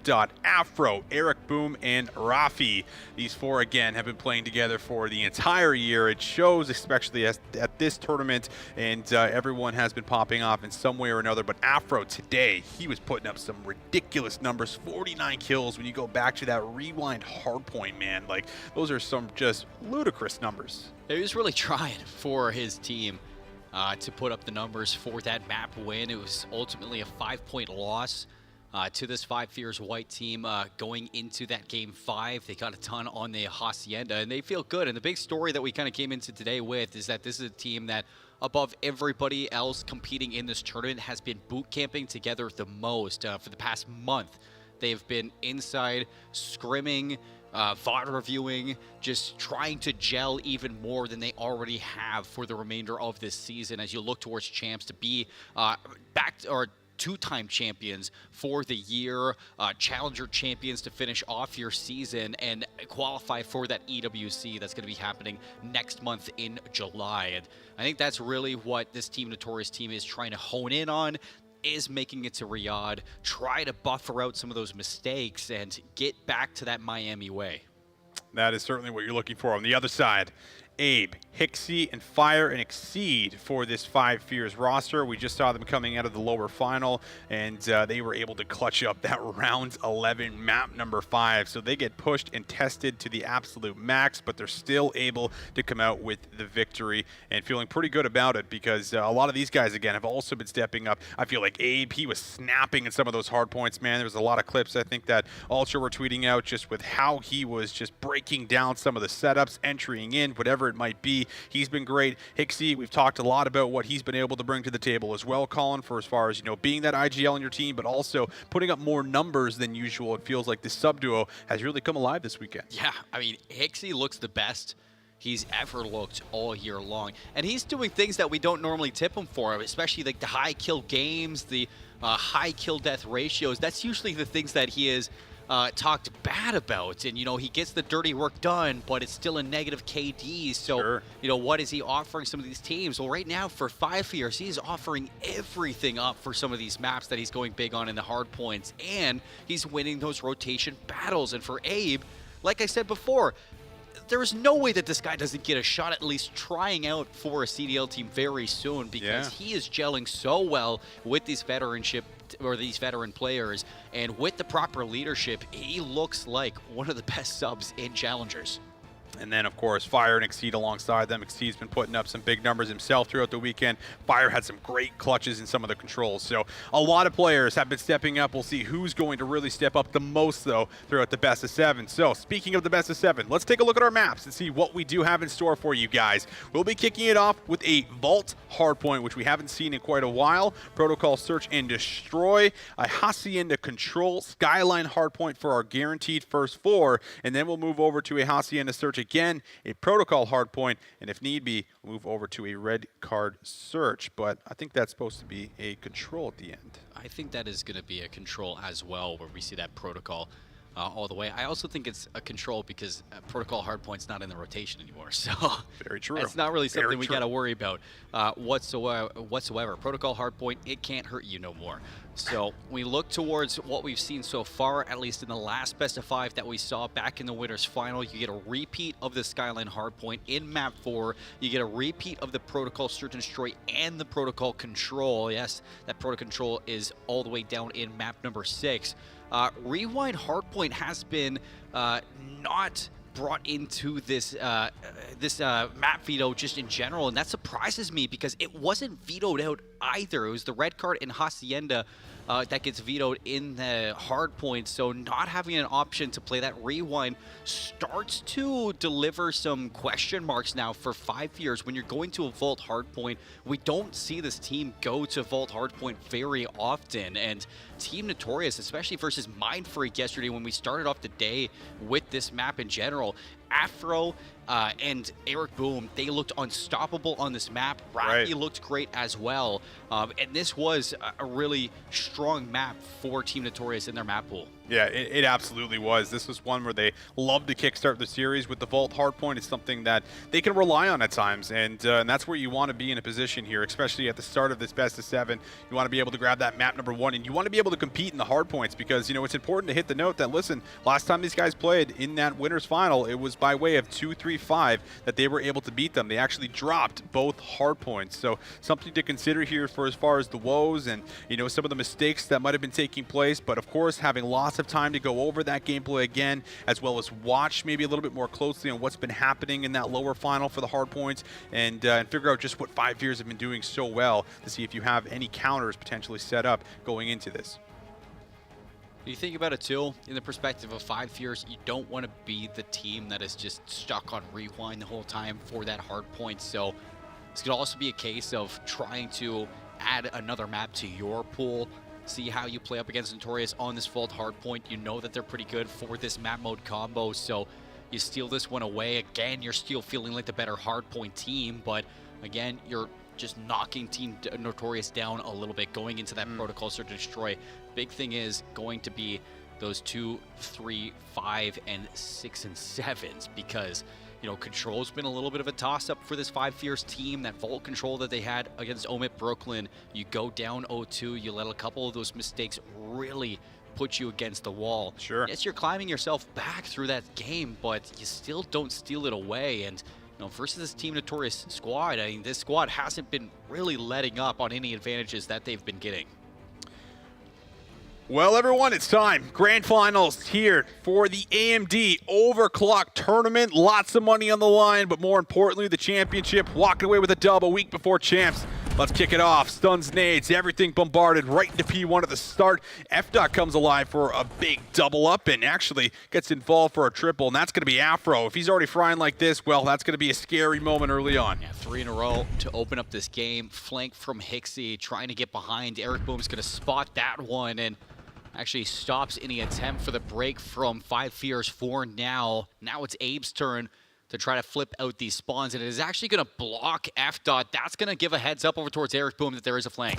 Yeah, Abe on the flank will find success. Huge double gives his team something to work with through the middle of P1, where there is just going to be scrap time to play for. It's been 26 seconds off of this P1 hill. Hixie's also going to do a good job of just trying to slow down this rotation. Abe follows up with yet another double here in this life, and now you at least have some numbers moving over to new. That's 30 seconds off P1. That is great from Team Notorious. The only thing for 5 Fears is you put so much focus on those rotations that you got a pretty darn good setup on this hill. Fire would have loved to win this one. Looking at Afro, he's trying to get behind the play. Exceed will be taken out. And now a chance for Abe to get right back into it for a trade. He'll be good for it. Players starting to make their way through the outer side of the palms there on the pool side. And one player cutting in her. Oh, the knife is dodged. Nice little slide comes through for FDOT as he now tries to pounce on the front of the hill. Hixie laying low, Fire watching over. Nades coming out, just trying to keep him safe. And so far, so good. You've been able to battle back with 30 seconds. It might even be a full 60. That's a quad kill from Exceed. 4 in a row. He's going to flip things out for 5 Fears in terms of this lead going into P3. That's a solid 44 seconds and counting that you're getting from this early rotation over towards P2. This was for Team Notorious, one of their better hills. We saw them yesterday versus Mindfreak. It was Rafi who really went big on this, and Eric Boom, who loves to flex over towards that, aims for a third AR on this setup. So Team Notorious out to the hill first, see if they can bring themselves back. Almost nice finesse there from Abe, using the Omni movement to dive down low. Hixie ready and waiting, but Eric going to give him the business there. As you're going to see trades, lots of nades, of course, being thrown here. FDOT starting to line up. Oh, a couple of kills, and that will allow him to now bring himself up to 5 and 6. One player, though, threatening the back. The spawns look like they are still going to be in favor of 5 Fears off of some of those kills, and you got Abe on the other side who's still going to be attacking the time. So it's a good read from Team Notorious to try to fight for this one now, but FDOT's going to get caught, and that's going to send you into a flurry.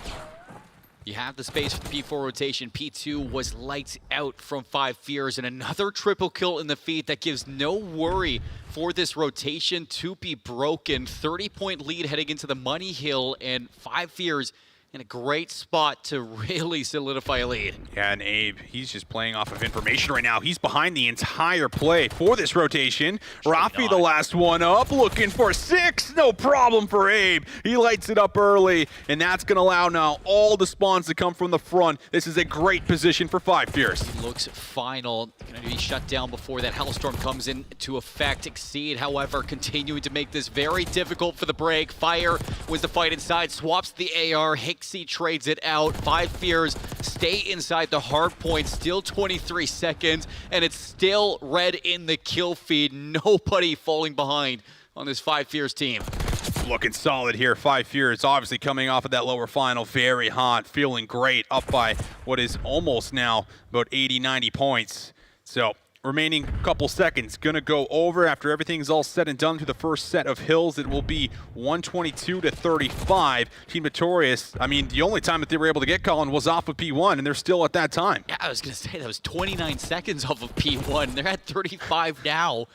So that's 3 hills in a row where you get next to nothing, especially after rotating early over towards P3. You are down and out right now, and it's Afro who got out to a fast start with 4 in a row off that P1 hill. He's got only 2 kills after that, 11 deaths, as he has been shut down time and time again alongside his duo in Raffi. So you're hoping that Notorious into these next hills can start to pick it up.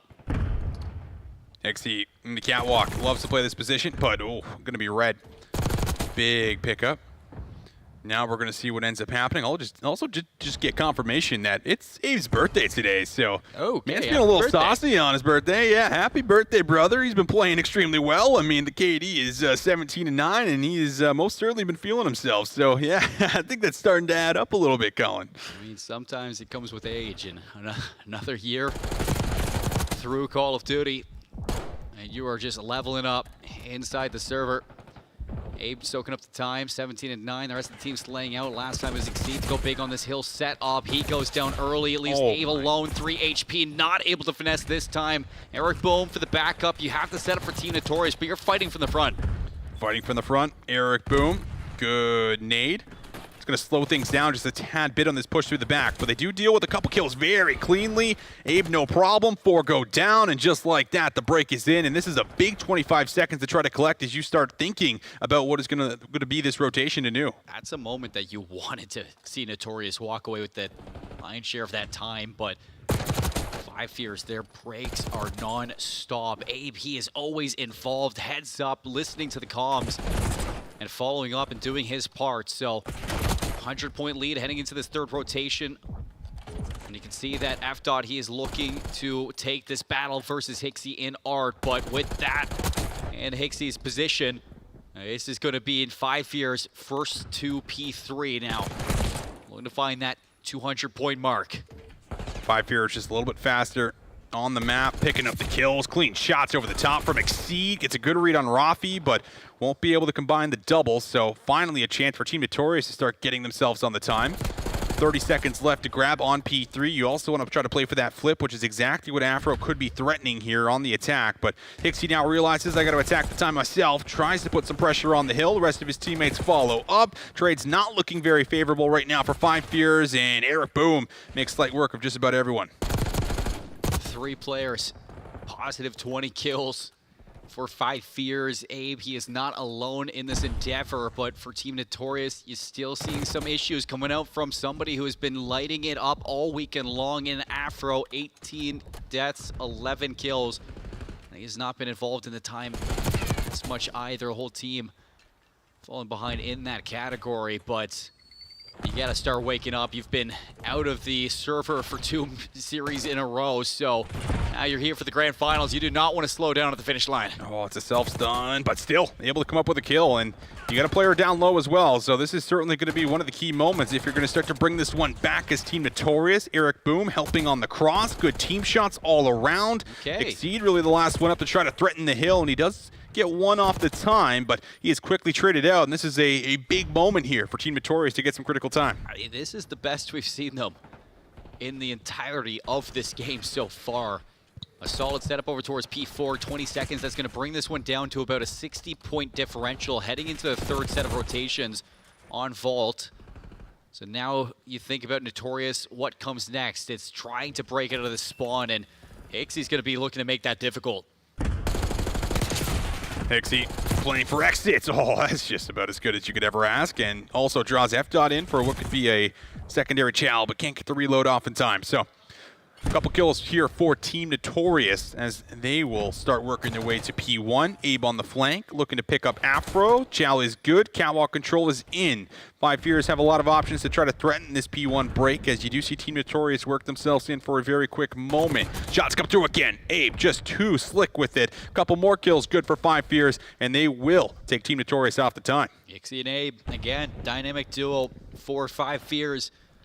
Getting involved in the slaying up close.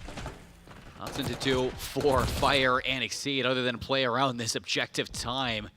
And they've been doing that perfectly. Over towards P2. A player has snuck through. It's Afro, but they have found him out. So Afro's got some slaying to do. 50 HP. Slides back. Hixie trades it out. And it's Rafi now who has to go big. Yeah, Rafi able to get involved in the play. So the poolside hill was good for a moment, but still 50-50 battles kind of taking place out front. Eric Boom doing a good job of controlling the catwalk. Players, though, coming all the way around the back. You can see Exceed. He could very well threaten this big 1v1 that's going to take place, and he's able to win it. So Eric now needs to go rogue through the front, and he is still coming up with kills while you got one player collecting time. Yeah, and Abe, he's still making it difficult. Afro gets cut down inside that hot tub. 5 Fears fighting for the backside of this one. 25 seconds is going to put you in and around 15 seconds away from this map 1 victory. And another 3 go down. Austin spawns all the way to P4. It is a race to this P3 hill. Hixie again trying to work into Art like he did last time. And with the aims, he is not missing. Wow, Hixie. Afro, huge 1 versus 1 here in the back. F-Dot also trying to assist, but he's going to get cut down. Afro waiting for the 1v1. He can't get it. Hixie again going big with 4 in a row. And now you could end it here if you're 5 Fears. Another 10 seconds for the dub. F-Dot desperately fighting for some of this top control. He will get himself in the top art, but what will it mean? You have to get yourself to the hill. Afro through the middle will be able to get himself 1, but again, it is so scrappy, and you can still very much end it here. It has to be 100 uncontested seconds straight for Team Notorious. That just sounds impossible to say. 3 go down. It's only 6 seconds. Nobody's going to get into position to touch this one. I don't even think there's going to be a contest at the end of it. All you need is 1 point to put it away. 1 single second, and Team Notorious somehow need to keep them off that time. Not going to happen. Touch through the middle. No, the tick does not go through. Afro trying to save the day, but you're still going to have to push all the way through. The spawns, we'll see what happens here. Oh, 1 player going to spawn out. Parallels do come through, so maybe a bit of pressure in 5 Fears as you do get to the money hill first. It's been a rough game for Afro, but this could be one of the craziest things ever. And no, they just walk through the front door. They steal it away. 5 Fears, they're not going to let anything be doubted for this map number 1. The hard points are sublime for this team, and they do it again on a different map in Vault, but it is the same results against Team Notorious. Looking good out here between the slaying of Abe and Hixie on these ones, and Exceed as well. 33 and 26. It is not really the flashiest stuff coming out from him, but as the AR for this team, it has been so consistent. Yep, it definitely was, and always important to note, 5 Fears coming out of that lower final, they are going to be feeling hot, they're going to be feeling good, and this has been their game mode. They've been winning the majority of the weekend here, so Team Notorious definitely felt like they were a step behind, not winning those rotations. I mean, just go back to the score through the first set of hard points, right? The 35 seconds they had, 29 of that was off of P1, so out-rotated for the next 3 hills, and you're just playing from such a big deficit, so not able to kind of get the ball rolling a little bit through map number 1, but a chance to try to get the sticks hot a little bit, try to get warmed up. But we take a look at this replay package. It was a lot of highlight plays. And again, this isn't just one person. It was everybody here throughout the roster that kind of picked their moments and was able to pop off at certain moments. I will give some benefit of the doubt to the Team Notorious. And we talk about it so often in Challengers, especially for these best of 7s, is it's a long, grueling journey through these tournaments, and getting to that grand finals to the winner's bracket, you sit, you wait, you got nobody to scrim, you're shooting those bots as best as you can, but it's not the same as the energy that 5 Fears has coming off of a Game 5 victory against Omit Brooklyn, and that carries on into this game. You're feeling strong as a team, and for Abe, he comes out the gates hot. He's putting up ridiculous numbers for 5 Fears, and in this battle between Abe and Afro that we're going to be looking at in the respawns, and Abe had his number all game long. So you go to the back couple of hills, you go to the second and third rotations, you started to see Team Notorious slowly put some retakes together, slowly put some setups together, and it was getting better, but that opening set of hills, like you said, 122 to 35 after 1 full set of rotations, that is just too good to come back from. Game flow, well, says it all. 5 Fears in control of the game, in the driver's seat. to be sure. And, well, these guys aren't messing around. We're going right Fast into it. loadout we've seen. All right, I'm here for it, baby. Map number 2. Respecters. Right there. Couple of early kills, too, and that's a first blood answered back by 2 from Team Notorious, and it's done. Just like that. Okay. Fast into the map, fast into round number 1. And just really a full-on scrap through the middle. A lot of square-ups, a lot of challenges. Exceed able to catch Rafi, making his way over to look for trades. And just the opening gunfight's looking pretty solid here for 5 Fears to kick it off. Yeah, good opening kill from Eric Boom, but everything else for 5 Fears, upping the ante for this grand final, at least in terms of pacing. For Team Notorious, this has been their bread and butter. And like I said before when we were breaking down the maps, this is also a map that we saw them go to back in that winner's final. And it was a dominant 6-2 win for Team Notorious, where they just had every answer towards this A site. Eric, wants to dabble with Hixie through the high ground. Afro on a Godheady. Exceed forced back for a moment as he plays through the helicopter. Will be able to find the kill up top, but does lose one of his teammates here in the meantime. So 3 versus 3 we will go. That could have been nasty if Abe was let loose, but AFDOT keeping Afro nice and comfortable into the back of that B site. Forces away this attack. The bomb for Hixie. It's going to have a clean rotation over towards A for this post-plant setup. Fire here as well, so only thing, I don't think there is a trophy. 33 seconds to play for. They're taking a lot of time to unravel this, and it is going to try to bait something out over towards B again. Yeah, they were hoping to catch someone coming down to look into the bomb, but that's going to give you all the info you just about need. Eric was playing the back of the map. Hixie realizes B is pretty much off limits. Let's move right into A, risk it all, and try to drop the bomb. Post plant towards the back. Nobody was able to break this and retake it. Back in that winner's final. So now it's Team Notorious's turn to see if they can do it with numbers. Got to kind of play a good timing here and hope that something swings in your favor. Hixie going to be spotted there for a moment, hoping to catch somebody slipping. There's the first kill, trying to get a read on the second. And that will slow things down. Nobody immediately runs in. Afro still not going to spot anyone. And, he gets caught kind of slipping a little bit too long. Now it's all down to Eric. And the 2v3 in the site was beautifully played. That's back-to-back first floods for Team Notorious that 5 Fears are still able to climb back from Abe. Trying to make the play over towards B. Gets cut down by AFDOT. And it's Hixie and Fire together for the right read. I was intrigued by the playthrough Spiral to see if they could actually get that B play on the rewrap from the rewrap, right. But as soon as you see Eric Boom, it's like, no, we don't want anything to do back there. You get the bomb down, very difficult site to retake from an Afro. He almost had the timing, but he just was not confident enough in that play. Also, no trophies for 5 Fears there, but I don't think Notorious had any util left. 2-0 start for 5 Fears.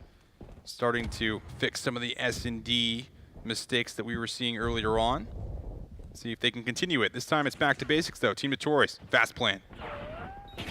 And first blood. Hixie for the trade, so it is going to be a 3-on-3 for the retake, but again, we've yet to see anybody retake this, and you still have FDOT playing so far off this bomb site. Rafi with the sub. Hello. Spots Hixie, gets a read on this push, and Eric able to deal with one. 2 versus 3 we go. 5 Fears desperately looking for some of the defenders here. No way is that a double that comes through. Abe, my goodness. 15 seconds. Someone's going to have to stick it. Abe's going to have to play for the kill. Waiting for the chow. Oh, my goodness. This kid is so good, Colin. This guy's got the mind freak magic. 3 in the round. The clutch for the retake at A that we've yet to see. FDOT had the play up top to at least bring it into numbers for the team, but Team Notorious can't get the ball rolling whatsoever in this grand final, and the stun up into Elevator. Abe chows out right for the double kill. You gotta trade that out, Team Notorious. I don't know if they're really this cold going into the grand finals, but they should have been warmed up after that hardpoint, Austin. Yeah. Tell you what, his birthday cake better be on standby after this match, because he has certainly earned a slice or two. Man, he's putting in work. He's just been frying all day. Ice cream cake. Yeah, it's been good, man.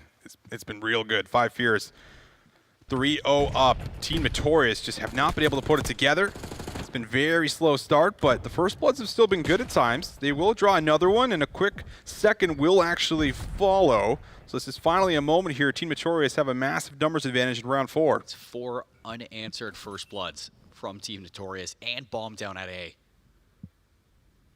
Surely this is a round 4-year team. You get the perfect setup that you could ask for. No trophies that I see, so this nade, does it get caught by that trophy? It doesn't. Oh, it connects.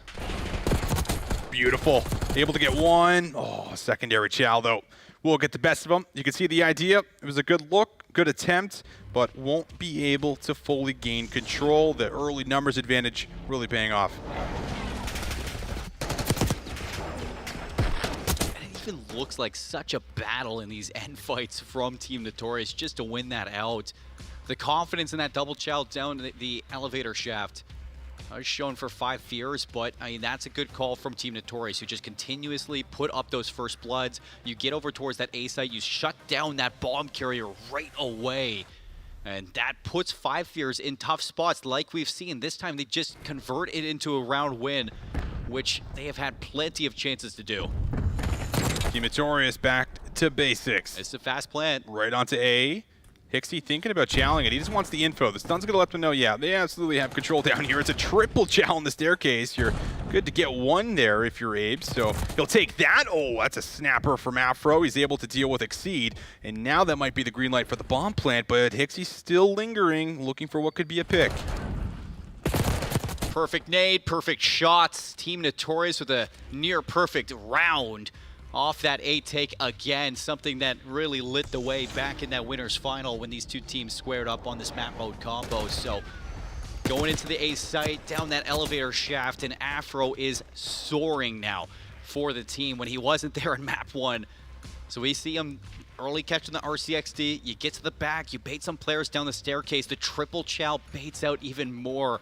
And I don't know how he gets that read on the player behind the computer. He must have seen the late foot around the corner, but he absolutely fried that player from 5 fears to get that bomb site fully under control. And I like the patience from Team Notorious not to insta-plant that bomb to play their numbers in the site.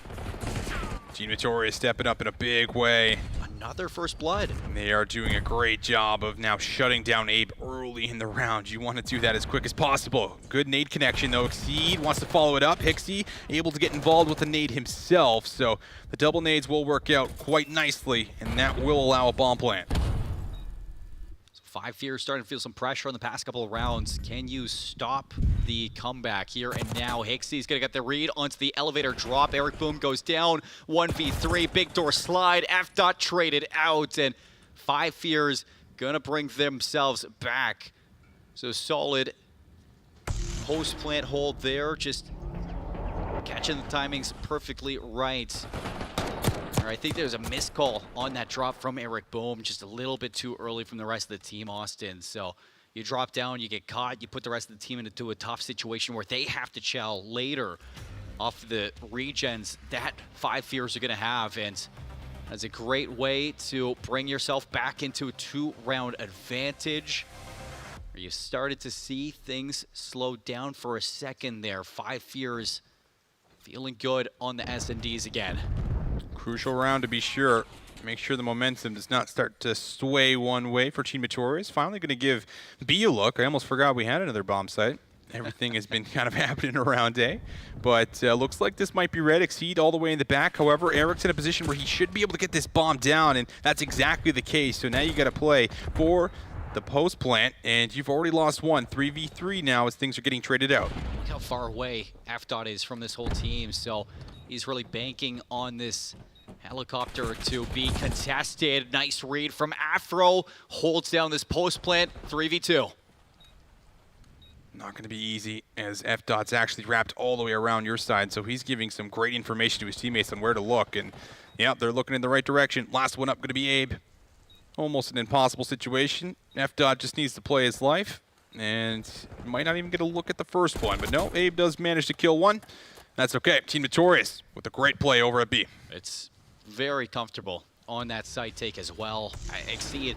You had the idea. You didn't see anybody over towards that helicopter, so the chow out to the bomb carrier was warranted for the second. He stays alive, but the fact that he has to chase his way out kind of disrupts everything for that retake. Hixie goes deep as well to get that bomb carrier killed. And you thought for a second that the play all the way underneath was going to be unread, but Afro knows better. 7 and 5. He's going toe-to-toe with Abe now on this map. So, to see if the rest of the team can continue with their ways on S&D, as it's going to be a drop towards A again. Hixie doesn't exactly get the stun where he wants it, but Quick knows at least 2 players were down low. Abe starting to think about a push down low in the building, but that was being held on the upper staircase. Now you got Rafi, who's going to backtrack just a tad bit. No one going down just yet. Doors being busted open, and that will be a hello and a surprise coming through for F-Dot. Afro for the first blood again, and bomb might go down here. Unfortunately, though, you're in a 4 versus 2, so Exceed's got a lot of work to do back here. Yeah, we'll see what Exceed can do. You need a big pick, and F-Dot's just not going to stick around for that challenge. The bomb, sure, it gets planted, but you're going to have to find some kills. Exceed just getting peppered through the windows. Hixie not having a better time either. He's got a big gunfight with Eric, and he's getting double teamed here from Afro. Doesn't get the read, and all comes down to Exceed. And too much to look at, too much to do. Team Notorious just overwhelmed and are able to break down the setup. That brings us to a tight game. Just like we saw back on that Hacienda Search and Destroy in Game 5 versus Omit Brooklyn. You might be out to a hot start for 5 Fears, but we do start to see those mistakes form towards those later rounds. And this time, I think you overstay your welcome towards the top of Sidewalk. It allows Afro to get that first blood from the bottom of Armory. And when that does happen, it forces you to stick onto that bomb site.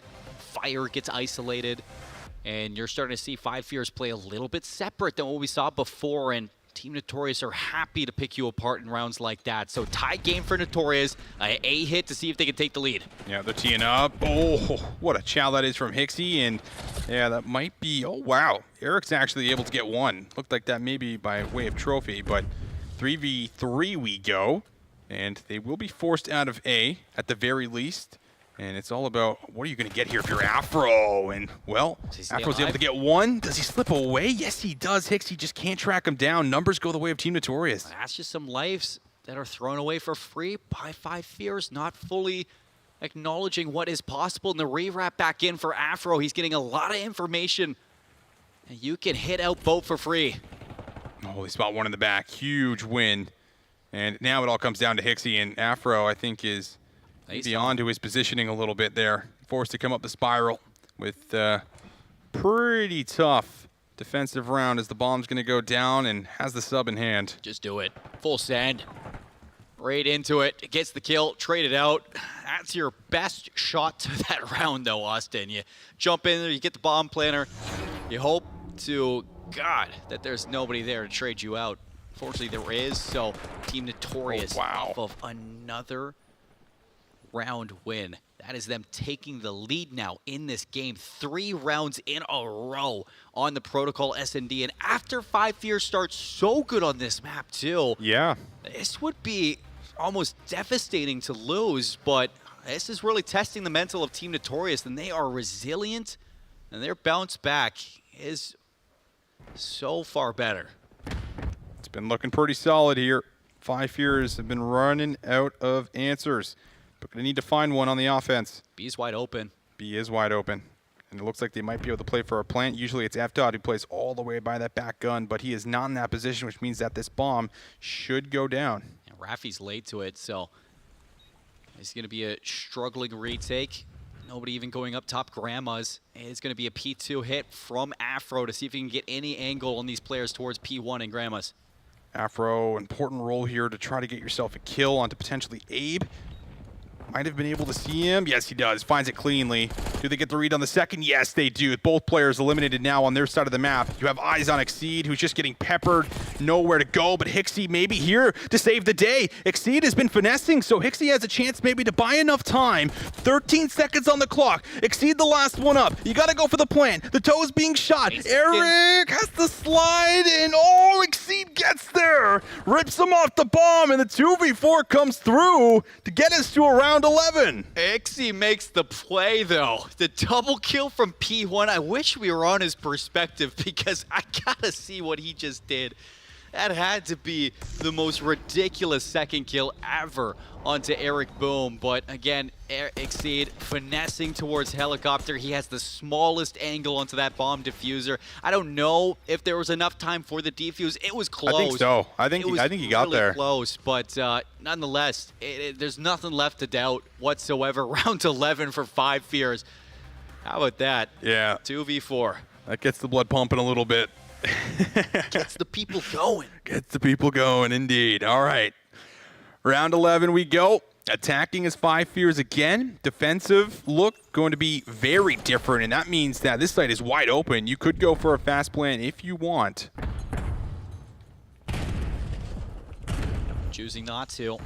Seeing if everybody's going to bite from Team Notorious, but there is going to be a late flank there. Half Dot, if he chooses to, he can drop down the elevator, play this timing through Big Door well. He goes for the RCXD, no follow-up. Just a little bit of damage to test them. Bomb is down, Afro first blood. First blood. That's something you can almost always count on Team Notorious for. Drawing that first kill. Hixie feeling the pressure. Battle with Eric Boom, but the flank comes through at the perfect time. A quick trade does follow. 20 seconds on the clock. It's a 1v3. Abe goes into the bomb site with the RCXD, but he doesn't find the bomb diffuser, and he can't get there in time. Team Notorious, bring it back, clutch up, and tie up the series. That's a game you're going to look back at and really feel bad about if you're 5 Fears. You had so much going for you off those first couple of rounds won, stealing them away from Team Notorious, but that is a test of the mental, the sheer will that Team Notorious has at S&D, the way that they're able to bring this one back. Afro finally getting involved as well, 13-6 in that mode. He was doing so much for that team to really open things up, and towards that last round, it was Rafi for the first blood, not Afro. Excuse me, not Afro to win that one out. So really opening up that post plant on A. It comes down to a round 11 on protocol. You have to retake A. I can't believe they got it done. Yeah, they got it done. Patience also being shown. You know, Eric on the staircase, finessing, waiting for his teammates to get through Big Door when they needed to. And, well, the collapse just came through at the perfect time.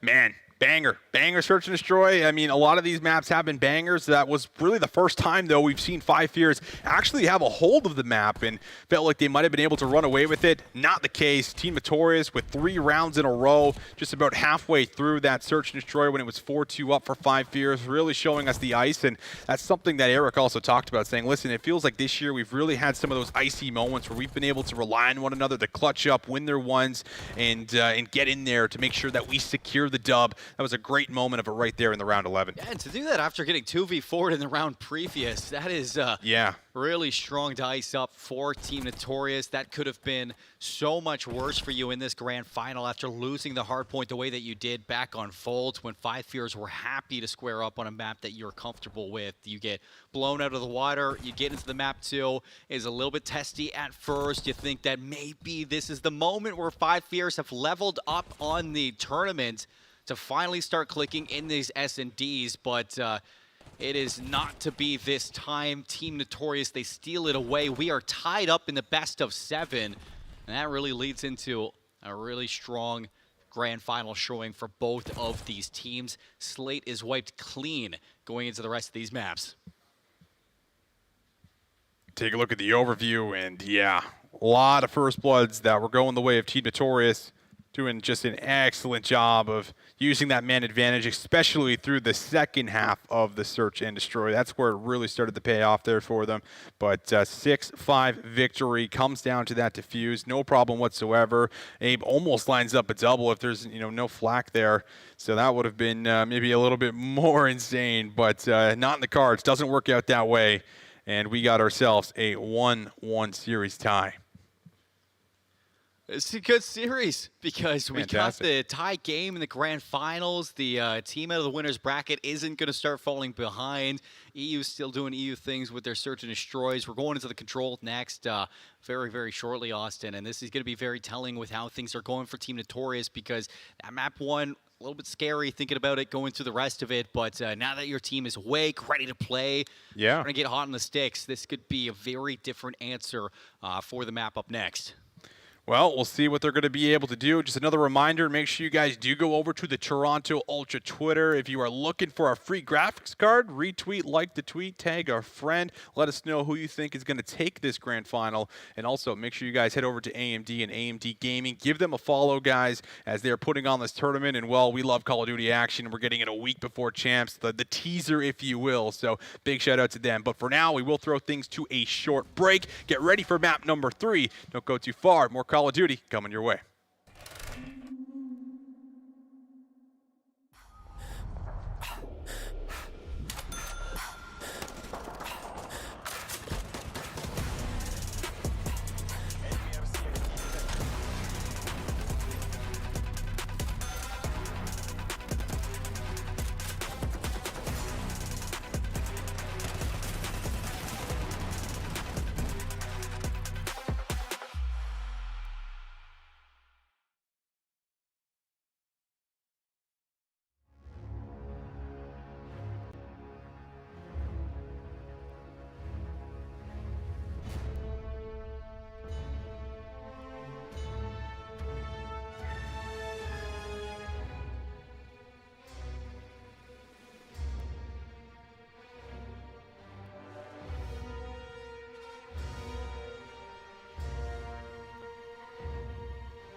Welcome back, everyone, to the AMD Overclocked Finals. We are currently at a 1-1 tie through this best-of-7 for the Grand Finals, and we are getting ready for the map number 3 on Control. Colin, we just had an absolute banger to end off our Search and Destroy. Team Notorious brought it all the way back after winning 3 rounds in a row, and then closing off with the round 11 to make sure that they do not go down 2-0 early here in the best-of-7.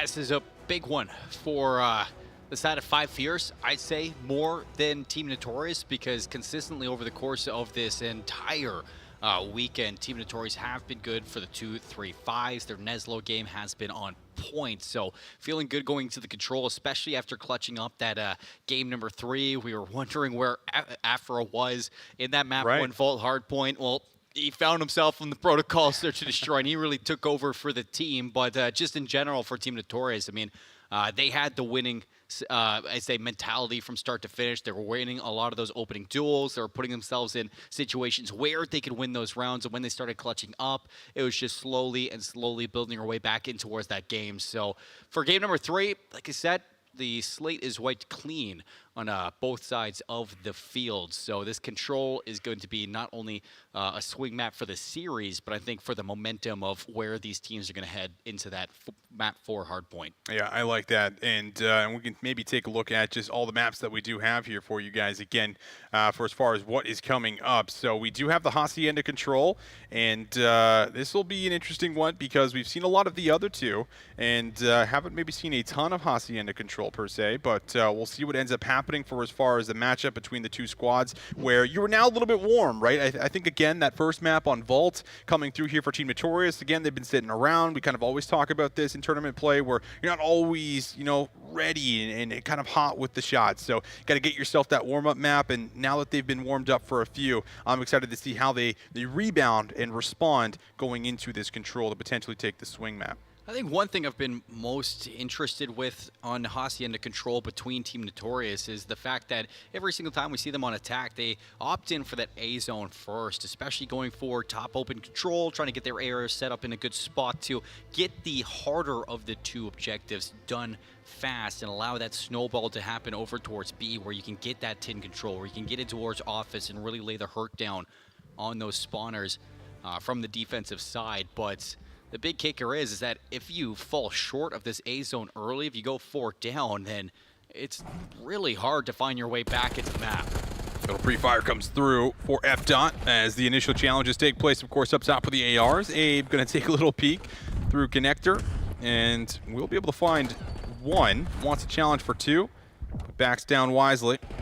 And Afro, he's just waiting the whole time for the challenge to come through. So a lot of mid-map control being fought for. Finally, you see Afro win a couple of battles, make it 3 battles as he now actually slips inside of office. Yeah, he's in a dangerous position. Teammate going to touchdown on towards that zone.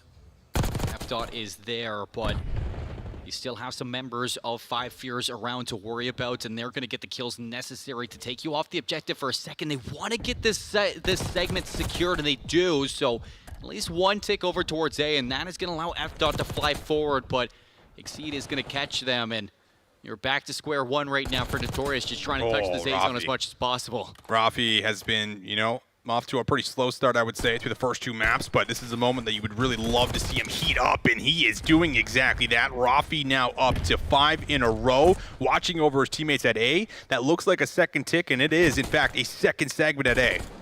That's hard to say, too, because Rafi, I mean, it might not have been the best stat line after the search and destroy, but he gets the first blood in round 11, and that really swings things in Notorious's favor for this series. So 28 seconds to get this last segment over towards A, and there's a lot of time, a lot of lives off the board from Team Notorious. So even if you do capture A, it's not going to be easy to get to B.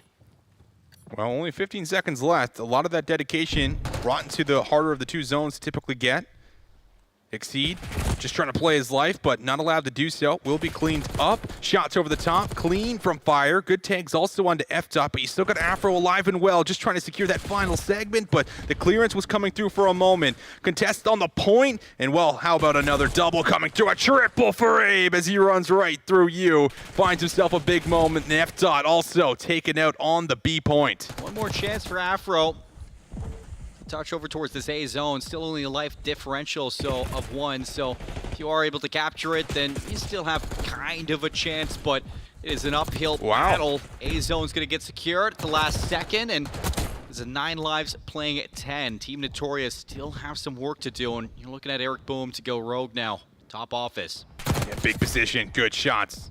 Able to take out Hixie. Wants to hold on to the office control, and maybe even dabble with some of the spawners that are going to be coming up to reinforce the point, but Team Notorious do find their way onto the point, and they're going to go for the stack. It's Abe on the flank. Oh no! Fire! What happened? Brother. Exceed's going to get a kill onto Afro, so at least one nade lands, and Abe's going to activate from the flank. The kills come through. You still get it done for the break, but that is 2 segments because of it. Yeah, you better be buying Abe and Ixie dinner after that, Fire. That's all I'm going to say. Have to imagine it was a jump in front of the Semtex, and well, didn't work out the way you wanted. For playing up against 5 lives in favor of 5 Fears. Abe actually going to catch Eric Boom, but Eric gets a glimpse of him, goes for the reach out, and now life's going to be evened up with 15 seconds left. 3 Exceed trying to play his life. 13 seconds, a good old game of search and destroy, but Objective is one segment at B. Good timing to bring it into a 2v2. You still have a chance here with 5 seconds. You have to touch. Big regroup. 2v2 we go. High ground. Is it going to work out? Have to stay on the zone here if you're Afro. Dodges out on the Semtex. Goes for the reach out. Bobbing and weaving. Back and forth we go. Oh, and Afro this time gets the best of Abe. Team Notorious clutch up in the offense. The vet versus the rookie. And Afro shows him how it's done in the 1v1.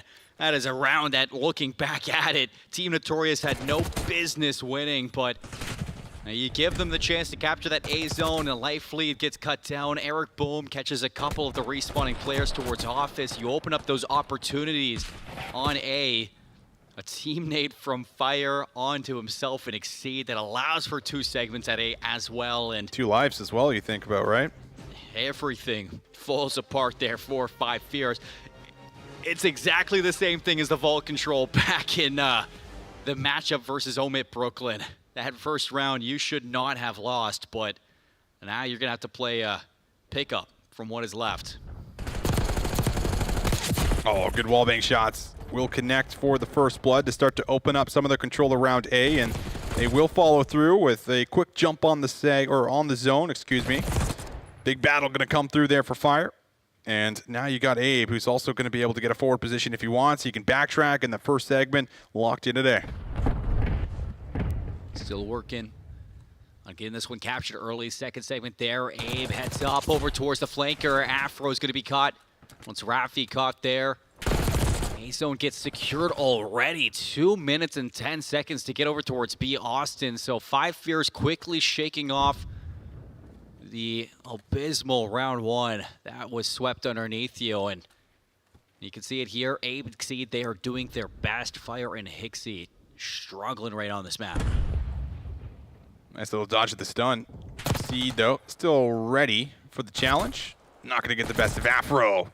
Secondary chow, though, good for Abe. He could maybe start flying forward, but FDOT's doing the exact same thing on the other side of the map, so he could really be a nuisance here for some of the spawners coming up on the attack. FDOT's going to have way more impact than your counterpart, because it's not only kills, but it is time that you are wasting from 5 Fears on their attacking side. So a couple kills come through. You're still worried about this top spiral position. Rafi is still in an area where if you play the timing right, you're going to have a free flank on this. It's being watched by Exceed. Good takes from Rafi. Exceed, reach out, and will be taken out pretty cleanly. 3 in a row now for Rafi as he's getting himself going again. 5 spree though on the other side. Abe's been going pretty rogue as he has made that flank play work out. B was touched for a moment. Abe's got a read on the flank on Rafi. So there's kill number 6. Chance to work for streaks and a chance to play for a stack. Abe's got the shovel. He's taking his team away from this deficit. Contest is in after the second segment is a lock. Exceed's going to get a good timing onto the inner fence player. Now working on that third segment, a double stack. You're alone. Contest is there, but not for long as it's Fire just trying to get his best stabilization on the zone. Oh man, both teams just sliding in, trying to make sure that they can make everything happen, all the chaos on the zone that you would want, but in the end, Exceed realizes they got to take a route. Got to slow it down a tad bit. FDOT onto it. Stun will connect. Information gained. On the other side, you do have kills coming through around the zone. If Exceed can win this could open up an avenue into the point, but holding strong will be Afro up top. Finally take it down. Fire stopping the clock. Couple players going to hop on the zone. Everyone has to flood from 10. Need to touch, need to contest. They will be able to hold on, but now you got to win the battles. The battle slowly coming through. Jumping over the fence in the back. Exceed able to get one more, but Afro has the last laugh. He's able to stay alive. 6v7, still trying to play your life here. 5 lives left for Team Notorious, and 5 Fears wanting this offensive bounce back, and Abe, he is trying his best. He's ready to fry, ready to cook. He's gonna find a couple of kills necessary. Hixie, the last one on the zone. And well, only got one player left. FDOT can't get there. 5 Fears also respond with an offense of their own. Okay, a little bit better than what we saw before too. Very put together, some good communication to hit that at the exact same time, and big moments as well from both Hixie and Abe. Not Hixie, it would be a mix of both players, but Abe goes on his 6th spree that opens up a route over towards B, and that back and forth, it was close, and there were a lot of 1v1s that Team Notorious were walking away with in that B zone, but ultimately It was scrappy enough that 5 Fears slowly chipped away at that round. And they are going to answer back with an offense, 6 segments from both teams as well, Austin. So in terms of the objective, we are tied. In terms of the game, we are tied. In the series, too. 20-11 right now for Abe. Still lighting it up on his birthday. And how about it? Able to get the first blood. But quick trade from Afro. Does end up dying on his drop down to try to reinforce B. Exceed, try to get a read on maybe where the second player is, but you get great help from your subs. They're going to clean up the majority of the kills. You're to clear that first segment that was being worked on, and now you've regained control. Right over towards B to give it a try. Dot. Afro, he's going to work towards getting towards the top bridge. He's traded out, though. And 5 Fears are burning a lot of time away from these B attempts. So now for Team Notorious, like we see at the start of this game, I'd imagine this is going to be a route over towards A, but Eric Boom and Dot on screen for 4 in a row. Opens up a chance to touch towards B, maybe double progress. No, it is A that they're going to look at. Yeah, they double back. They realize they don't maybe have all the positioning that they want. They already got numbers on A, so let's see if we can go for a stack. Dot now is up to 5 in a row. So streak being worked on. Kill number 6. Going to be challenged, but no, gets put down. So big shutdown from Exceed to make sure there's no streak in play. A was also cleared, didn't get the second tick of progress, and now you're working at a spawn here if you're Team Notorious. It's really good for 5 Fears, just mitigating the damage on this defensive round. Another double kill between Fire and A. The reach, how Fire breaks his camera. Eric Boom didn't even see it coming. That is a good wave of kills to continue to put Notorious in the blender. 15 seconds on this attack. Huge win going to come through, though. And that's going to maybe give a chance for a touch onto B. You're also going to see Afro, who was trying to play his life on the other side. But B's the target. Have to try to make something happen here with only 8 seconds on the clock. Dot does not know where to look. Takes a look at you. Exceed, though, will be able to slide away for a moment. Eric turns his attention right back over to A, where you do get to stop the clock here from Afro, but a lot in front of him. Almost too much. 0.1. Rafi keeps the play alive, but again, too many windows. Too many angles. 5 Fears, they do hold on to the defense. Only 1 segment, so that really sets things up for 5 Fears. Going into this next one, you had the calm answer back on the offense for yourself to win out that B zone. Not many mistakes were seen, just trades back and forth until you had that break. You go into the defense, it is almost picture perfect to limit them down to just that 1 segment. So even if you do lose this round and get pushed to a round 5, all you need are 2 segments right now from 5 Fears to get that round 5 defense confirmed. But for the squad looking to bounce back off of the search and destroy that probably should have been theirs as well, Austin. They're looking to finish it on an offense. Abe not ready for the hit right through P4. Caught off guard, and you're also going to lose Hixie, so the forward subs no longer in the picture. Rafi gets a little ambitious, thinking he had the timing to cut off the well push. That won't work out in his favor. And now Eric ready to start going rogue in the back here as he's starting to get himself in a key position to play for respawners. Good kills out. 5 Fears open up a lane towards B. Afro doing his best to maybe slow it down, but ultimately it is going to be Dot to allow his team back onto that defensive side. So neutralizing this first segment will be the key. A minute left on the clock, Austin, and lives are even, so nothing is solidified just yet. Double stack, 3 players going over to B from 5 Fears. Yeah, a lot of players surrounding the point. Rafi's finally backtracking just a tad bit. Wins a key 1v1. But kills still going the other way as well. Make that 3 kills going the other way. So the player in the back is dealt with. Eric's no longer a part of this play. If you're going to stop this zone from going over, it's going to have to come by way of the front. And with the stack, it almost feels like they're going to have to chalk this up and start playing for A and just simply playing for exits. There it is. Point secured. Yeah, but the exits don't even come. Dot goes down. Rafi as well falls. So 5 Fears are getting all the kills on the map. Fortunately enough, Eric Boom goes big. He's going to slow this one down. And he's got himself pushed all the way up into P4. You also have Afro sitting on Spiral. Would have loved to get that kill, but at the moment, 5 Fears, Hands on the reins. They're just waiting for the right chance to attack this A zone.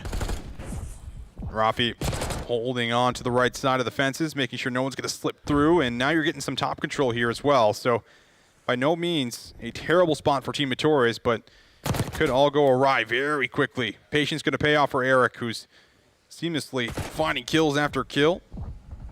Going to jump up top, and, well, Abe is going to be able to find himself one. Eric, though, still building up that killing spree. Finally going to be shut down, but 50 seconds left. Would love to start getting some progress done on the zone, and they're finally starting to actually clear out some of the hallways and get some actual control around the point. Yeah, 2 kills down. It's F-Dot looking for an angle. Big kill into A. Backs up, plays his life, and that surely is going to stop this A zone from going down. Just looking for the rest of the team to open up the opportunity. F-Dot goes back in. A second one to stop it. Still, segment at A, 7v9, 5 fears with the advantage. Slight life lead could play the difference here. Second segment being worked on there at A just for a moment. Hixie gonna hop off, expecting someone to come bottom line. Afro also playing up top here. It looks like he's gonna put the pedal to the metal, see if he can drop low. Has a read on somebody at U, but won't be able to find him. Lives now actually evens up here for a moment, but Afro has a chance maybe to play forward and cut off some of the respawners. Afro getting aggressive, playing his life perfectly for the information. Stun's gonna miss, and through the arches, looks like we're gonna get a double chow out here. 5 fears, this is going to be probably the rest of your round decided against Afro, but 2 kills come back your way. 3 versus 4. Make it a 3v3. You got a chance. You have a massive chance here. You could very well end it here in the Rafi. control. 3 versus 2. Have to get on the time here as well. Stay on the time, but Exceed's able to find one more. 2 versus 2. 13 seconds on the clock. All comes down to Exceed. He would have to go massive. Nade going to be cooked up. Still playing for info on where both players are going to be located at, and now he realizes, I have to hop on the point. I have to stop the clock. He will be able to get there in time, but player from his right needs to be red. Won't happen. Team Notorious clutch up for the round 5. You get the round 5, but 5 fears did enough to get that round 5 defense. That they're going to be feeling good about.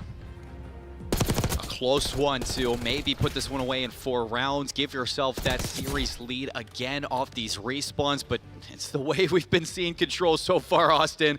Another round 5. We get 2 offenses to open it up, 2 defenses for the follow-up. So realistically, it is still anyone's game going into this last one. For Notorious, though, we have to think about their break-off strategy. Rafi's on 6 in a row. If you get this Hellstorm and you have that chance to go over towards that B zone, you might want to invest it off the respawn, see if you can open something up, maybe give yourself a little bit more cushion. And that's what we're going to be looking at. 3 hit to B, and it's going to be F-Dot over towards P4. Clean shots, just won't finish it off. And she will get a first blood coming through for Fire. But on to B we go. It's been a clean opening. Rafi getting very close to the streak, but he gets shot in the back, so no chance at earning the missile. No early segments gained just yet either. The defense going to be able to hold on, and Abe, well, he is right back in the spot. You love to see him going rogue in the back, finding the respawners, being annoying, and being difficult to kill. Yeah, there's a weird breakoff for F-Dot. Completely disconnected from that play. So much room for 5 fears to get up close and personal in your face. And Ape, he is snapping right now alongside Hixie for this spawn trap. Both of them working to work in tandem to shut down this round as quick as possible. Ape for another 5 in a row, finally traded out.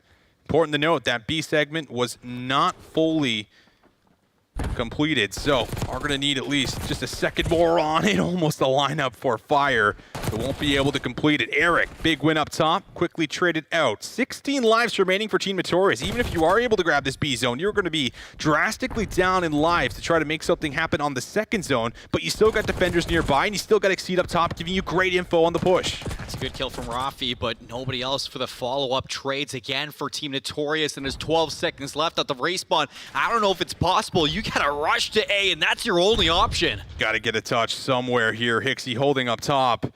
Have to flood down low, but all the defenders in the right place at the right time. It will be a touch from Afro in the back. Wins his one-on-one.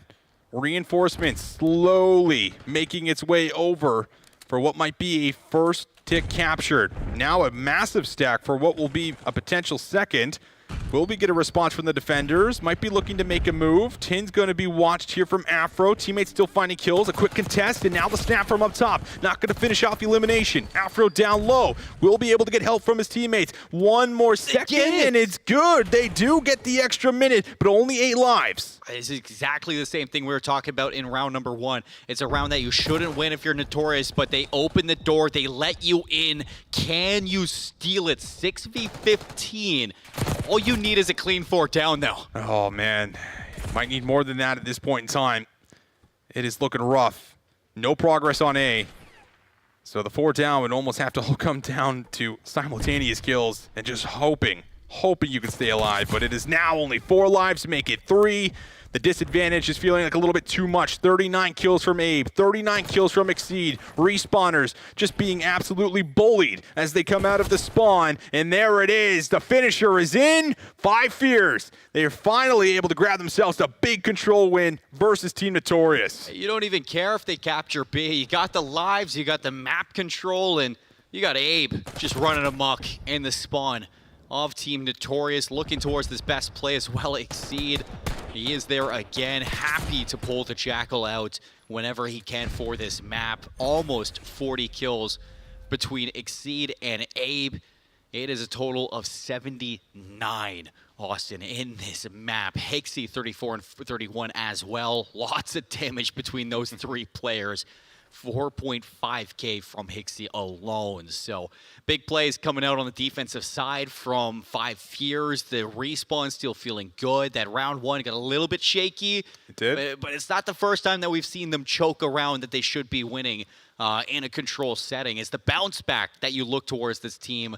And that round 2 offense from them was fantastic. It's close, but it's what you expect for control. Offense is difficult to do. It's just you get into the next defense, you make it look clinical. You get into the offense after that, you almost steal it away in 4. It goes all the way to around 5, but you really felt that 5 Fears, albeit how close it was, still felt like the better team. Yeah, I would say so. I mean, there was definitely a difference maker again. I mean, just one thing I think you always got to credit this team for is just how good they are at getting in your face on the respawns and then just finessing and playing their life. I mean, Abe and Hixie, they do it so well. And you even see Exceed get involved, quite a bit with that as well. But it is just such a problem, chipping away at your lives. And when you get to a situation like this, into a round 5 where you're down, 16 playing up against 8 after you finally clutch up and capture a zone, you got to play so perfect. And if the trades aren't clean, they simply are just not going to result in a second zone capture like we had seen. So they really do pay off as you get deeper and deeper into the round. But incredible stuff all around the board. You love to see this team winning, clutching up. It isn't just a 2-3-5 angle that you're seeing out of Team Notorious here now. You're seeing 5 Fears fight back in the controls now too, and that's going to play a big difference in this best of 7. Even looking at the end of those replays too, I mean, if Afro stays alive at that B zone, you get it captured clean with those kills towards top patio. Yeah. You get those subs into office, then maybe we're talking about a round where you can steal it away. I think for 5 Fears, you can really dissect and say that it's good on the exits that they're focusing there, not getting over aggressive with those challenges to stop that zone from going down. You just have one thing you need to do, outslay this team. You have the lives. If you give up that B zone, it's not the end of the world. So it's a great job to pick up those exit kills off of that control zone. Again, 5 Fears just looking pretty polished in the respawns, and that's what we expect from them. You bring up a good point. You shut down that map number 3. Yeah. No Neslo giving up. I know it's a best of 7, so technically Of course. you can't Neslo. Extended Neslo. But it's the whole premise of the fact that you're not giving up those controls this time. And you're going back into a hard point again where you've just been killing it, outslaying Team Notorious on all the respawns. So you are feeling good. It's a Skyline as well. It is going to be mixy, but if you're outslaying like that, again, it's going to be so difficult for Team Notorious to find their way back into the series. It has to be a respawn stolen now. From Team Notorious, and that is the test that really has been talked about for this team when it comes down to the respawn. It's kind of working on that through the boot camp. Can this team compete against the North American teams when it comes to the hard points? Has been one big talking point from yesterday and today. Yes. And they haven't really answered it. They haven't answered it, and yeah, I think if there was ever a time to, it certainly feels like it's now, because again, it feels like you can rely on the search. That's been there. That's at the end. You know, if you get to a game 7, you're feeling at least pretty solid for the most part here. But I think you're absolutely right. You need to find a way to win this hardpoint, and we did see them win it yesterday, right? They were looking pretty solid on the Skyline. It felt like they had really set the tone at times when they were able to throw this into the mix. So this is really a map that you want to come alive on, and again, I think it's really important that you see some of the ARs also come alive a little bit on this map to shut down players like Exceed, Fire, win those top battles, and do a better job of getting your subs forward, to be aggressive, to find, you know, some success in the chaos that you typically naturally fall into when you're playing a Skyline hardpoint. I mean, Rafi played good in that control. He had so many moments where he went on that 6 spree. He gets the first blood for the search and destroy in that round 11. He had a great map. It's really just down to seeing if everything can come together for the timings, because when he shows up, it just feels like the rest of your team sometimes is dead off the respawn, and it just comes at all the wrong times. So it's putting it together. Yeah, but F-Dot too, I would say, right? He's the guy that we look towards, because for hardpoint in general, he's the glue. He's the fundamentals. You get those early rotations. It's always Rafi making that play on the vault hardpoint. How many times do we see Hixie out-rotate him, get into a position that they just didn't expect him to be in, and then, bam, double kill from Hixie. You lose those spawns, you lose the rotations, and that's really where that snowball was coming from, Austin. Yeah. In that map number 1. So we gotta paint that picture onto Rafi, is that if he's going to be the glue for this team, you got to look to the fundamental rotations for a Skyline to make sure that he's winning those duels. But again, if everyone's slaying here for 5 fears, you know, it doesn't matter how many kills Rafi's dropping at all. It doesn't matter, right? You need both players, both your AR backlines, I think, consistently putting up the numbers, and it feels like one has, you know, slightly slacked while the other one maybe is trying to pick up the pace. And that's a difficult thing to do versus a team that's playing this fast and playing this up close in your face and is finding good timings, and it's just reading the map right. And as you say, Hixie just always feels like he's right place, right time, something that we've been saying for years now whenever he's down here in Challengers. So there's just a lot of checks that you need to find here on your boxes going into this hard point. So we're framing it up as just go in there, you know, do what you need to do, but you know, it's really going to take a lot, and focusing on the details is what's going to be critical. If you out-rotate a team, out-slay a team, and you soak up all the hill time, you are a good hardpoint team. Yeah. But it's hard to do all of that. I mean, we're asking for the perfect scenarios for these guys. But for Skyline in general, I think you could find some comfort in the fact that one thing for Team Notorious that we've been really impressed with over the weekend has been their communication. And for a map like Skyline, communication is going to be the key on, you know, how you're going to be in a scenario where you need to push P2, but still pick up that time at P1. So that early bump to get into that situation, to have everybody in a position where you're dynamically flowing around the map. I think I just made that word up on the spot, but where you're flowing around the map and you're trying to get into a situation to flip things out fast, get that objective time. It's really going to come down to the communication of Team Notorious to see if they're picking up all their angles and playing their part. Certainly. Well, we've laid out and framed out what we're going to need to see from Team Notorious. Now it's time to see if they're going to be able to get that done, because you're in a good spot here if you're, you know, coming in as 5 fears where you have a chance to pull ahead, go up drastically in the series, and you just need one more map to put it away. Not that that's ever easy. You know, I think we learned that in Miami with Team Notorious after falling down in that grand finals 3-1.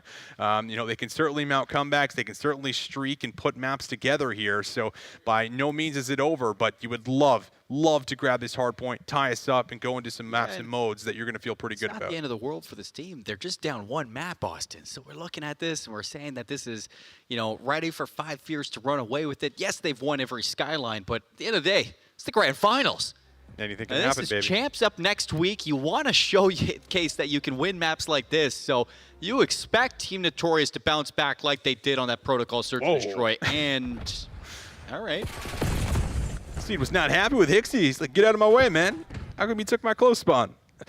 But 5 fears still managed to get the time first, so whatever they do ends up working out. And that top battle that I talked about, this is going to be a huge point of this entire map, and Fire already shooting off to a pretty solid start. So looking at F-Dot, looking at Rafi to try to get involved, to give their subs a forward position. F-Dot now from the staircase trying to deal with Fire, but he's finding heads, he's picking kills off, and 5 fears are getting a lot of time on P1. So much time, and all that, it was Hixie waiting for a chance to try to flip those spawns. It doesn't work, but it's Fire its turn now. 3 in a row off this top roof position, finally getting traded out. And Team Notorious, they are going to be set up at least for the second, but you still have some players to worry about. Abe, though, he's going to be found out. 3 kills for Team Notorious. A little bit of scrap time in the setup that you want for P2, but hopefully it's not like those setups that we saw in Vault, and you can actually get some time off of this. You're going to get a route from Hixie all the way underneath, and the rest of the team is going to follow up very fast. Yeah, a couple players now starting to get pretty close to the point. Abe up the elevator, drops down low, and, well, finally a decent moment coming through for FDOT. After the slow start, he's going to put 3 together. Big chance for 4, and now he's heating up. That is our Miami MVP, starting to get locked and loaded. 4 in a row and a chance maybe to work for streaks. 0-4 to 4-4. Can he hold down this kitchen rotation? Yes, the answer. He goes down. Now look at this. This is the rest of them gelling out with the pistol. Everybody winning their fights. Team Notorious, they bounce back off of 41 seconds given up off of P1. So you get to P2 with the better spawns. You do not break whatsoever. And this is what you like to see from Afro. This is what I talked about. Your ARs find kills. You get players like Afro forward. All of a sudden, the setups no longer look as solid as they once did. So 5 Fears now on the back foot. No longer having those back spawns for the next hill as well. As Rafi's got the cross. He's on 4 in a row. Everybody from Team Notorious starting to step up. Good shots from Rafi, 5 in a row. You haven't even been able to sniff this hill if you're 5 Fears, and it's just been 75 plus unanswered points from Team Notorious after going to this P2 rotation. So 5 Fears now on the back foot, trying to put together any kills to break this hill, but they just have not. Finally, Abe's gonna get in and Exceed there to back him up. This has been a crazy streak of points. I mean, they've just had to send everything at Rafi before they can even make their way past the 50-yard line. So feeling a lot of the pressure early on here is certainly 5 Fears after having a great P1. Looking solid for what is a rotation here to the next hill as well. And you're still keeping them past the 50-yard line here around P2 spawn. So this is a great position and a great bounce back. Yeah, the slang has just skewed way towards Team Notorious. You look 9-5, 10-5 from Rafi, 9-5 from Eric Boom, 9-7 for FDOT. Everybody in and around that 10-kill marker. Afro's making plays on the rotation, and it has just been so clinical in that slaying column from this team. Everybody doing their work. Finally, for 5 Fears, you are going to get this break over towards P4, but with the close spawns up, it doesn't matter. Eric just gets in from closet, and you're right back on the back foot. 11-6 for Eric, soaking up hill time, allowing his teammates to do what they need to. Set up around the hill, 20 seconds up for grabs. A few players going to give it a go for 5 Fears, but they are just losing every single battle. I mean, this has been a ridiculous turnaround as we look through the first set of hills. They've been able to win every single rotation, almost get every single second since P1, and they have now taken full control of this map number 4. That's a 18-135 swing in 3 hills. 5 Fears. I mean, hopefully you can get the same thing done at P1 the second go around, because you need it. And Abe's going to get the kills. You have some time off of it.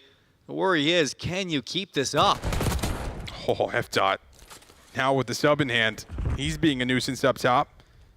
And it just feels like 5 Fears have not been able to stabilize whatsoever. The game is just playing a little bit too fast, and they are not matching the pacing. The tempo is just not in their favor. Hixie, though, does manage to get to P1. Finally, a good moment to talk about here after multiple hills.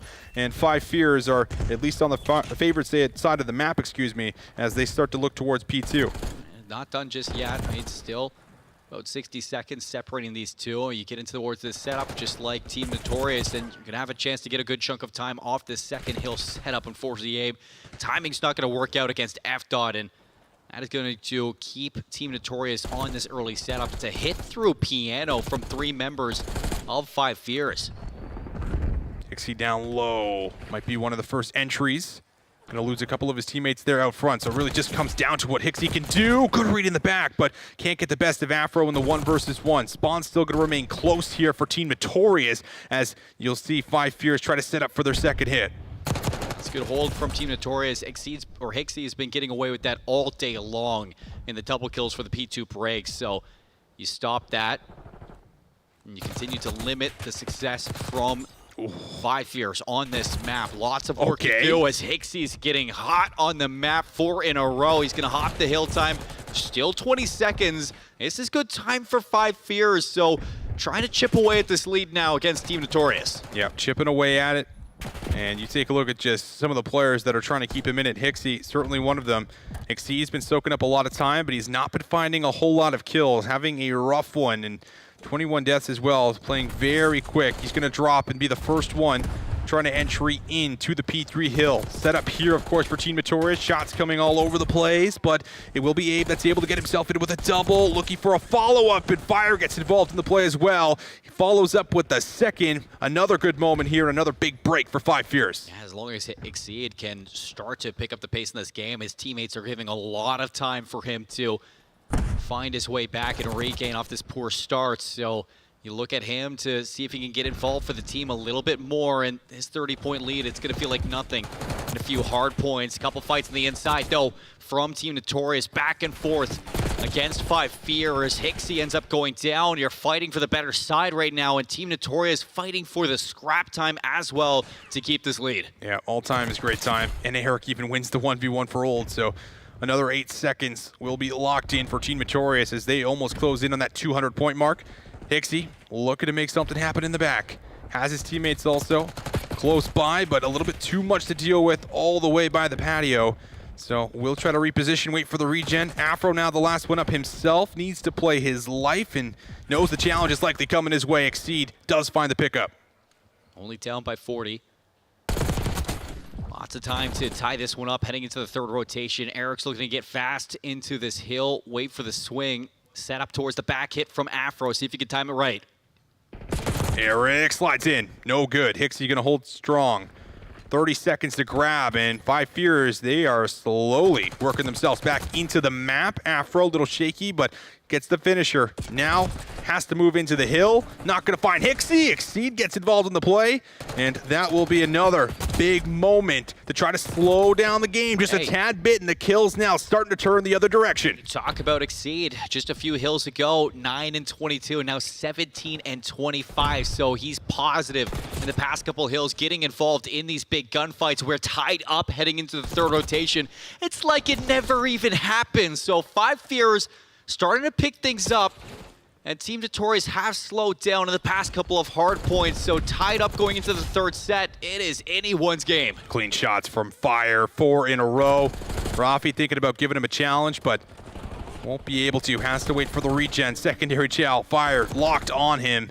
Absolutely shooting at the moment. Wants to try to push up, take away space. Goes to the pistol. No problem for Fire. 5 in a row. More time going the way of Five Fierce at P1. Yeah, suddenly this looks like the momentum is completely shifted over to Five Fierce. Notorious are asleep in the back couple of hills. So after this P2 rotation, you're hoping you can get this break going fast, because you look at that line of scrimmage just directly down the middle.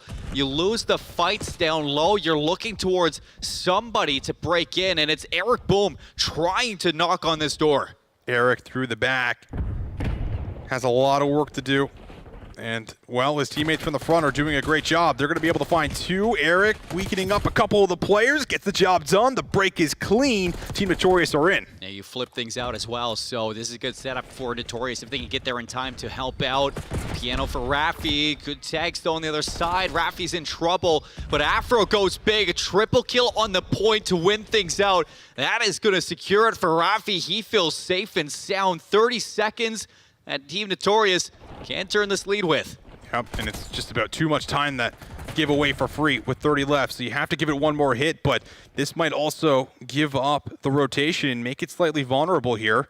So key decisions to be made for Five Fierce as it's 221 to 226. Team Notorious going to regain the lead. Great read from Rafi as well, who's on 6 in a row. Finding that fire yet again, starting to look at new. You chalk this one up completely for Five Fierce. You have the P3 setup, but Rafi on 7 in a row. He's got the angle first up. Abe around the fireplace. Can he finesse? Yes. There Abe it is. for 3. 4 in a row now on the P3 hill. See if he can be the savior for Five Fierce. Oh, it could end on the kitchen hill. Abe up to 5. Almost gets number 6. But now you need Hixie to try to come up with some kills. He's denied the opportunity. Team Notorious looking for the final moments on the kitchen point. Rafi ready and waiting. Challenge maybe coming through the outskirts. We'll see if Fire can try to get anything done over the top of the table. He's going to find the entry. It's a team kill, but it's still enough. Now you'll see Five Fierce get in for a moment. 15 seconds, you have to challenge this one through, and you can see the players going around the outside. Eric Boom shut down on cobblestone, down low, F dot drops down into the middle of the map. 7 seconds, you gotta go. Have to go. Both teams 7 seconds away. You could still end it on the kitchen point. The contest was in for a second, but Team Notorious, they have the numbers. Do they have enough to secure it? Abe, has he done enough? The final couple seconds, the tick is in. Team Notorious, grab the Skyline hardpoint. What just happened? 5 Fears, they battle all the way back from a 40 to 135 deficit in the first rotation. They look unstoppable going into the third. And then it is the P2, P3 that you love to see from this Notorious team, where they just lock in and grind it out. So many kills coming out from Rafi on those rotations, and you leave it up to the double team duo of Eric Boom and Afro to get into that mix and secure that game when it matters most. They turn up. Some big moments there for Team Notorious, and for the first time it feels against this 5 Fears team, they steal away a hardpoint. Finally able to get it done, man. We said they needed to, right? It's a huge part of winning this best of 7. We set up what they needed to do. You saw the ARs firing, finally getting something going. It's like they were almost listening to what they needed to try to get done, and it really set them up with that lead. But yeah, we saw 5 Fears battle back. It comes down to the wire, and those final few seconds that were not contested is just enough to put them over the edge. Man, what a crazy Skyline hardpoint we just got going. I gotta see this one back. I mean, 6 spree for Rafi over towards P1. That comeback that they had from P2, P3, P4 at the start of the game, that is just a run of hills that you don't normally see from this team. But you know, that's the communication, the fundamentals from Team Notorious just looking so sound and so well put together. But you gotta give 5 Fears their credit on hard points. They can surely slay out when they get going, and in those P2 hills all day long, Hixie has been that guy for the breaks. But you get towards the third set of rotations, a tie game, so many back and forth hills, and it just felt like this whole mix fest of a P3 really came down to the smallest of margins. Abe starts it off with a triple kill. You have the pick up from P2, from the rest of Team Notorious. They battle their way through with those trades. Afro gets a double kill, F-Dot to finish it. And that is the Afro difference right there. I mean, this guy, he gets the double kill at the moment to turn this, and he is always the one that separates every team that Team Notorious faces. Yeah, Afro can just be electric in those game-deciding moments, especially when you get to those close quarter hills. That's where he's going to thrive. And, well, he most certainly does. Man, crazy game flow, though. A lot of back and forth. Again, there was a point in time where it felt like this one was getting almost a little bit out of reach based off of what we had kind of seen. Yeah, you point to the 137 to 59. Like, it was a drastic lead that they were running away with. And you see 5 Fears slowly creep back in and manage to make it competitive near the end. I don't think I've ever seen 4 hills where it is that steep on the game flow from P1 all the way into that P4 for Team Notorious. But, I mean, they answer back from 5 Fears. You look at, you know, the second rotation, you continue to get another 40 seconds off of those P1 hills, which is not really expected from any team. And then you look at the P4 break that you get from the team as well through Closet, and as soon as they get into there, that's what shifts things back into their favor for that game. So those 2 hills alone for 5 Fears, you look at them to steal away some P1 time, get into those P4s, and it's really hard to break. And you know, that second rotation P4, that's also that moment we were talking about Exceed. He starts the game off 9 and 22. You go into that P4, he's 17 and 25. And a moment like that for Exceed, it is just the regain that you're looking for from a player like him. Well, it is certainly entertaining. That is for sure. This grand finals is all tied up. Still 3 more potential maps to go. So we could be in for a game 7. We'll have to see. But for now, we will throw it to a short break. When we come back, map 5 coming up.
Welcome back, everyone. We are getting ready to jump into game number 5. We are all tied up. It's been a great day so far. Been a great grand final so far, Colin. I've been enjoying myself. I'm sure you have too. But we are now getting into yet another swing map and yet another search and destroy.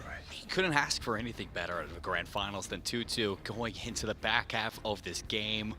We're guaranteed a couple more. Neither team wants to make it easy. So we ask for Team Notorious to do something that they haven't yet been able to do.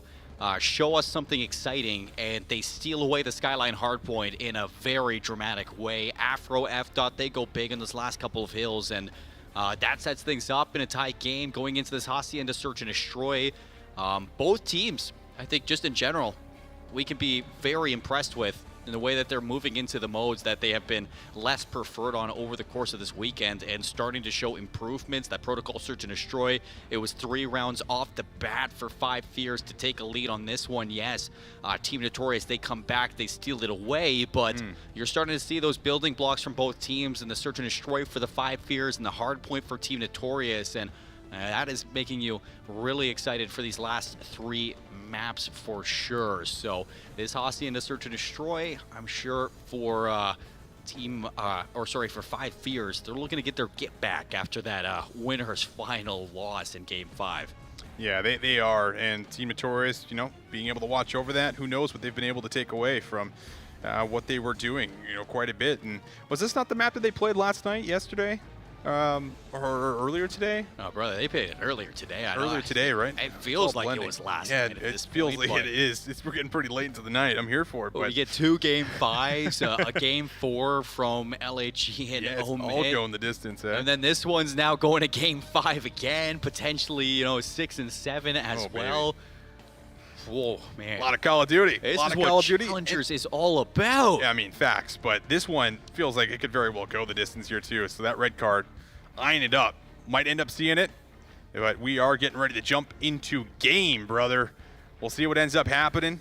It should be a pretty interesting one for as far as what we're going to get. Again, this is a situation where you want to win this if you're 5 Fears. The S&Ds have been shaky at times. Team Notorious still showing us they have the upper hand. Let's see what happens going into yet another swing map, baby. Let's get into it. A Fierce Lion on the cinematic drawback to open up into a fierce grand final.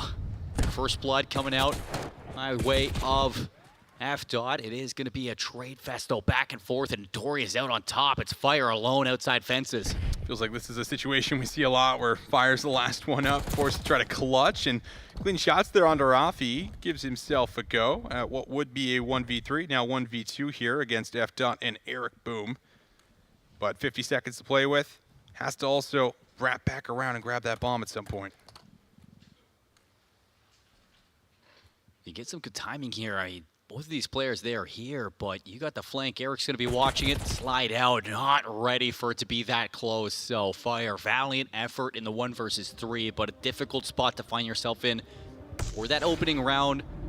Team Notorious not going to let these rounds sneak away from them like they did on the Protocol. Yeah, clean shots. You can see Fire kind of was recentering there for the mid box down the hallway in case someone was lingering around there. So Eric catches them off guard. And no 1v3 going to happen here in round 1. Team Notorious looking good in the opening round.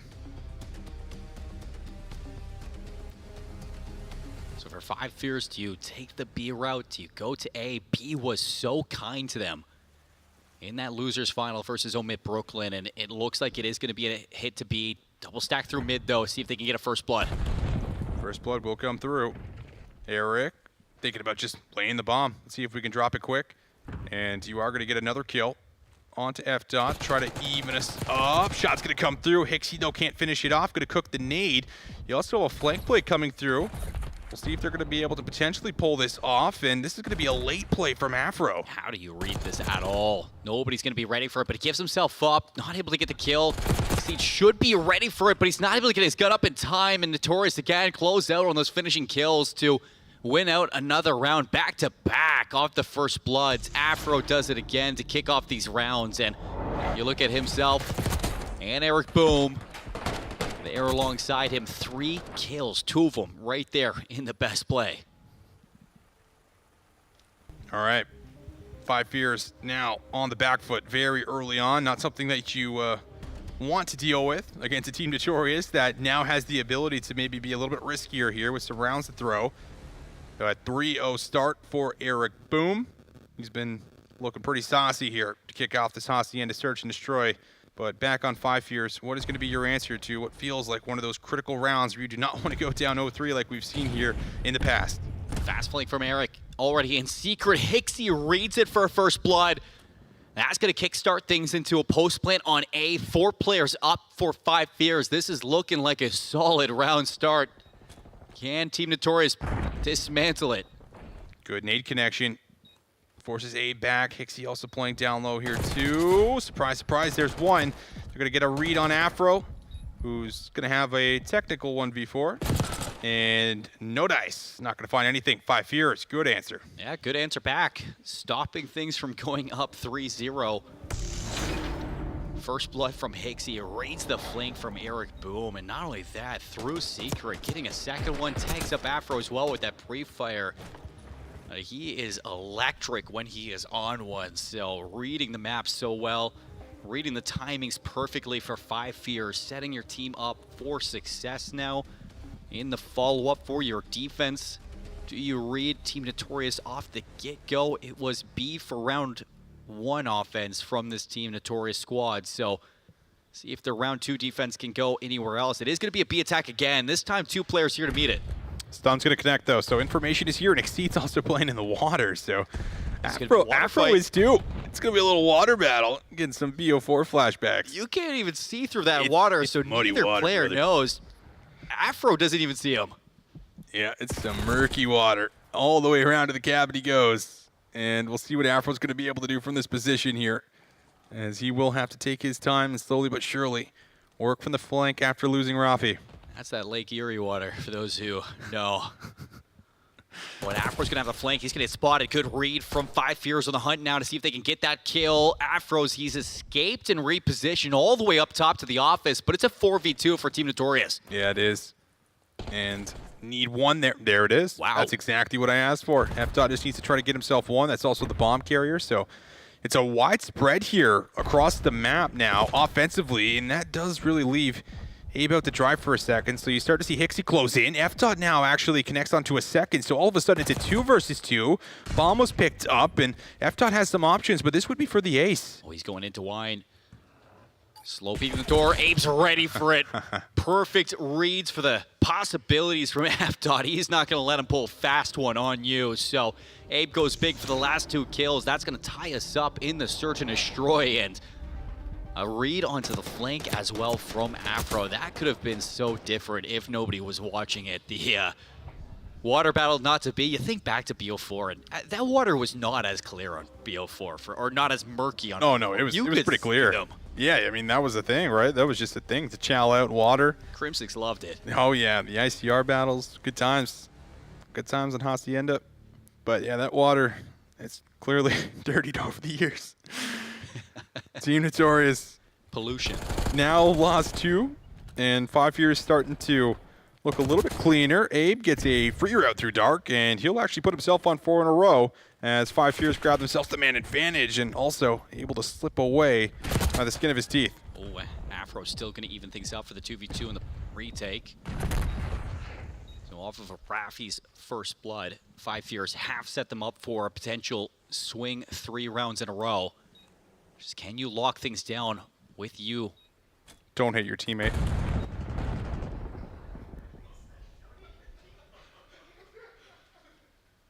Well, he hit his teammate, Colin.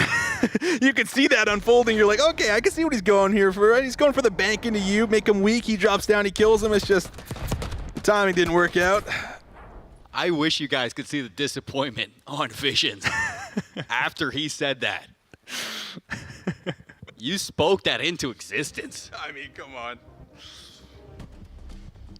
3 rounds in a row for Five Fears. First blood for Rafi. Perfect answer back from Five Fears to get that bomb down at A. And now you're looking towards Team Notorious to see what they can do on the offense now to stop this bleeding. It's going to be an A attack.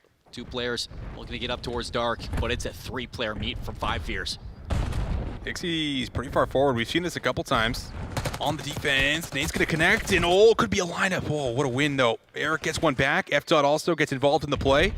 2v3 we go, but the bomb still kind of lurking by back well. Yeah, I like this patient play. You still have a player to worry about as Abe is trying to get through this map. See if you can get in behind it. He might set up a fast flank if he deems so, but at the same time, you do not know where these Notorious players are, so he's going to group back up with Fire to see if you could retake in the 2v3.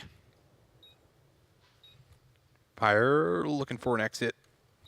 Not going to get a whole lot of info. Abe down low, huge win. That's also 5 in a row now for Abe, so that gives you a very solid chance of being able to clutch this round up, try to take a 2-round advantage, but still need to cut through 2 more defenders here on the site.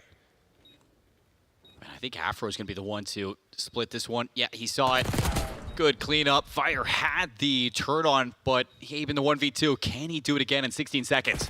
And not feeling likely. Not even good for the first one. Was working for a streak. Could have played for it. Decided not to. But Team Notorious will be able to tie us up here at 3 apiece. Yeah, that's a big play, too, to shut down Hixie off that initial. You almost had the lineup for the first blood from Hixie into 2, but Eric Boom trades it, plays his life. FDOT follows up for that site control, and that is good pacing from Team Notorious to slow down that round and try to draw out the rest of the players.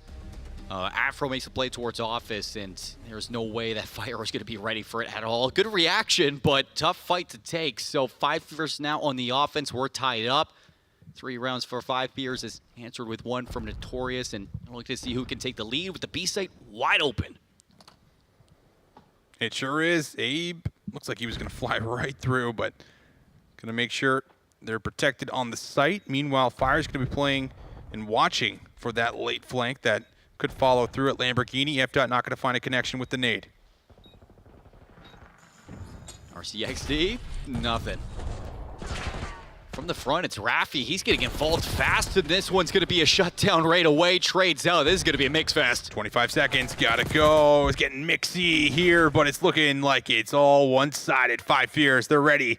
Have the response, and they'll make sure they maintain the lead. And another team kill in that round. So 5 Fears happy to take their lead back after the 3-round stint that they did have earlier on. So no issues on whether or not they're going to be able to compete towards the back end of the search and destroy. The answer, they are going nowhere.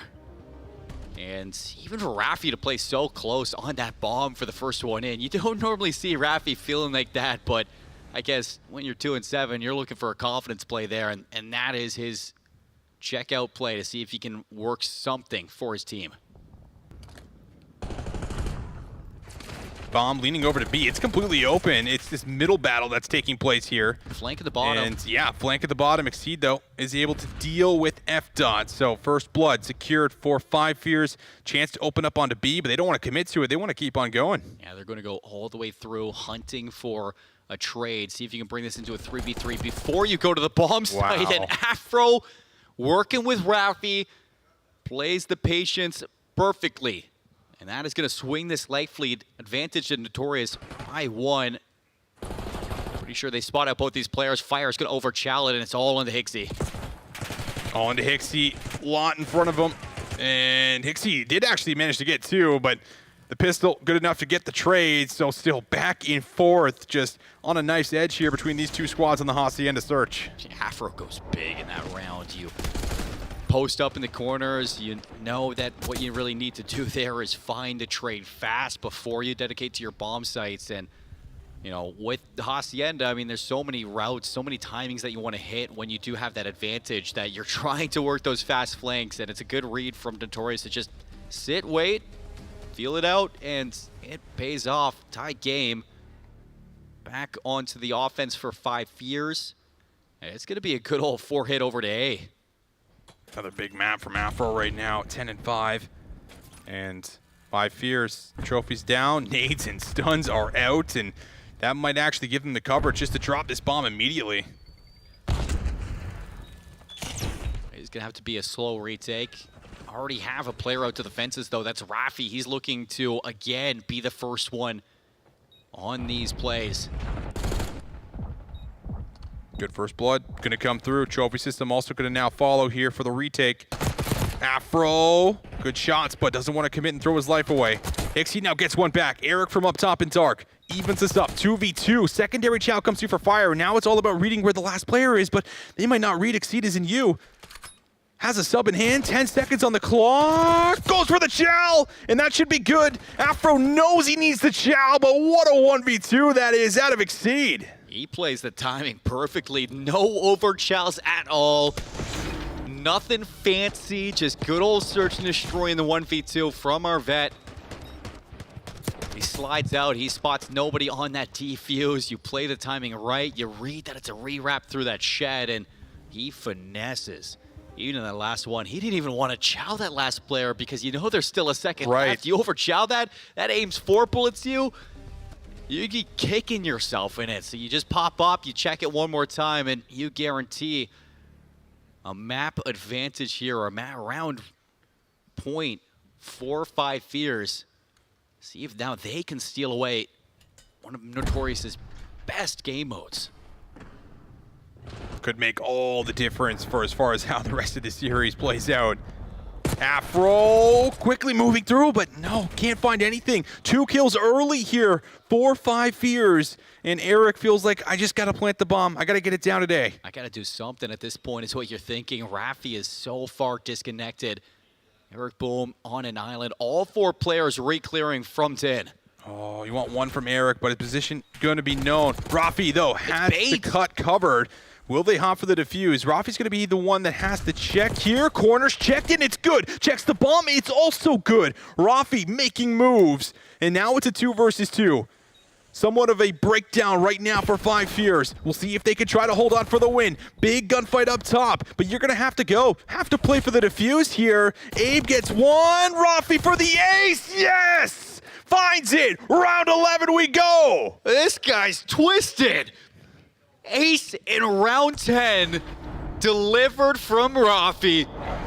We talked that this is the guy who's got to step up, the glue for the team, the X factor when it matters, and the fact that he's got the AR posted all the way towards open, I don't think I've ever seen a player like Eric, bait out the Chow like he did for Rafi to get that kill, to bring it into a 3 versus 2. That was flawless from Eric Boom, and taking all the attention on him while Rafi just blossomed into that round, and that snap onto the second was crazy. Rafi is feeling it.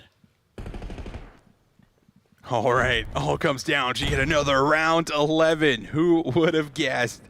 5 fears here, playing defense, trying to get a read on where the attack is coming from. Rafi, he's gonna almost light up another, but Afro on the flank. Will they expect this 2 times in a row? No, they will not. First kill is going to be good.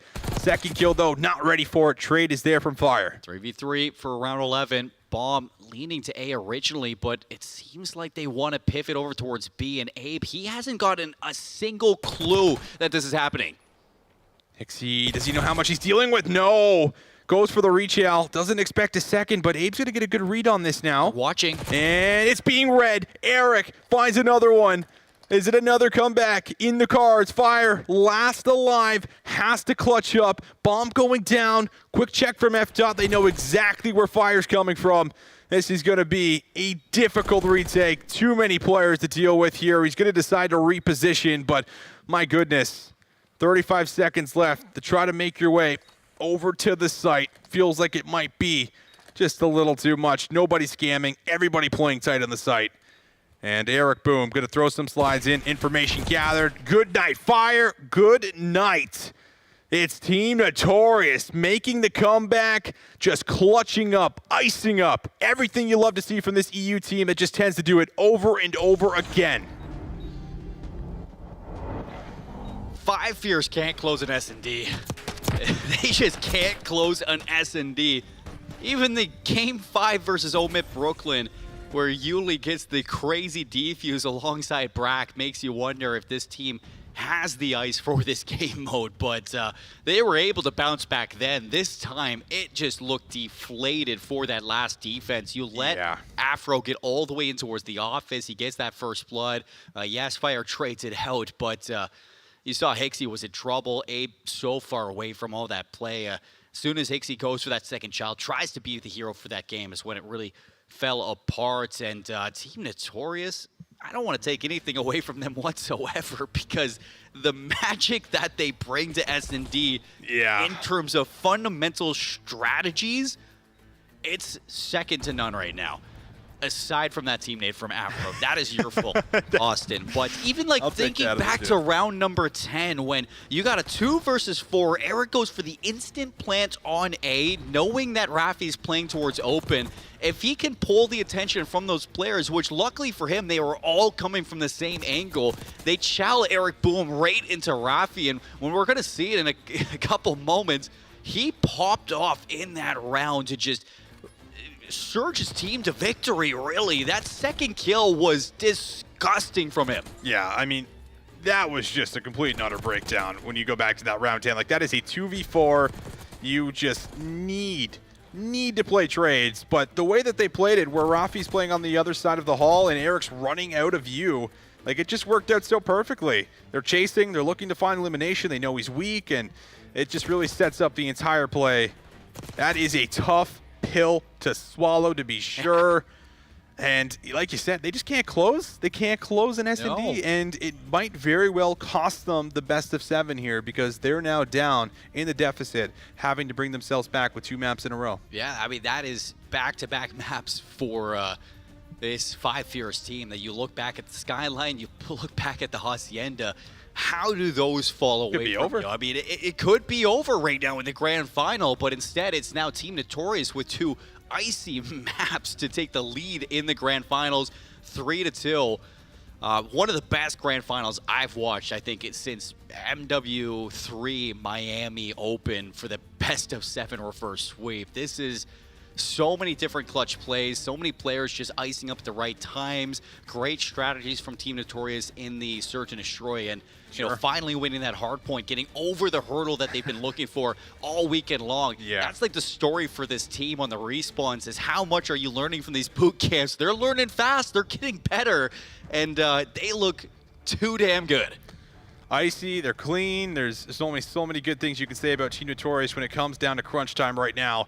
So we'll take a look at the maps here that are lined up. 3-2 is our current scoreline in this grand final. Protocol hardpoint, Control will be coming up here, as that is labeled wrong. And then if need be, Team Notorious do not close it on the Protocol, then we will go to the red card Search and Destroy that will be waiting for us. And I still got a slight feeling we could be seeing a red card Search to end the night. Almost hoping for it at this point with the way this series has been going. Yeah. And I hate to be the one to point out a player who's been doing so good all weekend long, but it seems like over the past couple of maps, Abe is slowing down. He was the one to open up this series for the team, put it away versus Omit Brooklyn. He had so many good moments, triple kills, double kills, just clutch plays across our first 3 maps, especially when you look at the Hacienda Control and he put up 40 kills for the team. But he slowed down in the Skyline a little bit. Afro started taking over in that head-to-head, and you go into the Hacienda Search and Destroy, where Afro has back-to-back really good S&Ds for his team. And you know, you're just not getting those opening first bloods from Abe. You're not getting those clutch plays from him like you would expect from a player of his caliber. And going into this Protocol Control now, I think that you look at Abe to start to catch some heat again, because he's going to be that X factor for this team, the takeover player for 5 Fears. He is all 5 Fears. Well, we'll see if he can get the job done. A situation where you are called upon to go big and shut down what is going to be a lot of these individuals that are just always icing up what they need to. But you go back to even when they played this the first time around, right, in the winners final, that feels like a lifetime ago at this point. But, you know, 3-1 before. Team Notorious, they played it extremely well. They looked really solid when you were watching over them. And I think they did a really good job. One of the keys was making sure Hixie and Abe weren't going rogue in your spawn continuously, right? That's something I think that I've certainly praised them for throughout this entire weekend when you're seeing them play the protocols or playing the Haciendas. And to be fair, that's actually something that they were getting away with in the first Hacienda control that we saw here in this set. So I think limiting that is going to be critical if you're going to be able to replicate what we had seen in the protocol a little bit earlier on in the day. And there's a lot of teams that have had issues with protocol control over this weekend. I think you look at it in general, where you can take notes from Team Notorious in that winners final, and what was so good for those attacks over towards the A zone is they weren't getting over aggressive towards those last couple of rounds. It's the fact that you want to go for the stack, make sure that there is nobody that's going to flank you through sidewalk and top triple, and if you can win those battles behind you, get the exit kills or deny any exit kills after that A zone is captured. You slow the game down right in that moment. Use that extra 60 seconds rather than throwing your lives away. And that's something where attack on protocol, we need to see a little bit more patience come out from these teams when they get into a situation where you can stack those zones, because oftentimes we do see players try to get aggressive through that sidewalk, try to get towards grandmas to get a couple more kills onto these players from the defensive side. And more often than not, I think it blows up in your face. It's those patient plays on even the Haciendas that we've been seeing for those zone takes that has made some crucial differences on offensive takes. Yeah, I think it definitely plays a massive part. But also, guys, just a reminder, Toronto Ultra hosting a graphics card giveaway from AMD. Head over there, like, retweet. Make sure that you link below on who you think is going to be able to win this entire tournament, man. It's been very fun. Again, it's been very close, so I don't know who you're going to pick. It could very well be Team Notorious right here, or we might be going to a map 7, and we'll see if there will finally be a close, or Team Notorious do what Team Notorious do. So big thank you to AMD. Big thank you to AMD Gaming. And go over them, follow them on Twitter. I don't know if you guys have gone check the retail prices of graphics cards these days, or the resale prices of them. I don't even want to look at them or think about it, but that's a big opportunity, and that could be you walking away with it to start the new build on your brand new PC. But that is enough rambling before we get into map number 6, Austin. Team Notorious, a chance to put it away in the control. They won this one last time. This is as good as it gets to put the series away. Yep, Afro already challenging down low, and he's going to win that battle. Solid start for Team Notorious. They're going to find 3 of the 4 and actually make it all 4. So now you're fighting out of your spawn right off your first life here if you're 5 fierce. After tucked away, no read from Abe. Good trades coming out from 5 fierce. You're working out of your spawn for the most part, but it just seems like a losing battle. F-Dot, he's going to disengage from that. Good on fire to work with Abe to get back in towards your lockers, but there is already another player looking to flank, and it's Rafi's turn. Rafi, good for 3. Backs up, plays the heli, and we'll try to watch over the A zone. F-Dot, though, working the other side of the map, won't be able to get the best of Abe, or rather Fire, who's going to be able to get some decent progress forward. Zip line up. That's awkward. Yeah, it's very awkward, and maybe Afro doesn't even see him. He just runs right by him. He's not worried. He's going to press forward, but Abe, again, ready and waiting. I don't think he cared. He's just like, all right, guys, watch Spiral. I'm going to keep going into Grandma's. So good kills coming out from 5 fierce. 27 seconds. You're onto the A zone. Second segment getting worked on, too, and Fire is going to push up that sidewalk, but immediately backs up to see if he can help the team. Rafi looking for angles, looking for feet, realizes he's got to hit the go button, but is he going to be able to try to get something else done here on the point? It's Abe for the double. 5 spree that actually came through for Abe, but they do manage to stop the final tick from coming in, so still a moment here to try to deplete that. Hixie looking for anything to reignite this attack, and it is going to be handled well by Team Notorious. So third segment stopped. Another chance for least to try towards it from Abe, but he goes down 6 seconds. Last chance in for Hixie to touch it. Afro's here. They line up, but Exceed's still alive. See, just barely alive. Finally going to be taken out, and now you got to get a touch here. Fire can't get there. Abe has a chance. Abe keeps it alive. 7 lives up against 7 lives, and you're going to chalk that up here. And now the extra minute is in fact secured. This is where you got to pump the brakes a little bit. A good round chance for offense on protocol. It's all going to be down to the next couple of kills. Eric Boom's going to be caught on the flank, and now it's your go time with 2 kills to see if he can get going. Afro, he's playing secret right now. Good kill's gonna come through. Afro, does he get the read down low? He's still weak, and he still comes up with a kill. Just about all you could ask for out of Afro in that situation. Abe, though, up to 15 and 5. Half of the kills in the entire control round have been brought to him. And you got Eric on the flank, though. He could really disrupt this entire play. It was red by fire, but crisp shots come through, and now 3 lives up against 3 lives. He's gonna trade it 3 versus 2. You got a player in Useless and a player in Lighthouse, and Exceed, it is all down to him. And he's giving himself away. Oh, ring around the rosy. Exceed's gonna be able to find him. Rafi for a 1 versus 3. But it's going to be a touch of the zone. He's got some time to play with here. Exceed, not going to see him. And oh my, it's now a 1 versus 1. Rafi looking to go big again. Gets the reload, but the chow comes to him. Abe takes him down and secures the offensive round. Ask and I shall receive. Abe slowed down the past couple maps, but 16 kills in round 1. That is absurd stats from this guy. So, what is that? That's triple positive. That is over triple positive in round 1 of the control. He's doing everything right now for his team when it matters, and it's those moments that Abe is able to bring for this team that is the difference between this notorious team. Abe clutches up so often, and when you have Fire, Hixie, and Exceed doing just enough to get him there, Exceed plays that back flank so well to make it a 1v3.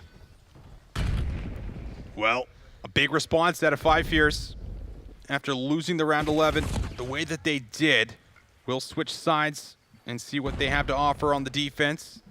Team Notorious trying to slip through the bottom of the helipad. Rafi not going to be allowed to do that. One more player inside the mid building. F-Dot, he's been waiting patiently, and he's going to give away his position here for a moment, but the respawners now struggling to get out of spawn. Exceed on the triple sub, so he's going to try to up the ante for the pressure.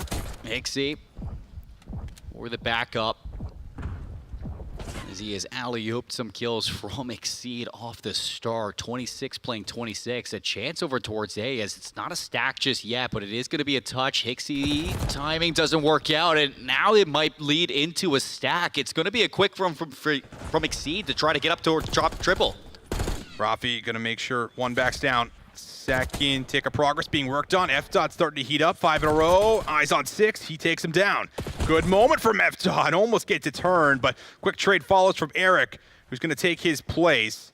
Rafi was taken off the zone, so that time was still ticking away. And as soon as Afro hops on, he's also taken off, and a big moment comes through. 4 down here for Team Notorious. Not even getting the second segment. That's the thing with not stacking those zones, is it takes so long to capture the progress in 32 seconds or 23 seconds. And Team Notorious have nearly nothing done in this round. You're going to have to fight from the spawn again in the trap. Fire down in boat. He's going to back up. Still Afro. Good shots over the top, but now you got to get onto A and stack it with 7 seconds. You're going to have a touch at B, but how long can you live right now? Pretty clean coming out of the spawn, all things considered, after going 4 down, but can't stay alive on B any longer. Rafi, he's going to have to die for the zone and touch, or try to stay alive on A. One of the 2 plays needs to work out, and B does not. So back over to A. It's cleared off, and 5 Fierce do a decent enough job here, contain everything they need to, and they grab a 2-0 lead. Yeah, that defense is perfect. It got a little shaky at one point. I mean, you had the chance to go stack that zone. When Hixie goes down from F-Dot, that's got to be the call to go jump onto that A zone alongside your teammates. It just takes a little bit too long to get there, and you know, with that, Exceed gets towards top triple. He wins a big gunfight, and as soon as you're just able to collapse together, it's impossible when you're not collecting off of those mistakes. Team Notorious now going to have to reverse sweep this control. 5 Fierce, they are eyeing up this distance game 7. Afro trying to play his life. Stun gonna drop down low, but Abe, I mean, he's still cooking. Nobody's surprised. 22 and 11 into this round number 3. Back on the attack and thinking about what he could do around the B point. He's gonna draw Eric Boom gets caught on the timing, and now you got a couple players here stacking the points slowly but surely, looking for the first segment. Yep, Abe on 3 in a row. Still putting up generational numbers across a 2-0 lead. He is carrying his team in the backpack for the majority. Good read up top as well. Hipfire on F-Dot, not going to read the corner. He thought this guy for a second is literally seeing through walls, but in fact he is not. That is raw gun skill from Abe. Fire set up in the middle. Finds the exit coming off of B onto Eric Boom. Looking for some more follow-ups. Takes the gun chow. Rafi forced to back down, and A slowly but surely being captured. First tick now captured on that zone here too, giving yourself some options with some time to play with. Afro's forced to back down on the flank. He can't find any value, but Eric's been able to inch himself up to contest the point. And now you need to find kills on the point. And Team Notorious able to do just about exactly that. They clear out mid, and now they're looking solid once again. And Afro hasn't really been able to activate just yet, but he is doing a good job at playing his life, going 1-for-1. That is disrupting these attacks from 5 Fears. It's the rest of the team that's playing really well for Notorious to pick it up. Everybody pretty consistent on that side. Nobody really slacking. It's just you haven't seen that Afro pop-off moment just yet. What we used to see from him is just a moment where he goes nuclear, but he's going to have a chance again. Red, beautifully. Abe there to clean it up. 3 players, though, drop through mid, so it's all down to Abe. But it is going to be a captured zone nonetheless. So you're going to be sitting pretty with 1:20 seconds. It was a life lead, and it still is by about 2 here for 5 Fears. So Team Notorious having to play some key defense here around the B point now, as you're already losing the second segment, but Afro ready to pounce, challenges for the second, gets fire very low, but can't finish off the kill. And now you have about 1:05 to play defense here against 5 Fears to stay alive. I don't know, I feel like this trade fest, it's just going to feed into 5 Fears clutch again and again. You need to start seeing some separation from Team Notorious to get a comfort in this defensive setup. Because we've seen 5 Fears get tested. Oftentimes it pays off. F-Dot. Okay. So he's going to get a free 4th kill in a row. Eric on a 3 streak. This is Team Notorious starting to fall into place in the defense finally. Slows down, and it only favors Team Notorious. And as soon as the move is made to start working up, inching through the map, they are going to be cut down. Hixie, though, important. He's going to be alive. He gets a chance maybe to come behind the play, but you still got Eric. Oh, what a snapper that is for 6 in a row as he starts to go absolutely rampant in the back. Need to find another? No problem. Eric, little finesse, not going to chow. Knows he can play the clock. Rechow now comes his way. And Team Notorious swiftly cleaning up all the remaining members here from 5 Fears. We are not done yet for the control. Team Notorious, a little bit of gas left in the tank for the protocol. So getting things ready into an offensive take, that is the difficult part now for this team. And you think back to all the time that you've had, the opportunities that you've had, at least in that last round, to get that A zone going, a little bit disconnected, a little bit, you know, 1-to-1, you know, everybody trying to individually make those plays, or a little bit late to assist the player trying to make that individual play. And that's got to be fixed here and now for Team Notorious if they want to get to that round 5 on the protocol. So it is all down to this one now. Can Team Notorious win an offense on protocol, or is this one going game 7? Oh, brother. We'll have to see here. Team Notorious might still have a little bit more in the tank. 5 Fears definitely want to see that red card.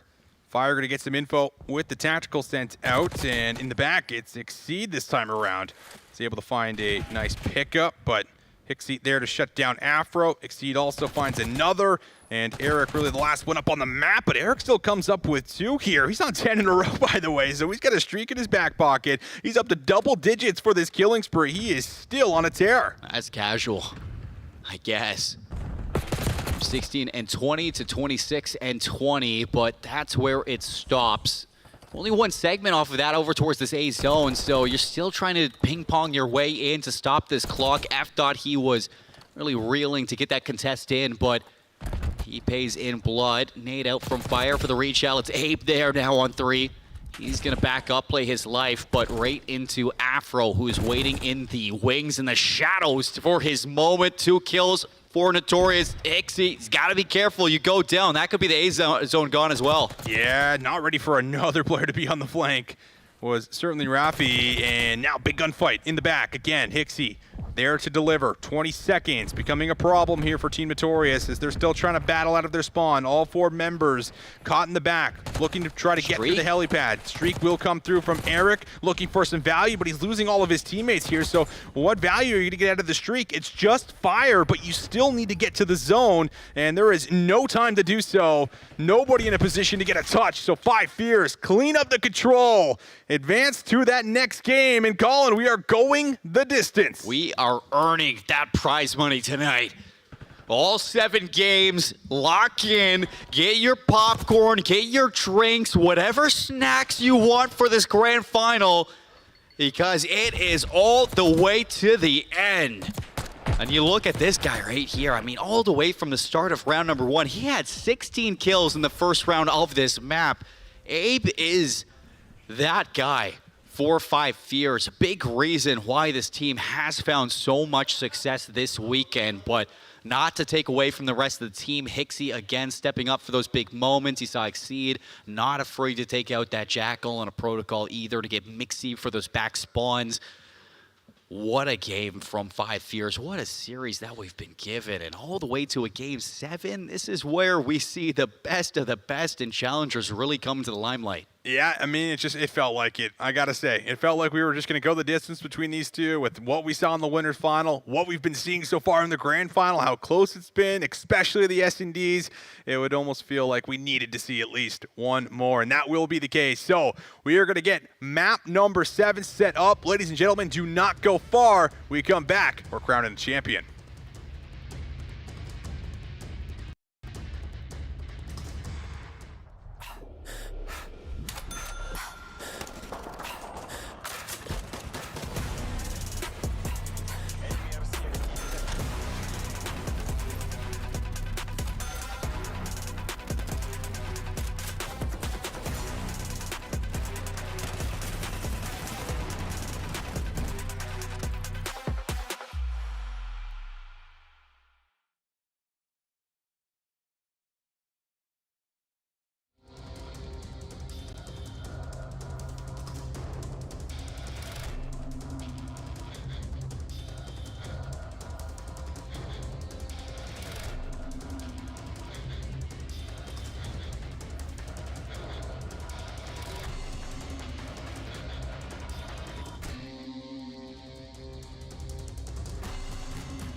Welcome back to the AMD Overclocked tournament where we have lots of prize money on the line. $5,000 up for grabs. $5,000 for this Search and Destroy map, Colin. And so far, all of our Search and Destroys have all went to round 11.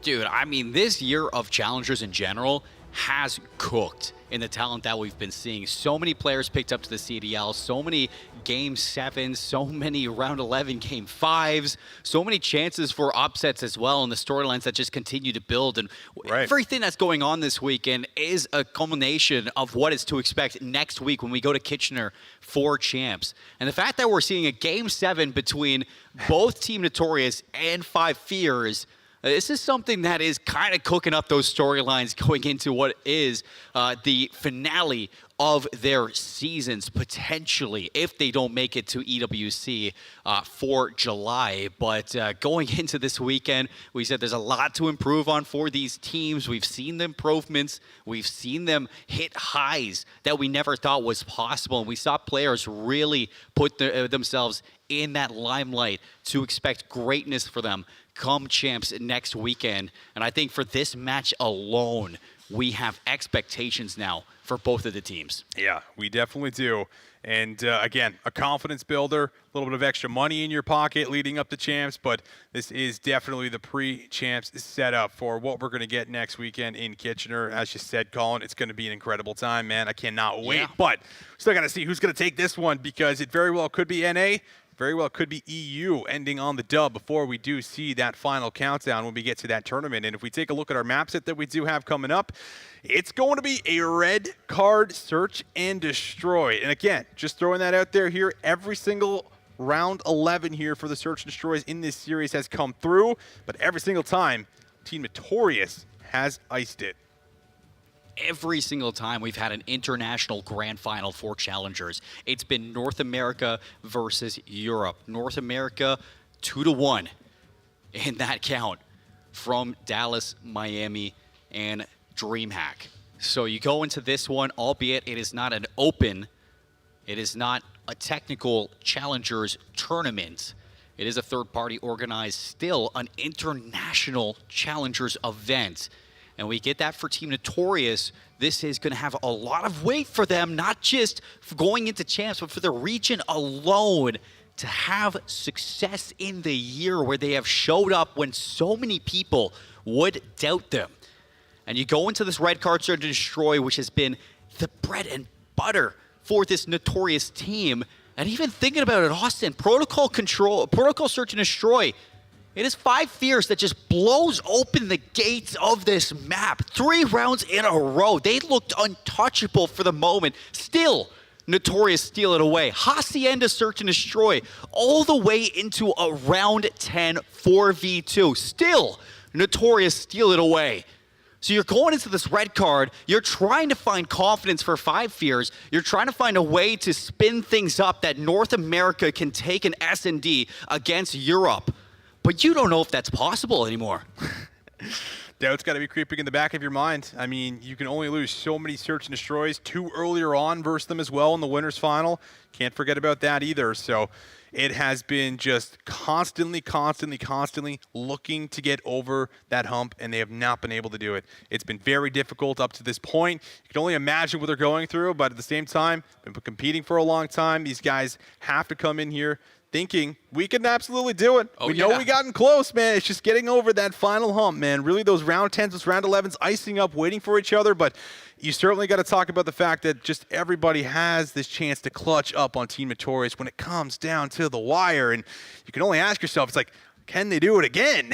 Yeah, can they do it again? And, you know, for search and destroy alone, I think you can look for Team Notorious, that who's been that constant just difference maker for the team. And it's Afro and the consistency that he brings for those mid-round transitions to try to bring back from losing those first bloods. He did it on the Hacienda numerous times, and all the way back on the protocol too. It was 13-6 out of Afro to really carry his team to some of those round retakes. The difference though is in those moments that you get from Rafi, where it seems like he ignites into this unkillable monster, and it's all the way back to the round 10 for that search and destroy 4 versus 2, where Eric baits out into the beginning of that ace that Rafi found to send it to the round 11. But then even in the protocol round 11 that we did see between both of these two teams, Rafi starts that with a double kill. So in those moments for Team Notorious, Rafi really is the one to light the way. So you go into this one now for 5 Fears, you are thinking to yourself, well,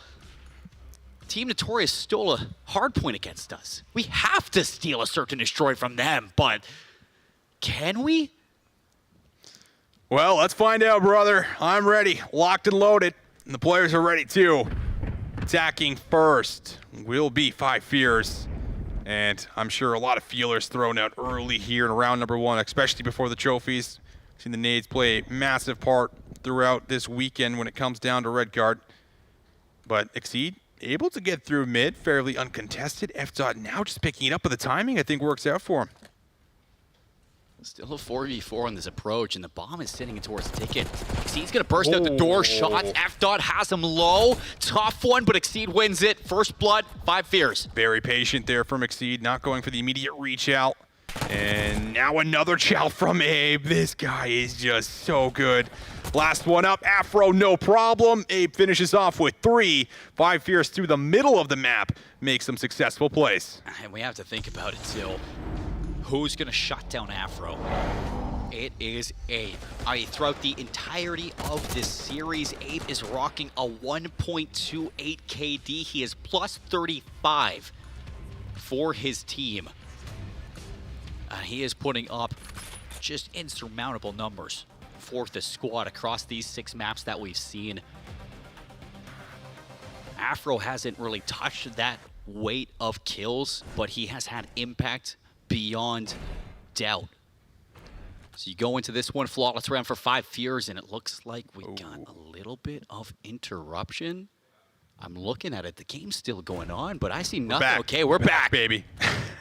I think we just lost our POV feed, so we get the free cam for a second. We're locked in. Locked in, still with it. And we'll see how this one plays out here for us.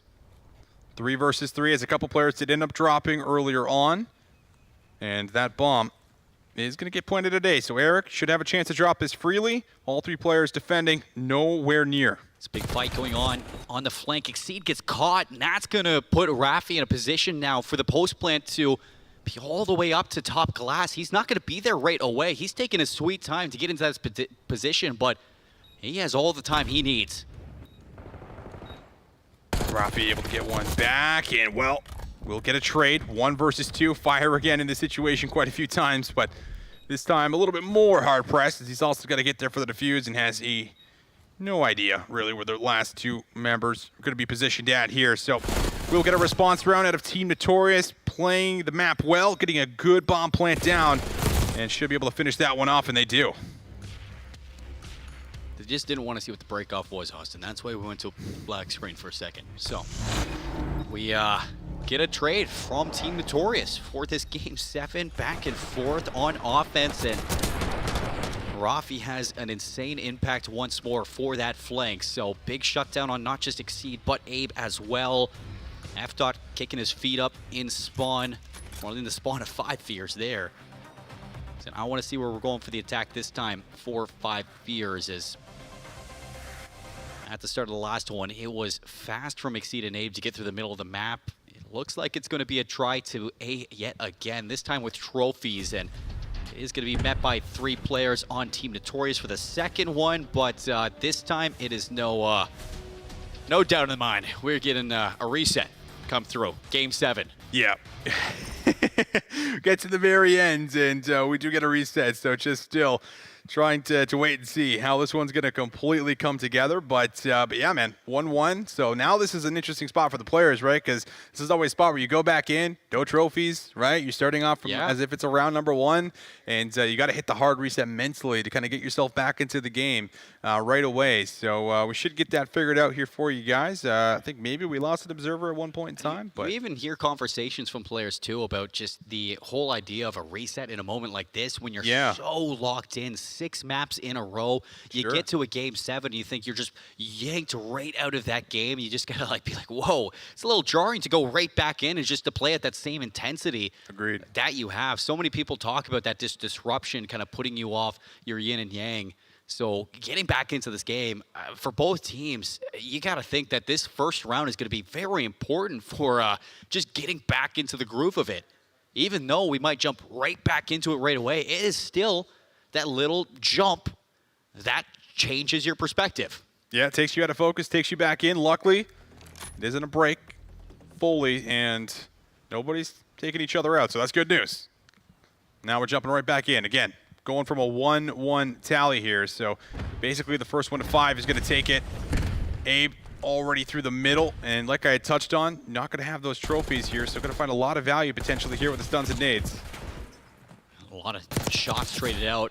Abe able to trade that first blood that Afro did give, but no moves made towards this A bomb site, still lingering through the middle of hedges, and seems like this could be a quick pivot over towards B, which they will get. And there are some players sitting close to it, but it is an outside-in perspective from Team Notorious, going to play retake unless Afro sets up in this one, which it doesn't look like he is going to try. Or no, he is giving it a look. All right, trying to break through, but it Exceed able to find F dot. 3v2 we go for 5 Fears as they start to push into the site. Abe able to find that cleanly. All comes down to one. Rafi for a 1 versus 3. Not even going to have a chance at the first one. 5 Fears right back into the driver's seat. That's good patience from 5 Fears. After losing the first blood battle, Abe trades it out right away. The call to go to B, it's a good one, and not only that, but the patience that it takes to really hit that B site without bursting through those doors, without giving up any audio cues that you're going there. It allows a big fight over towards that A site as well, catching F dot off guard. Doubt for Team Notorious on their defensive setups. It's been offense all the way through. 2-1 for 5 Fears off of the reset. Keep that as a mental note, everybody, as we get through this Game 7. Hixie looking for some info. Stun. Gonna likely push him back, but also gives him the go-ahead to double nade that out. And won't find any connections there. Everyone's still very much alive and active on the map. Fire picking up mid to make sure there's no mid play, as we saw back in that round number 1. Meanwhile, there's no commitment to either site just yet, but Exceed, he's in a very interesting position here. I think they want to clear this, but even still, you gotta be careful, F dot. Exceed's in a great spot. We saw Standy do this so much, and F dot's gonna go over him. Exceed in a good spot to disrupt this entire play, but the bomb might go down before he makes his move. As soon as the bomb's planted, you'll expect him to start to take a little peek here around the corner. He doesn't see him. First kill good, 3 in a row for Exceed. Still down low, and they're going to have to worry about that here as the rest of the team starts to collapse. You're looking at this flank from Abe. I mean, all the way through, he's going to be the difference for this team. He has to activate, and he does. Rafi waits patiently there, was hoping to line up a second. 18 seconds on the clock. Exceed playing over the bomb, and wow! 5 Fears again, able to use that patience, working just almost every single second of the clock, but it does pay off for yet another round, and again, that is now a 3-1 tally here for 5 Fears. Yeah, back-to-back, finally a defensive round goes way of one of these two teams, and 5 Fears able to crack the code first. Patience and quiet from Exceed. Not only that, this flank from Abe, he is hunting these players that are in the spawn of Team Notorious for the post-plant setup at A. And you know, for F dot, it's really hard to track this player when Abe has been so elusive in these plays. Both Abe and Exceed off of this reset are on 4 kills in a row, Austin. Both of them having a heyday in this grand final. They have been the Shaq and Kobe for this team, setting each other up so many times. Shots to the middle, traded back and forth. And both teams gonna lose one early on, but you did have at least a spree going for Exceed, and I think stopping that was big, but you also gotta stop Abe's. He's on 4 in a row here, so he's looking a little saucy, looking to try to earn some potential streaks if he can.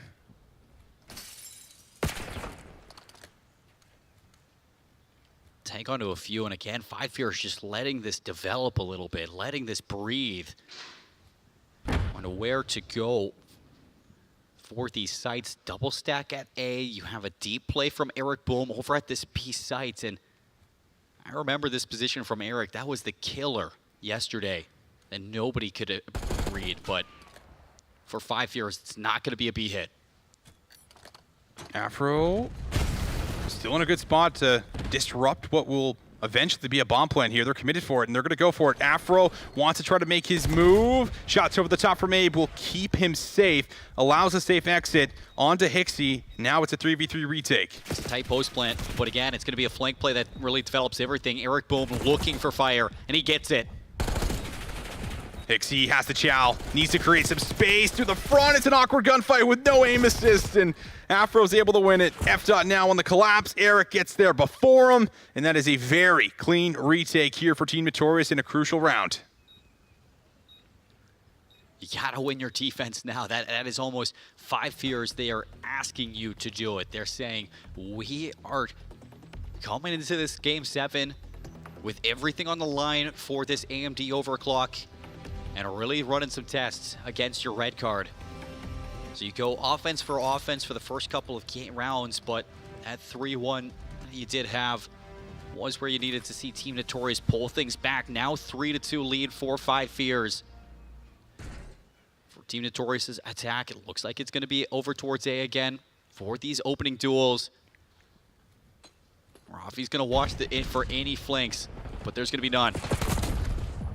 First blood here for Abe, and the second blood is good, the third blood is good. It all collapses here for Team Notorious. They are hard countered on the staircase, and a very fast round right in their face here. 5 fears ready to match all of their plays over to the site. Yeah, not backing down, never giving up, never surrendering to Team Notorious. The initial rounds that we've been seeing from the side of 5 fears have always been solid in these search and destroys, and it's not going to stop at all with the pressure that they're getting. So they push into H2, they move over towards H1, meet that aggression towards A with some well-placed players. A double kill from Fire. Hixie, he's getting involved finally to this game number 7, and we look at Team Notorious, slow start from F-Dot. And reminder, guys, 4-2 is the actual count in favor of 5 fears. So 2 more rounds to finally get an S&D win, claim a championship. But shots going to come through back and forth in the ticket booth. Nate's not going to find any value. Everyone's still very much alive. A little peek comes through on the other side, still just checking for info. But no immediate challenges, no aggression going to follow up.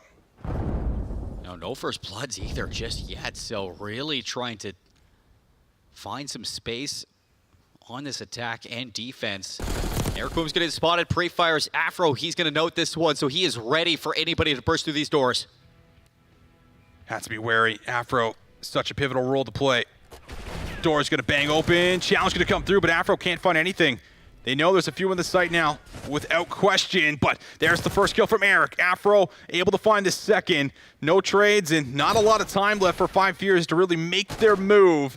Bomb also down at the back of the site. Feels like Team Notorious, they've done exactly what they've needed to. Fire, last one left alive. We've seen it a lot, but no clutch. Team Notorious, big round yet again. 2 from Afro, 2 from Eric Boom. They lock it down at B. 4-3 now. As Notorious, they have shown us in maps 5, in maps 2, it is never done till that 6th round is secured. So for 5 fears, they are going to have that in the back of their head this whole time, that Notorious are slowly creeping up on them in these search and destroys. Nothing's ever going to feel comfortable, and you got Abe to a hot start to this game. Same thing with Exceed. Past couple of rounds, they've been slowed down. And I'm hearing an RCXD out. Me too. From Exceed. He is going to try to use it for information over towards Hedges. He sees nobody off the start, but Notorious, they completely cut noise. And everyone waiting patiently to see where that RC might pop up from. Hixie extremely close to Afro. Afro gets the best of him with the slide chow. So first blood secured here for Team Notorious. Lots of time to play with, but they are certainly eyeing up the B site and looking to come through with some aggression here potentially. Afro in the door gets a little weird. Still backs up. Good damage. Any follow-up? Yeah, Eric helps him out. You get into the site without losing a player. Eric Boom over the top. Looking to try to get that finishing touch. F-Dot on the flank. What can F-Dot do here? He can put it away. Boom, there's the first one. There's the second one! F-Dot closes the round.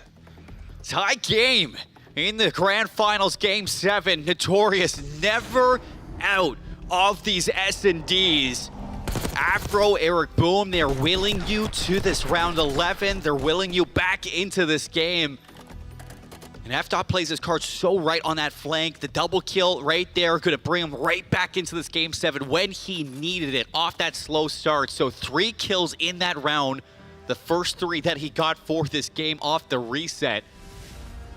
And there are no questions right now on this Notorious team on who is going to be involved. But 5 Fears, how do they answer back? So 4-4 is what we have after the reset. Now Rafi playing up top, trying to get some info, get some great info onto Exceed. The nade, though, just falls a little bit short. Get some tags in, so it's just going to be information for now. Gotta watch the flank from Eric Bohm. He's again going to get all the way behind Fire, though. He hasn't been tested by a deep flank like this. What can you get if you're Eric? And will he even really be able to get eyes on Fire? He's going to come behind the play. Exceed might be lined up for a kill. And he is, in fact, lined up for a kill. Gets underneath the stage, trying to bomb and weave around the wall bangs, and does so successfully enough. Afro might be able to get involved in the play, too. It's going to be Abe that gets one. Backs down, and yeah, he gets away. Doesn't go for the immediate reach out. Afro, though, able to slam 2 through the middle. Huge round out of him. How does he do it?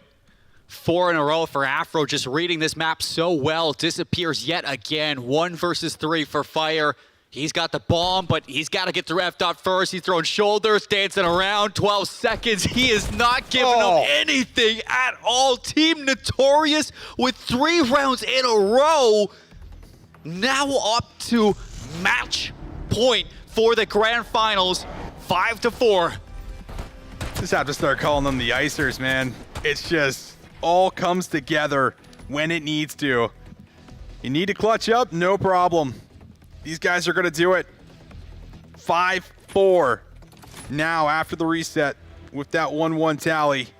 So 5 Fears backs up against the wall. Tournament on the line. Need to find success and shut down everything on this offensive round coming up here for Team Notorious. Afro on 4, Eric on 2, FDOT on 4. 5 Fears have to dig deep here twice. In round 10s, they were denied Search and Destroy wins by Omid and Notorious. Now it's their turn, tested at the finish line. It's a B hit for the bomb, 2 players here. Look how passive this defensive setup is, knowing just, listen, we can't throw away lives. You can't take too much risk here, and Abe's gonna go down, the nade connects, Afro finds the first blood. No immediate trade's gonna come into the site, and now you're starting to gain control. RC makes its way in, but it won't find anything. It's patience, though, for Afro not to get tagged up. Still, though, 5 Fears, they don't want to let this bomb go down, and Hixie answers back! Hixie gets 3! Fire comes in for 4! We'd have it no other way! We are going to a round 11. It is all tied up 5-5, not 4-4. Next round decides it all. We ask, they deliver. And now, a $2,000 round of Search and Destroy. US, not Canadian. It makes a difference. But we got Notorious in a situation where they can do the funniest thing ever. And 5 Fears, for all the confidence, all the marbles, to finally take down an EU team in S&D. No way, they keep getting away with it again, right? 2 round 11 wins throughout this series for Team Notorious, looking to make it 3.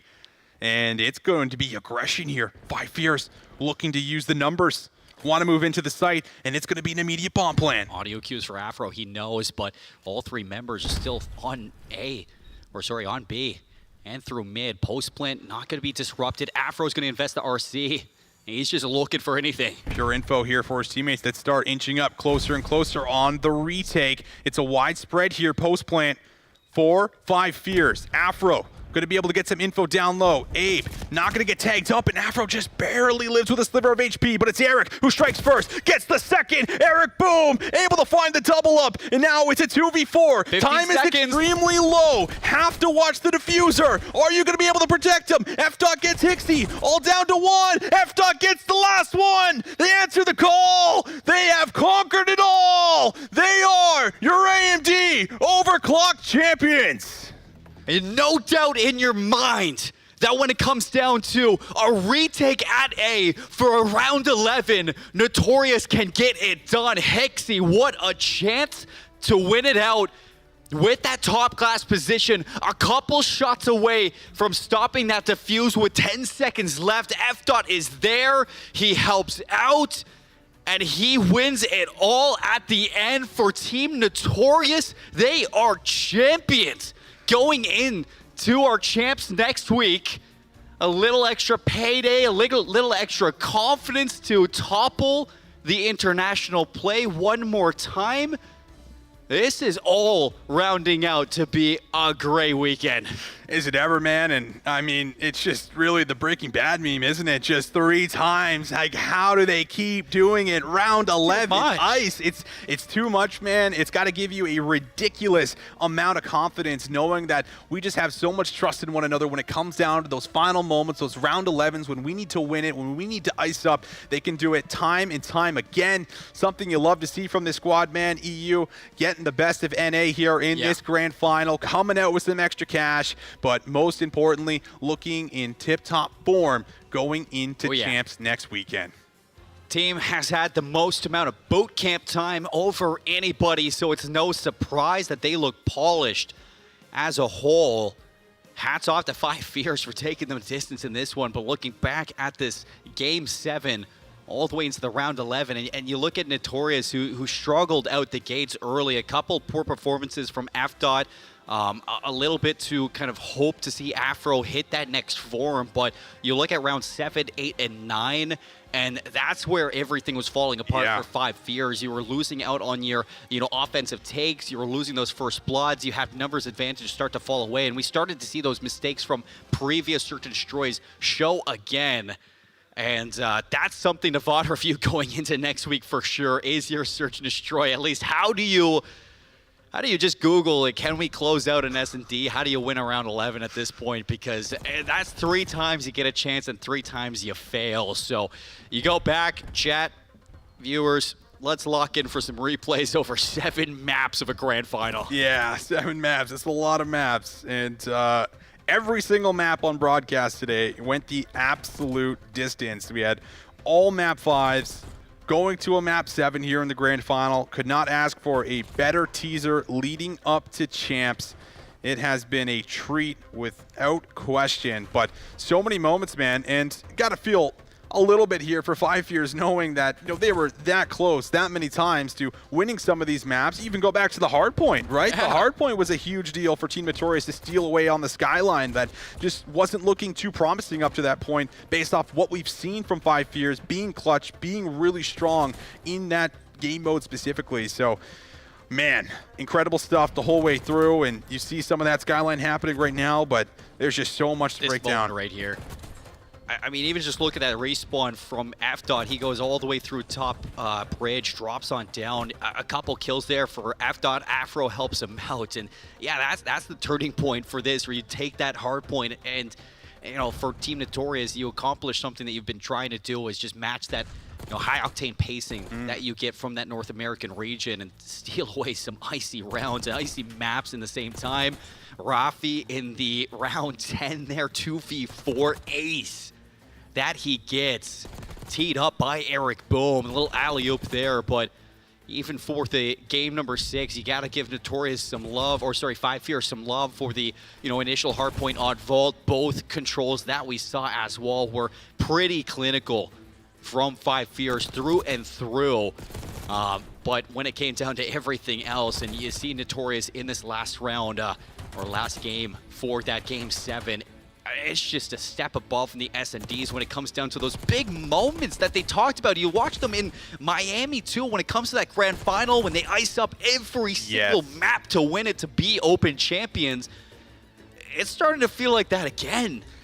Listen, having ice like that going into one of your biggest tournaments of the year, arguably the biggest for as far as what you're expected to try to do, win it all, have that stock as high as possible going into EWC, and next year you want to come through with the dub. We take a look at the bracket over the course of these last 2 days. It has been an absolute journey.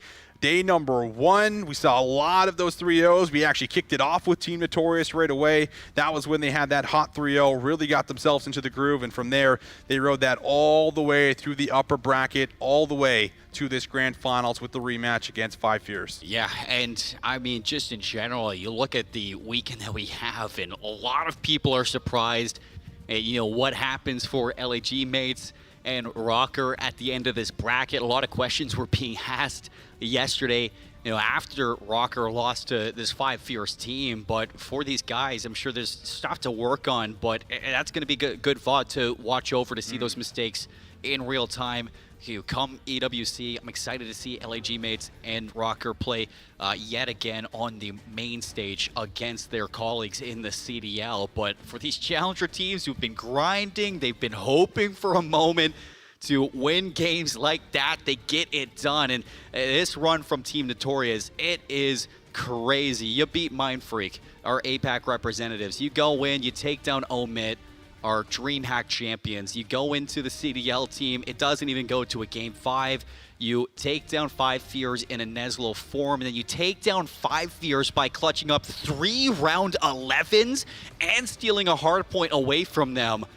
That is tippy. That is so tippy from this Team Notorious squad. And it's not only that, it's just everything that comes together for this team when you see Rafi performing the way that he is and so many S&Ds to clutch up those rounds, especially what he brings to those hard points in terms of commanding those AR fights in those long distance battles. F-Dot, the magic man, it seems, when he could just come alive at any moment and put up some crazy numbers. But this submachine gun duo of Afro and Eric Boone, we've been talking about it all year long, and it is a duo that you just love to watch and witness every play that they do make, because they keep on evolving, even going in towards champs. And you come in towards this boot camp and you see the timings, you see what's changing for the squad. I mean, Eric is picking so many battles a lot better on those flanks. And he's picking up the AR a lot more now for this team, for that triple AR setup, for those vaults, for any bigger hard point that you're going to be going towards.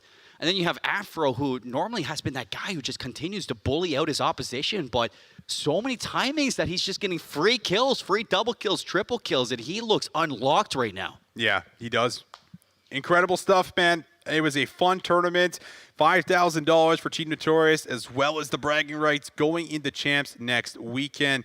$3,000, of course, coming through for Five Fears and Omit Brooklyn. Third place with $2,000. That is going to do it here for us. Once again, a big shout out to AMD for putting on this pre-champs teaser, if you will. It was a great tournament here that we did have. CDL teams, challenger teams, everyone getting a good look here going into champs. And a big shout out to Toronto Ultra, of course, for having us here at the studio, hosting the tournament alongside AMD. And a big shout out to all the production that we have behind the scenes working behind us. Colin, it has been an incredible time. I've really enjoyed casting these last couple days, man. It's been an incredible bracket that we've gone through. Final thoughts here for you. I mean, you guys got to be ready for champs, because these teams are bringing their A game. And that's not even to mention that some of these teams that showed up for this boot camp, for this tournament this weekend, I mean, you look at P7 White, they literally flew in yesterday, got off the plane, 20 minutes later were spawning into the round 1 of the tournament. Sure. They didn't have a chance to warm up for it at all. APAC, it was, a day before that they arrived in North America, so we didn't really get to see Mind Freak practice. We didn't get to see Unity Visual practice either. Latin America for Chaos, they got a tough draw in taking Rocker on for that first game they did. of the day. So that's not going to bolster your confidence whatsoever. But you look at these guys, you think that you still got so many days left until champs. A lot of time to get some good Call of Duty into scrim, and you better expect them to fix those mistakes going into next weekend. I'm looking for upsets. I'm looking for dark horses, teams to come out of nowhere to qualify for EWC, and players to rise up to the occasion to be heralded as some of the best challengers has to offer for this year in Black Ops 6. It's been a great year of Black Ops 6 and challengers, and this is going to be one of the best champs we've ever seen. Well, we are ready for it. We are hyped up for it, and I can't wait to get into it next weekend. A little bit more practice before we get to that final weekend, but that is going to do it for this broadcast. Thank you guys so much for tuning in. We appreciate you guys if you've been with us till the end. Incredible day, incredible tournament, and we'll see you guys on the next one.